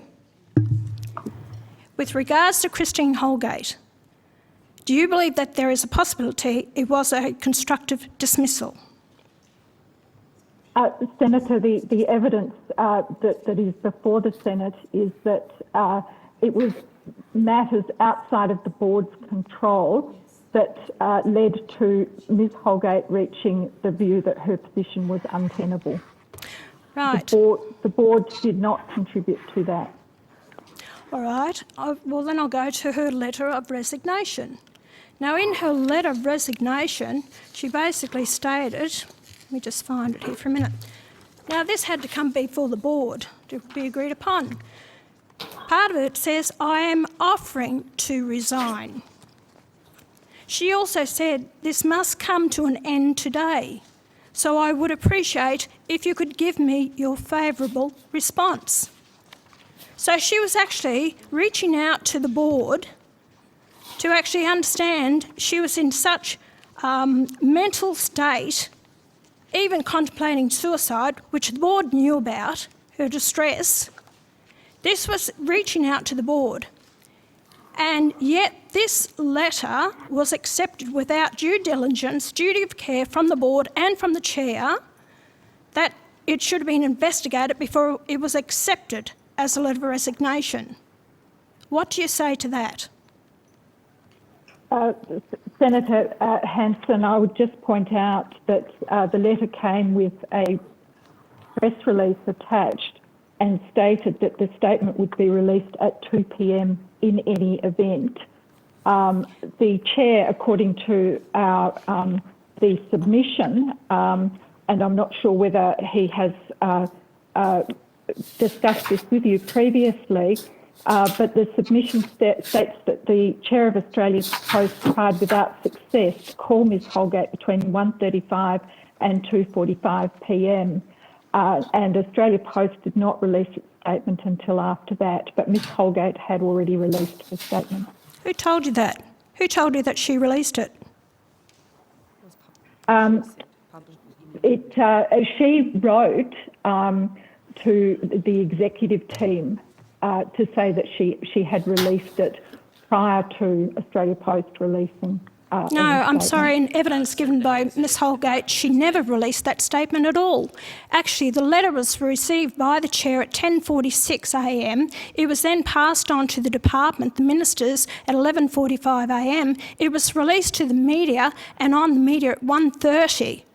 Ms Holgate, in her statement, said it wouldn't be released by her till 2 p.m. So someone released that letter. And I'll ask the chair again that question. Who released that statement to the media at 1:30? So it's either the Board of Australia Post, the chair, or it is the shareholders' ministers. Who released it? Now I'll ask you, Mr Bartolomeo, who released that? Did you? Did your board members? Who released that statement or her letter of resignation to the media? Hang on. Thank you, Senator. To the chairman. Thank you, Senator.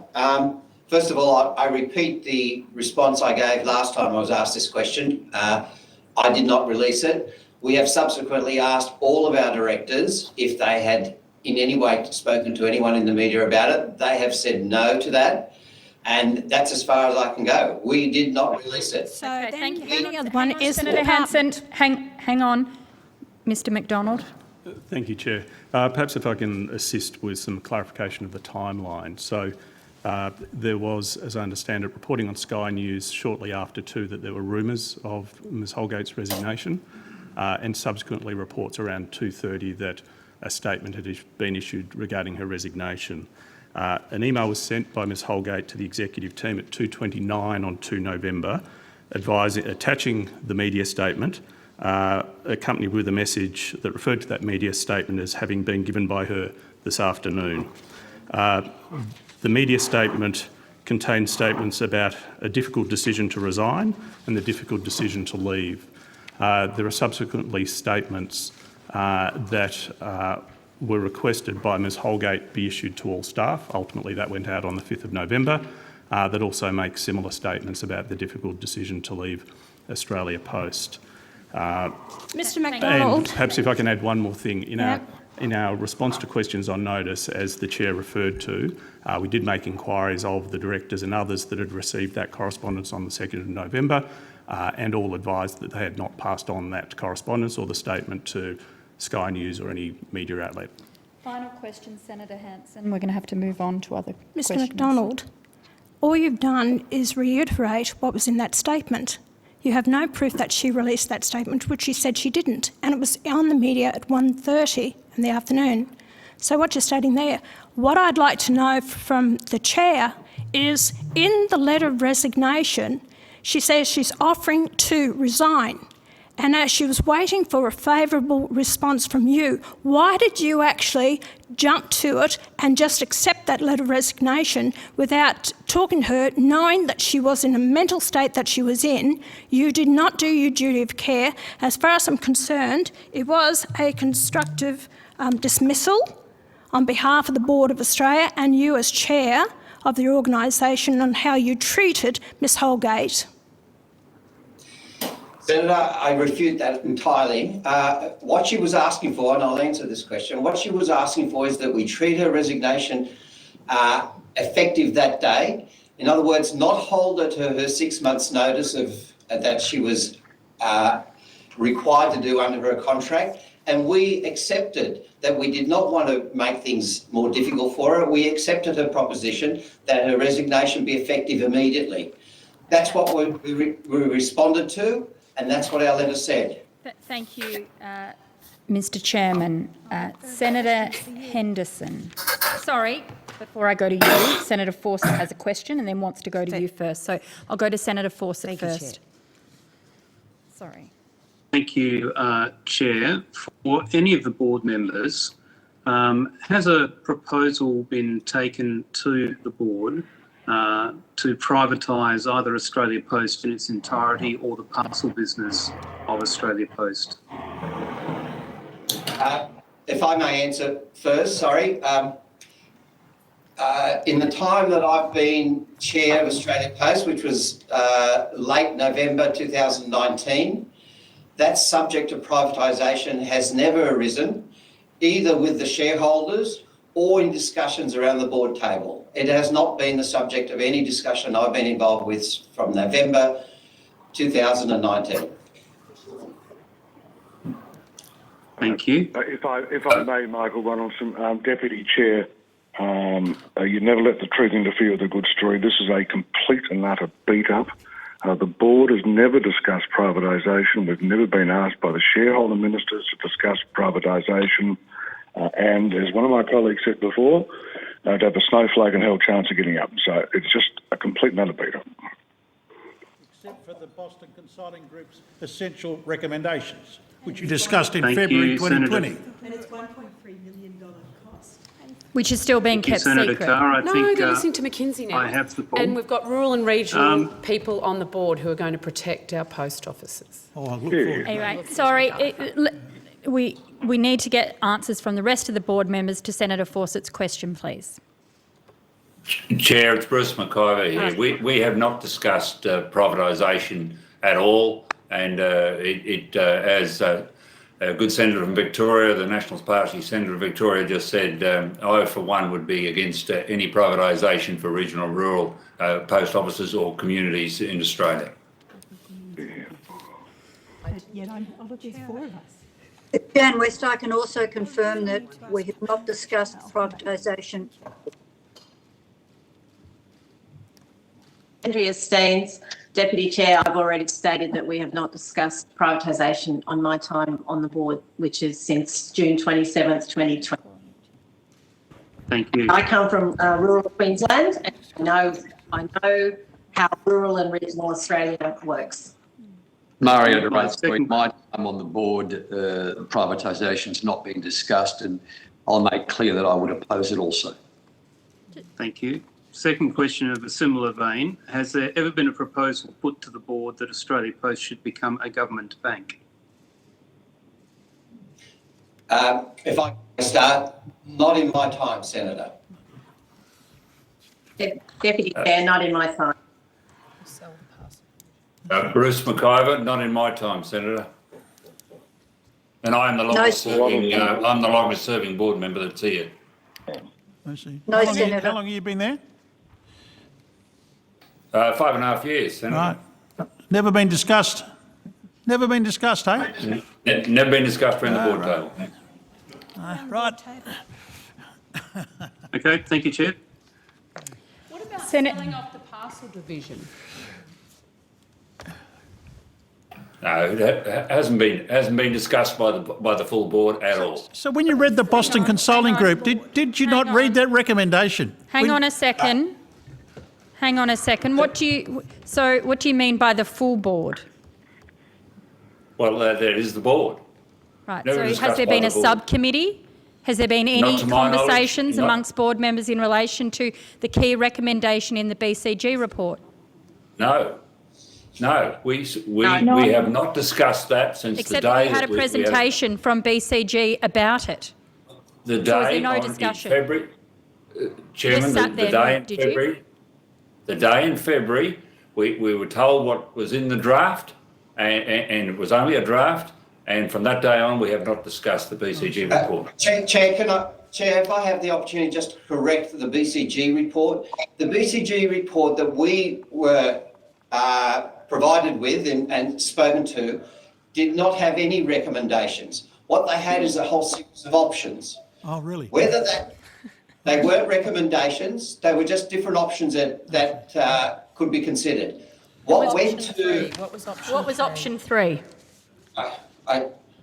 One of those options included some potential privatisations, but it wasn't recommended, it wasn't discussed, it was simply put by us, it was put forward by BCG. So just to be clear, one of those recommendations was the privatisation of the parcel services. Be clear about this. Can I just correct the thing? The words are reform paths. Is that the words used? Reform path. Recommendation becomes reform path. Options. A privatisation option. He's nodding. Senator Henderson.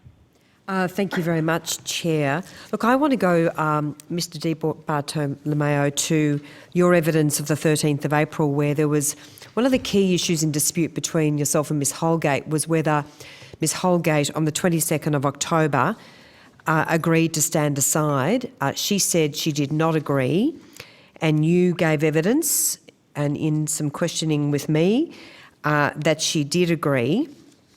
The committee has now received, in response to my question on notice, further information, an email that Ms Holgate sent to Australia Post's executive team at 6:27 a.m. on the 23rd of October 2020, which stated, "Dear team, first my sincere apologies to all of you to have to go through this. Rodney, thank you for agreeing to lead the team. I have deep respect for all of you and hope together you remain strong to lead our ship through this. Thank you for all your messages of support. Stay strong, stay safe." So that particular email from Ms Holgate the morning after the discussions about standing aside, in your mind it's beyond dispute that she did in fact agree to stand aside? Certainly, Senator, in my mind, she did agree to stand aside, and that, plus a number of other statements that we shared with Ms Holgate that evening and the following day concerning the actions that had been taken, were consistent with her standing aside.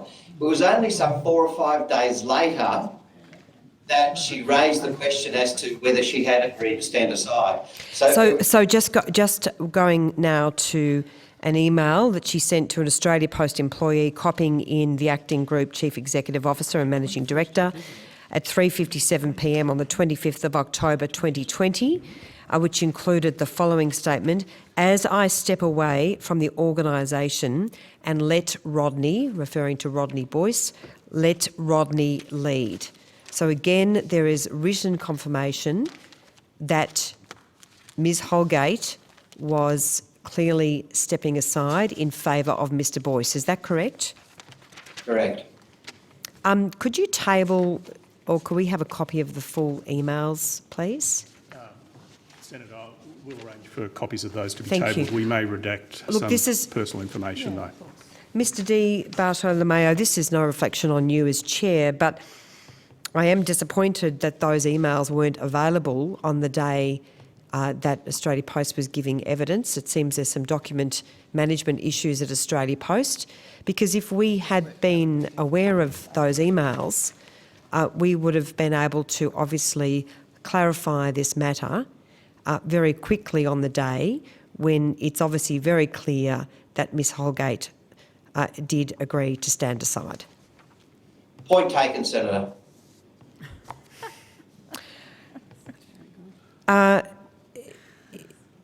Could you please tell me very quickly the regulatory relief that was put in place, how vital was that during the pandemic, please? When we first started seeing the trends occurring in March, early April, it was absolutely critical for us to be able to handle the additional volumes that we were looking at, to put more resources into the management of and the delivery of the parcels. Christine and her team, supported by the board, identified that the movement of a number of our vital postal delivery officers taken off delivering mail to helping deliver, putting them off a bike and onto a van, helping deliver parcels, was going to be absolutely vital to achieving that objective. Okay, and thanks. They have done a fantastic job in doing that, let me say. Is it still necessary to be in place? The low volume. No, I'm asking the chair. Sorry, Chair, I do have the call. Well, if the chair wants to answer that question, and then we go to final question from Senator Henderson. Chairman? At this point, there is no doubt that the extra arms and legs in parcel vans delivering parcels has been a huge opportunity for us to be able to achieve our objectives.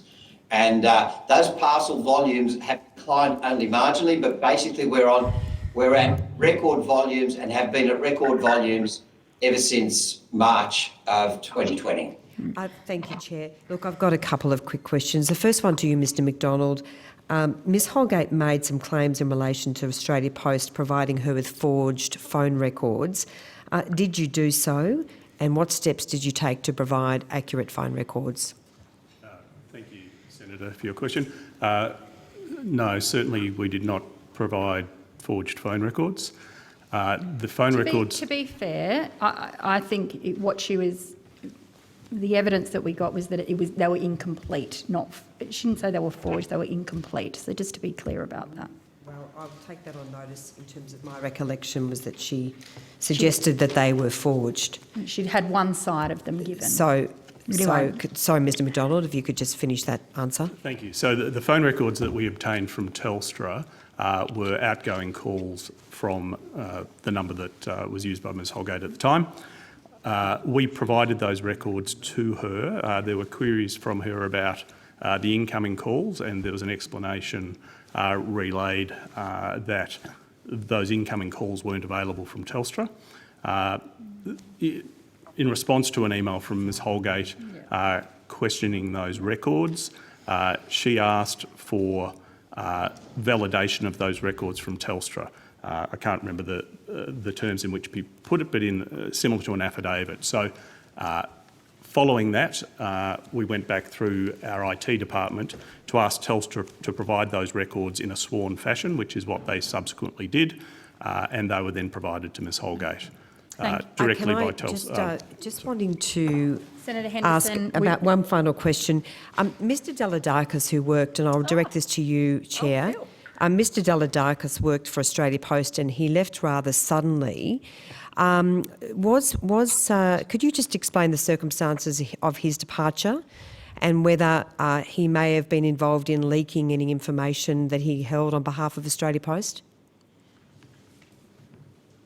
Who was that to, Senator Henderson? So that's to the chair of Australia Post?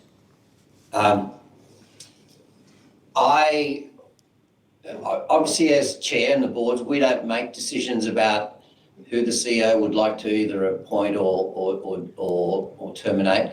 What I'm aware of is that Mr. Deladakis' contract included a 6-month probationary period.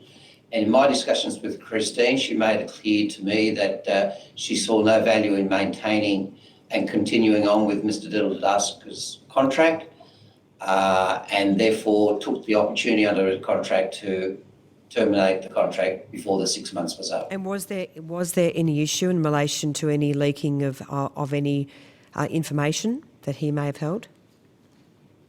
I have no direct information as to whether he took any documents or leaked any documents, so I'm not... No, I didn't say documents, I said information.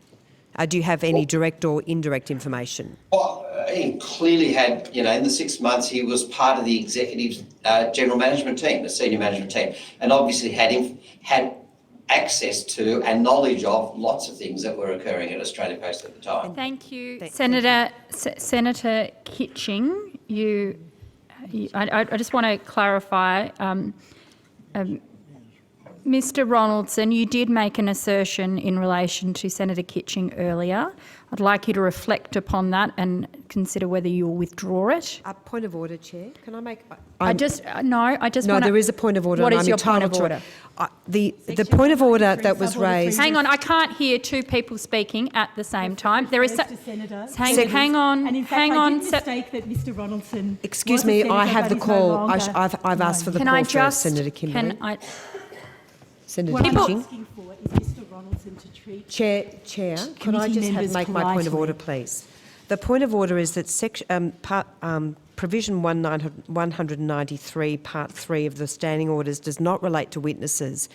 It's a prohibition on a senator still not using offensive words. No point of order, Senator Henderson, because I wasn't ruling on that standing order. I'm simply, which is why I didn't quote it, which is why I asked Senator... There's no prohibition in relation to witnesses, and Senator Kitching has mistakenly misrepresented the standing order. Anyway, can I have my time now, Chair? Can I just ask Mr. Ronaldson, would you reflect on the assertion that you made and consider withdrawing it? Well, what's the basis? Can I just ask... Please respect what's the basis? The chair has a right to ask a witness. Because I'm trying to keep this civil. That is why. Senator Ronaldson, sorry. Look, Chair, to facilitate this hearing, if Senator Kitching, she knows where she got the information from. If she thinks that I'm wrong, I hear from some of your Liberal Party. Then I will withdraw it. Thank you, Mr. Ronaldson. Thank you, Mr. Ronaldson. Senator Kitching, you have a question? I do hear from some of your colleagues that you're a very nice person, so I was surprised. Could I ask Mr. McDonald, when did you provide some legal advice on the employment contract to the board? So who first asked you, so that the board had a meeting in several parts on the 22nd, when did you provide some advice? When did someone ask you about Ms. Holgate's employment contract? Thank you, Senator. So at the board meeting on the 23rd of October, there was a request that we obtain external legal advice for the purposes of preparing correspondence to Ms. Holgate, which led to the letter that was sent to her on the 25th of October. We also... Sorry, did the chair or any board member ask you for advice on the employment contract? No, the board did not request advice on the employment contract at that point. Did you offer, here's the employment contract, which I note says, I'm actually using the Secretariat's computer, so just bear with me for a moment. It says that this is the entire agreement. Did anyone display any interest in the employment contract? So, Senator, perhaps if I can respond further on that. So on the 23rd of October, as I said, there was a request for advice regarding correspondence to Ms. Holgate. on the 22nd of October, when the decision was made to request that Ms Holgate stand aside, the minutes record the prospect of direction to stand aside, but that would be subject to the terms of her contract. And sorry, the board minute says subject to her contract. I'll have to just check the exact wording, but it talks about in a manner consistent with the terms of her contract of employment. So that contemplates. So which section are you looking at? So I'm looking at the second bullet point under paragraph 2.1.2. So that. Sorry, so I'm in her employment contract. You're looking at. I'm looking at section the of minutes of the 22nd. Oh, okay. So which section of her employment contract would you go to allow for the standing down to occur? Well, because there is a summary dismissal clause. So perhaps if we can clarify. Sure. At the meeting of the 22nd of October, and subsequently the correspondence relates to Ms Holgate's agreement to stand aside. So at that point, So it's a subsidiary. You're actually treating that as a kind of a separate or a subsidiary agreement to her employment contract. Well, because I think treating that as her agreement to stand aside. But you're saying that because this agreement in section 14 talks about that this is the entire contract. It's in the entire understanding of the contract. So you're saying, and then in fact any other agreements are rolled into this contract. So can you just tell me where? And I'm not saying particularly that there might be a clause. Which clause did you refer to when there was a standing down of Ms Holgate? Well, there wasn't a standing down of Ms Holgate. Well, she stood aside. I think you have been saying she's stood aside. There's a significant difference between standing aside by agreement and being stood down by your employer. Yes. And the contract provides for standing down or suspension, but standing aside by... Just tell me the clause number and the subsection of the employment contract where it talks about standing aside. Can I just clarify? Yes, certainly. It's the Deputy Staines. Yeah. I just want to clarify, we're talking at cross purposes here. For an employee to choose to stand themselves aside, there does not need to be reference to a contract. There does not need to be space in the contract. If you choose to stand yourself aside, you can do that independent of your employment contract. An employment contract is silent on that. So was that letter signed by both parties to stand aside, for Ms Holgate to stand aside? Did she sign that as well? Or did it reflect a verbal discussion? So the evidence from the chair has been that there were discussions between him and Ms Holgate about standing aside by agreement. Wasn't that a bit sloppy, not to get her to sign it? Sorry, if I can finish, Sure. Senator. We then followed up with correspondence on the 25th of October that confirmed those arrangements to stand aside, and as has been referred to, there's correspondence from Ms Holgate where she refers to standing aside in slightly different terms. Well, this is the crux of the matter, isn't it? Yes, but... This is the problem. You didn't do your due diligence. You were sloppy. Not you personally, Mr McDonald, but the board and the chairman have been sloppy in this. If you'd sorted this out properly in the beginning, we wouldn't bloody be here, would we? Well, I'm going to go to Senator Hanson because she's got some follow-up questions. Senator Hanson. Thank you very much. I do want to follow up about this. You actually haven't got it in writing, have you, that Christine Holgate agreed to stand down? Is there anything in writing? Well, the emails to which I... No, I'm not asking you, Senator Henderson, please, I'm asking the board. We've just had evidence. Where have you got it in writing that she's agreed to stand down? Senator, the agreement to stand aside is reflected in the discussions between the chair and Ms Holgate. It's reflected in correspondence from the chair to Ms Holgate and subsequent email correspondence from Ms Holgate and the conduct of the parties. Happy to stand aside. So I'll take that as being in writing. Senator, I've got the call, thank you. You had a meeting on the 22nd of October with regards to, and in this 2.1.3, it says the chair's advice that Christine Holgate had agreed to stand aside. Where is your evidence with regards to that?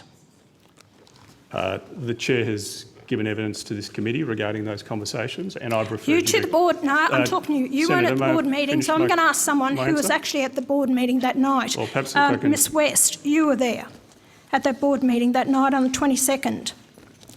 How did you attend? How did you attend the board meeting? By teleconference. It was a telephone call, Senator. Right. How did you become aware of Ms Holgate stating that she would stand aside? The chairman advised us that after a number of conversations, she had agreed to stand aside.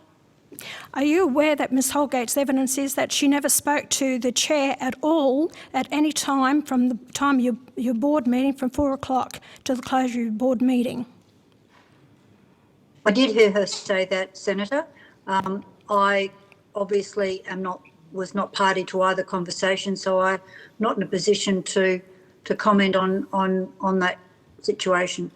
Right. Senator Hanson, given that I was the other party to that conversation, maybe it's relevant to take my... No, it isn't, Mr Bartolomeo, because I'll tell you what, they are at the board meeting. And I am asking the board members these questions, not what you're telling me. I want to hear from the board members. Well, now, from the board members, they are only taking your word for it. There's no evidence to show that on that night of the 22nd of October that you actually came to an agreement with Christine Holgate. So there I will go back to the board. Thank you very much. There's the email correspondence, Senator Hanson. Now, in the Ms West, are you aware that Mr Tony Nutt was to be in correspondence with Christine Holgate via email and telephone conference at the same time you're having your board meeting? Were you aware of that? Senator, my recollection of the telephone calls, and as we've discussed already, that was in 3 parts. During the course of that phone call, I was aware that Mr Nutt was in communication with Ms Holgate. I understood, this is my personal understanding, that Ms Holgate had reached out to him and was seeking his, or was discussing with him the course of action. When he came and went from our phone call, I don't recall, and I've obviously got no record of that.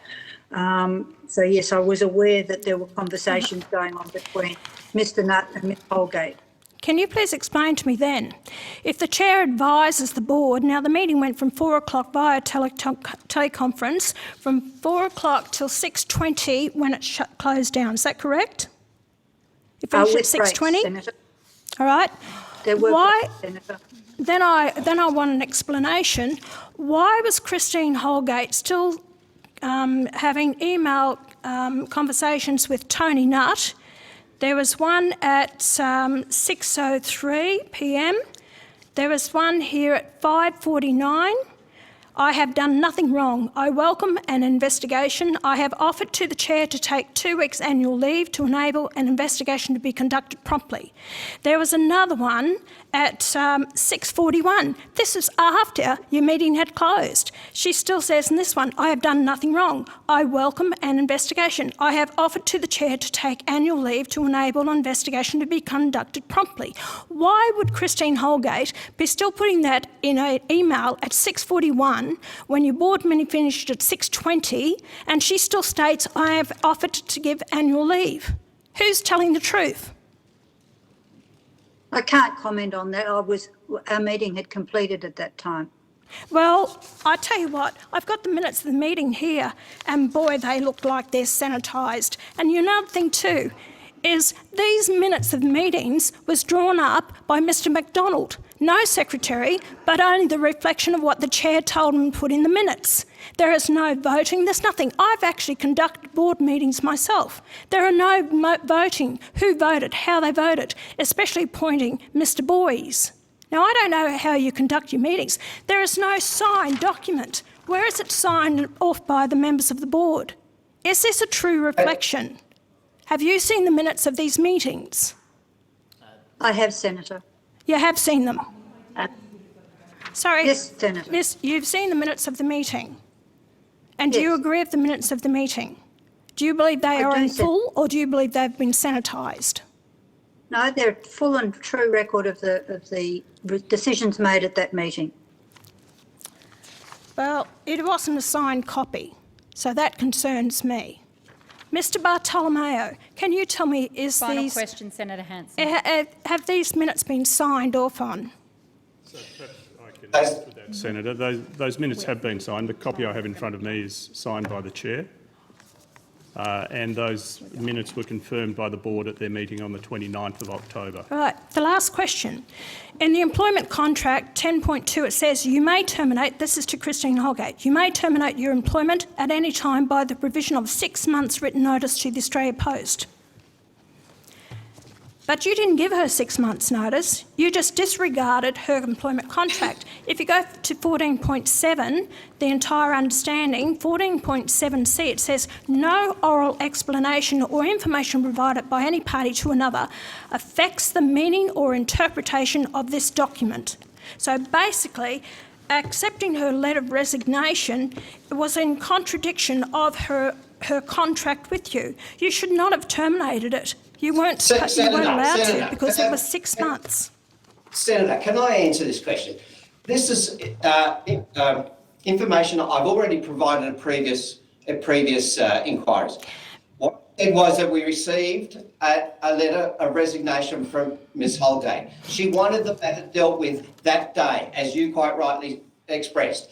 What she wanted was a release from her 6 months notice of resignation. That's what she was after. It is part of her contract that she was supposed to give 6 months notice. And we could agree to her request, which we did. We did agree to her request. You still contravened the contract, Mr Bartolomeo. I'm sorry, you contravened the contract. Your evidence doesn't stack up as far as her agreeing to stand down because you never had that personal conversation with her in the afternoon. You did in the morning of October the 22nd. You never had a personal conversation with her. When she was in the car, you did with Sue Davies. The telephone records may show that you rang her number, but you never had a personal conversation with her. You got your orders from the Department of the Shareholder Ministers or possibly the Prime Minister himself. That's why you were on this rampage to get rid of her, and that's why you would not accept her 2 weeks annual leave. You had to get her to stand aside because that's what they were requesting. Okay, thank you, Senator Hanson. Those statements are not correct. Okay. And I want it noted for the record. Thank you. Thank you. No. Chair, that really is a most... Hang on. There's an unreasonable excuse me. A totally unreasonable reflection. Excuse me. We wanted Christine back at the end of that period. Order. And to put those allegations... Order. Are you asking for some documents? Could I ask Mr McDonald if you could table Section 9 of Ms Holgate's employment contract, the policies and procedures that are listed from A to D? Thank you. Trying to make some response. Would he be able to give an opportunity to? You can respond. You can respond. You can give responses on notice. We are well and truly out of time. Thank you to the board. Madam Chair, if I could ask for one clarification. Hang on. Let's just allow Mr Ronaldson to complete that answer, please. Are you asking for something to be tabled, Senator Carr? No, clarification on the word advice we've been given today from the Chair on the question of the BCG report. If I could seek advice on that matter from the Chair. We're going to ask the Chair to come back. Right. We've asked the Chair to come back here next Monday, and I think we can ask some of those questions then. Thank you to the board and for Hansard for managing the many numbers of people trying to speak at the same time. We're going to take a suspension. Thank you, Chair. And we will be back at 2:45. Thank you, Chair. Thank you. Thank you. Thank you, Chair.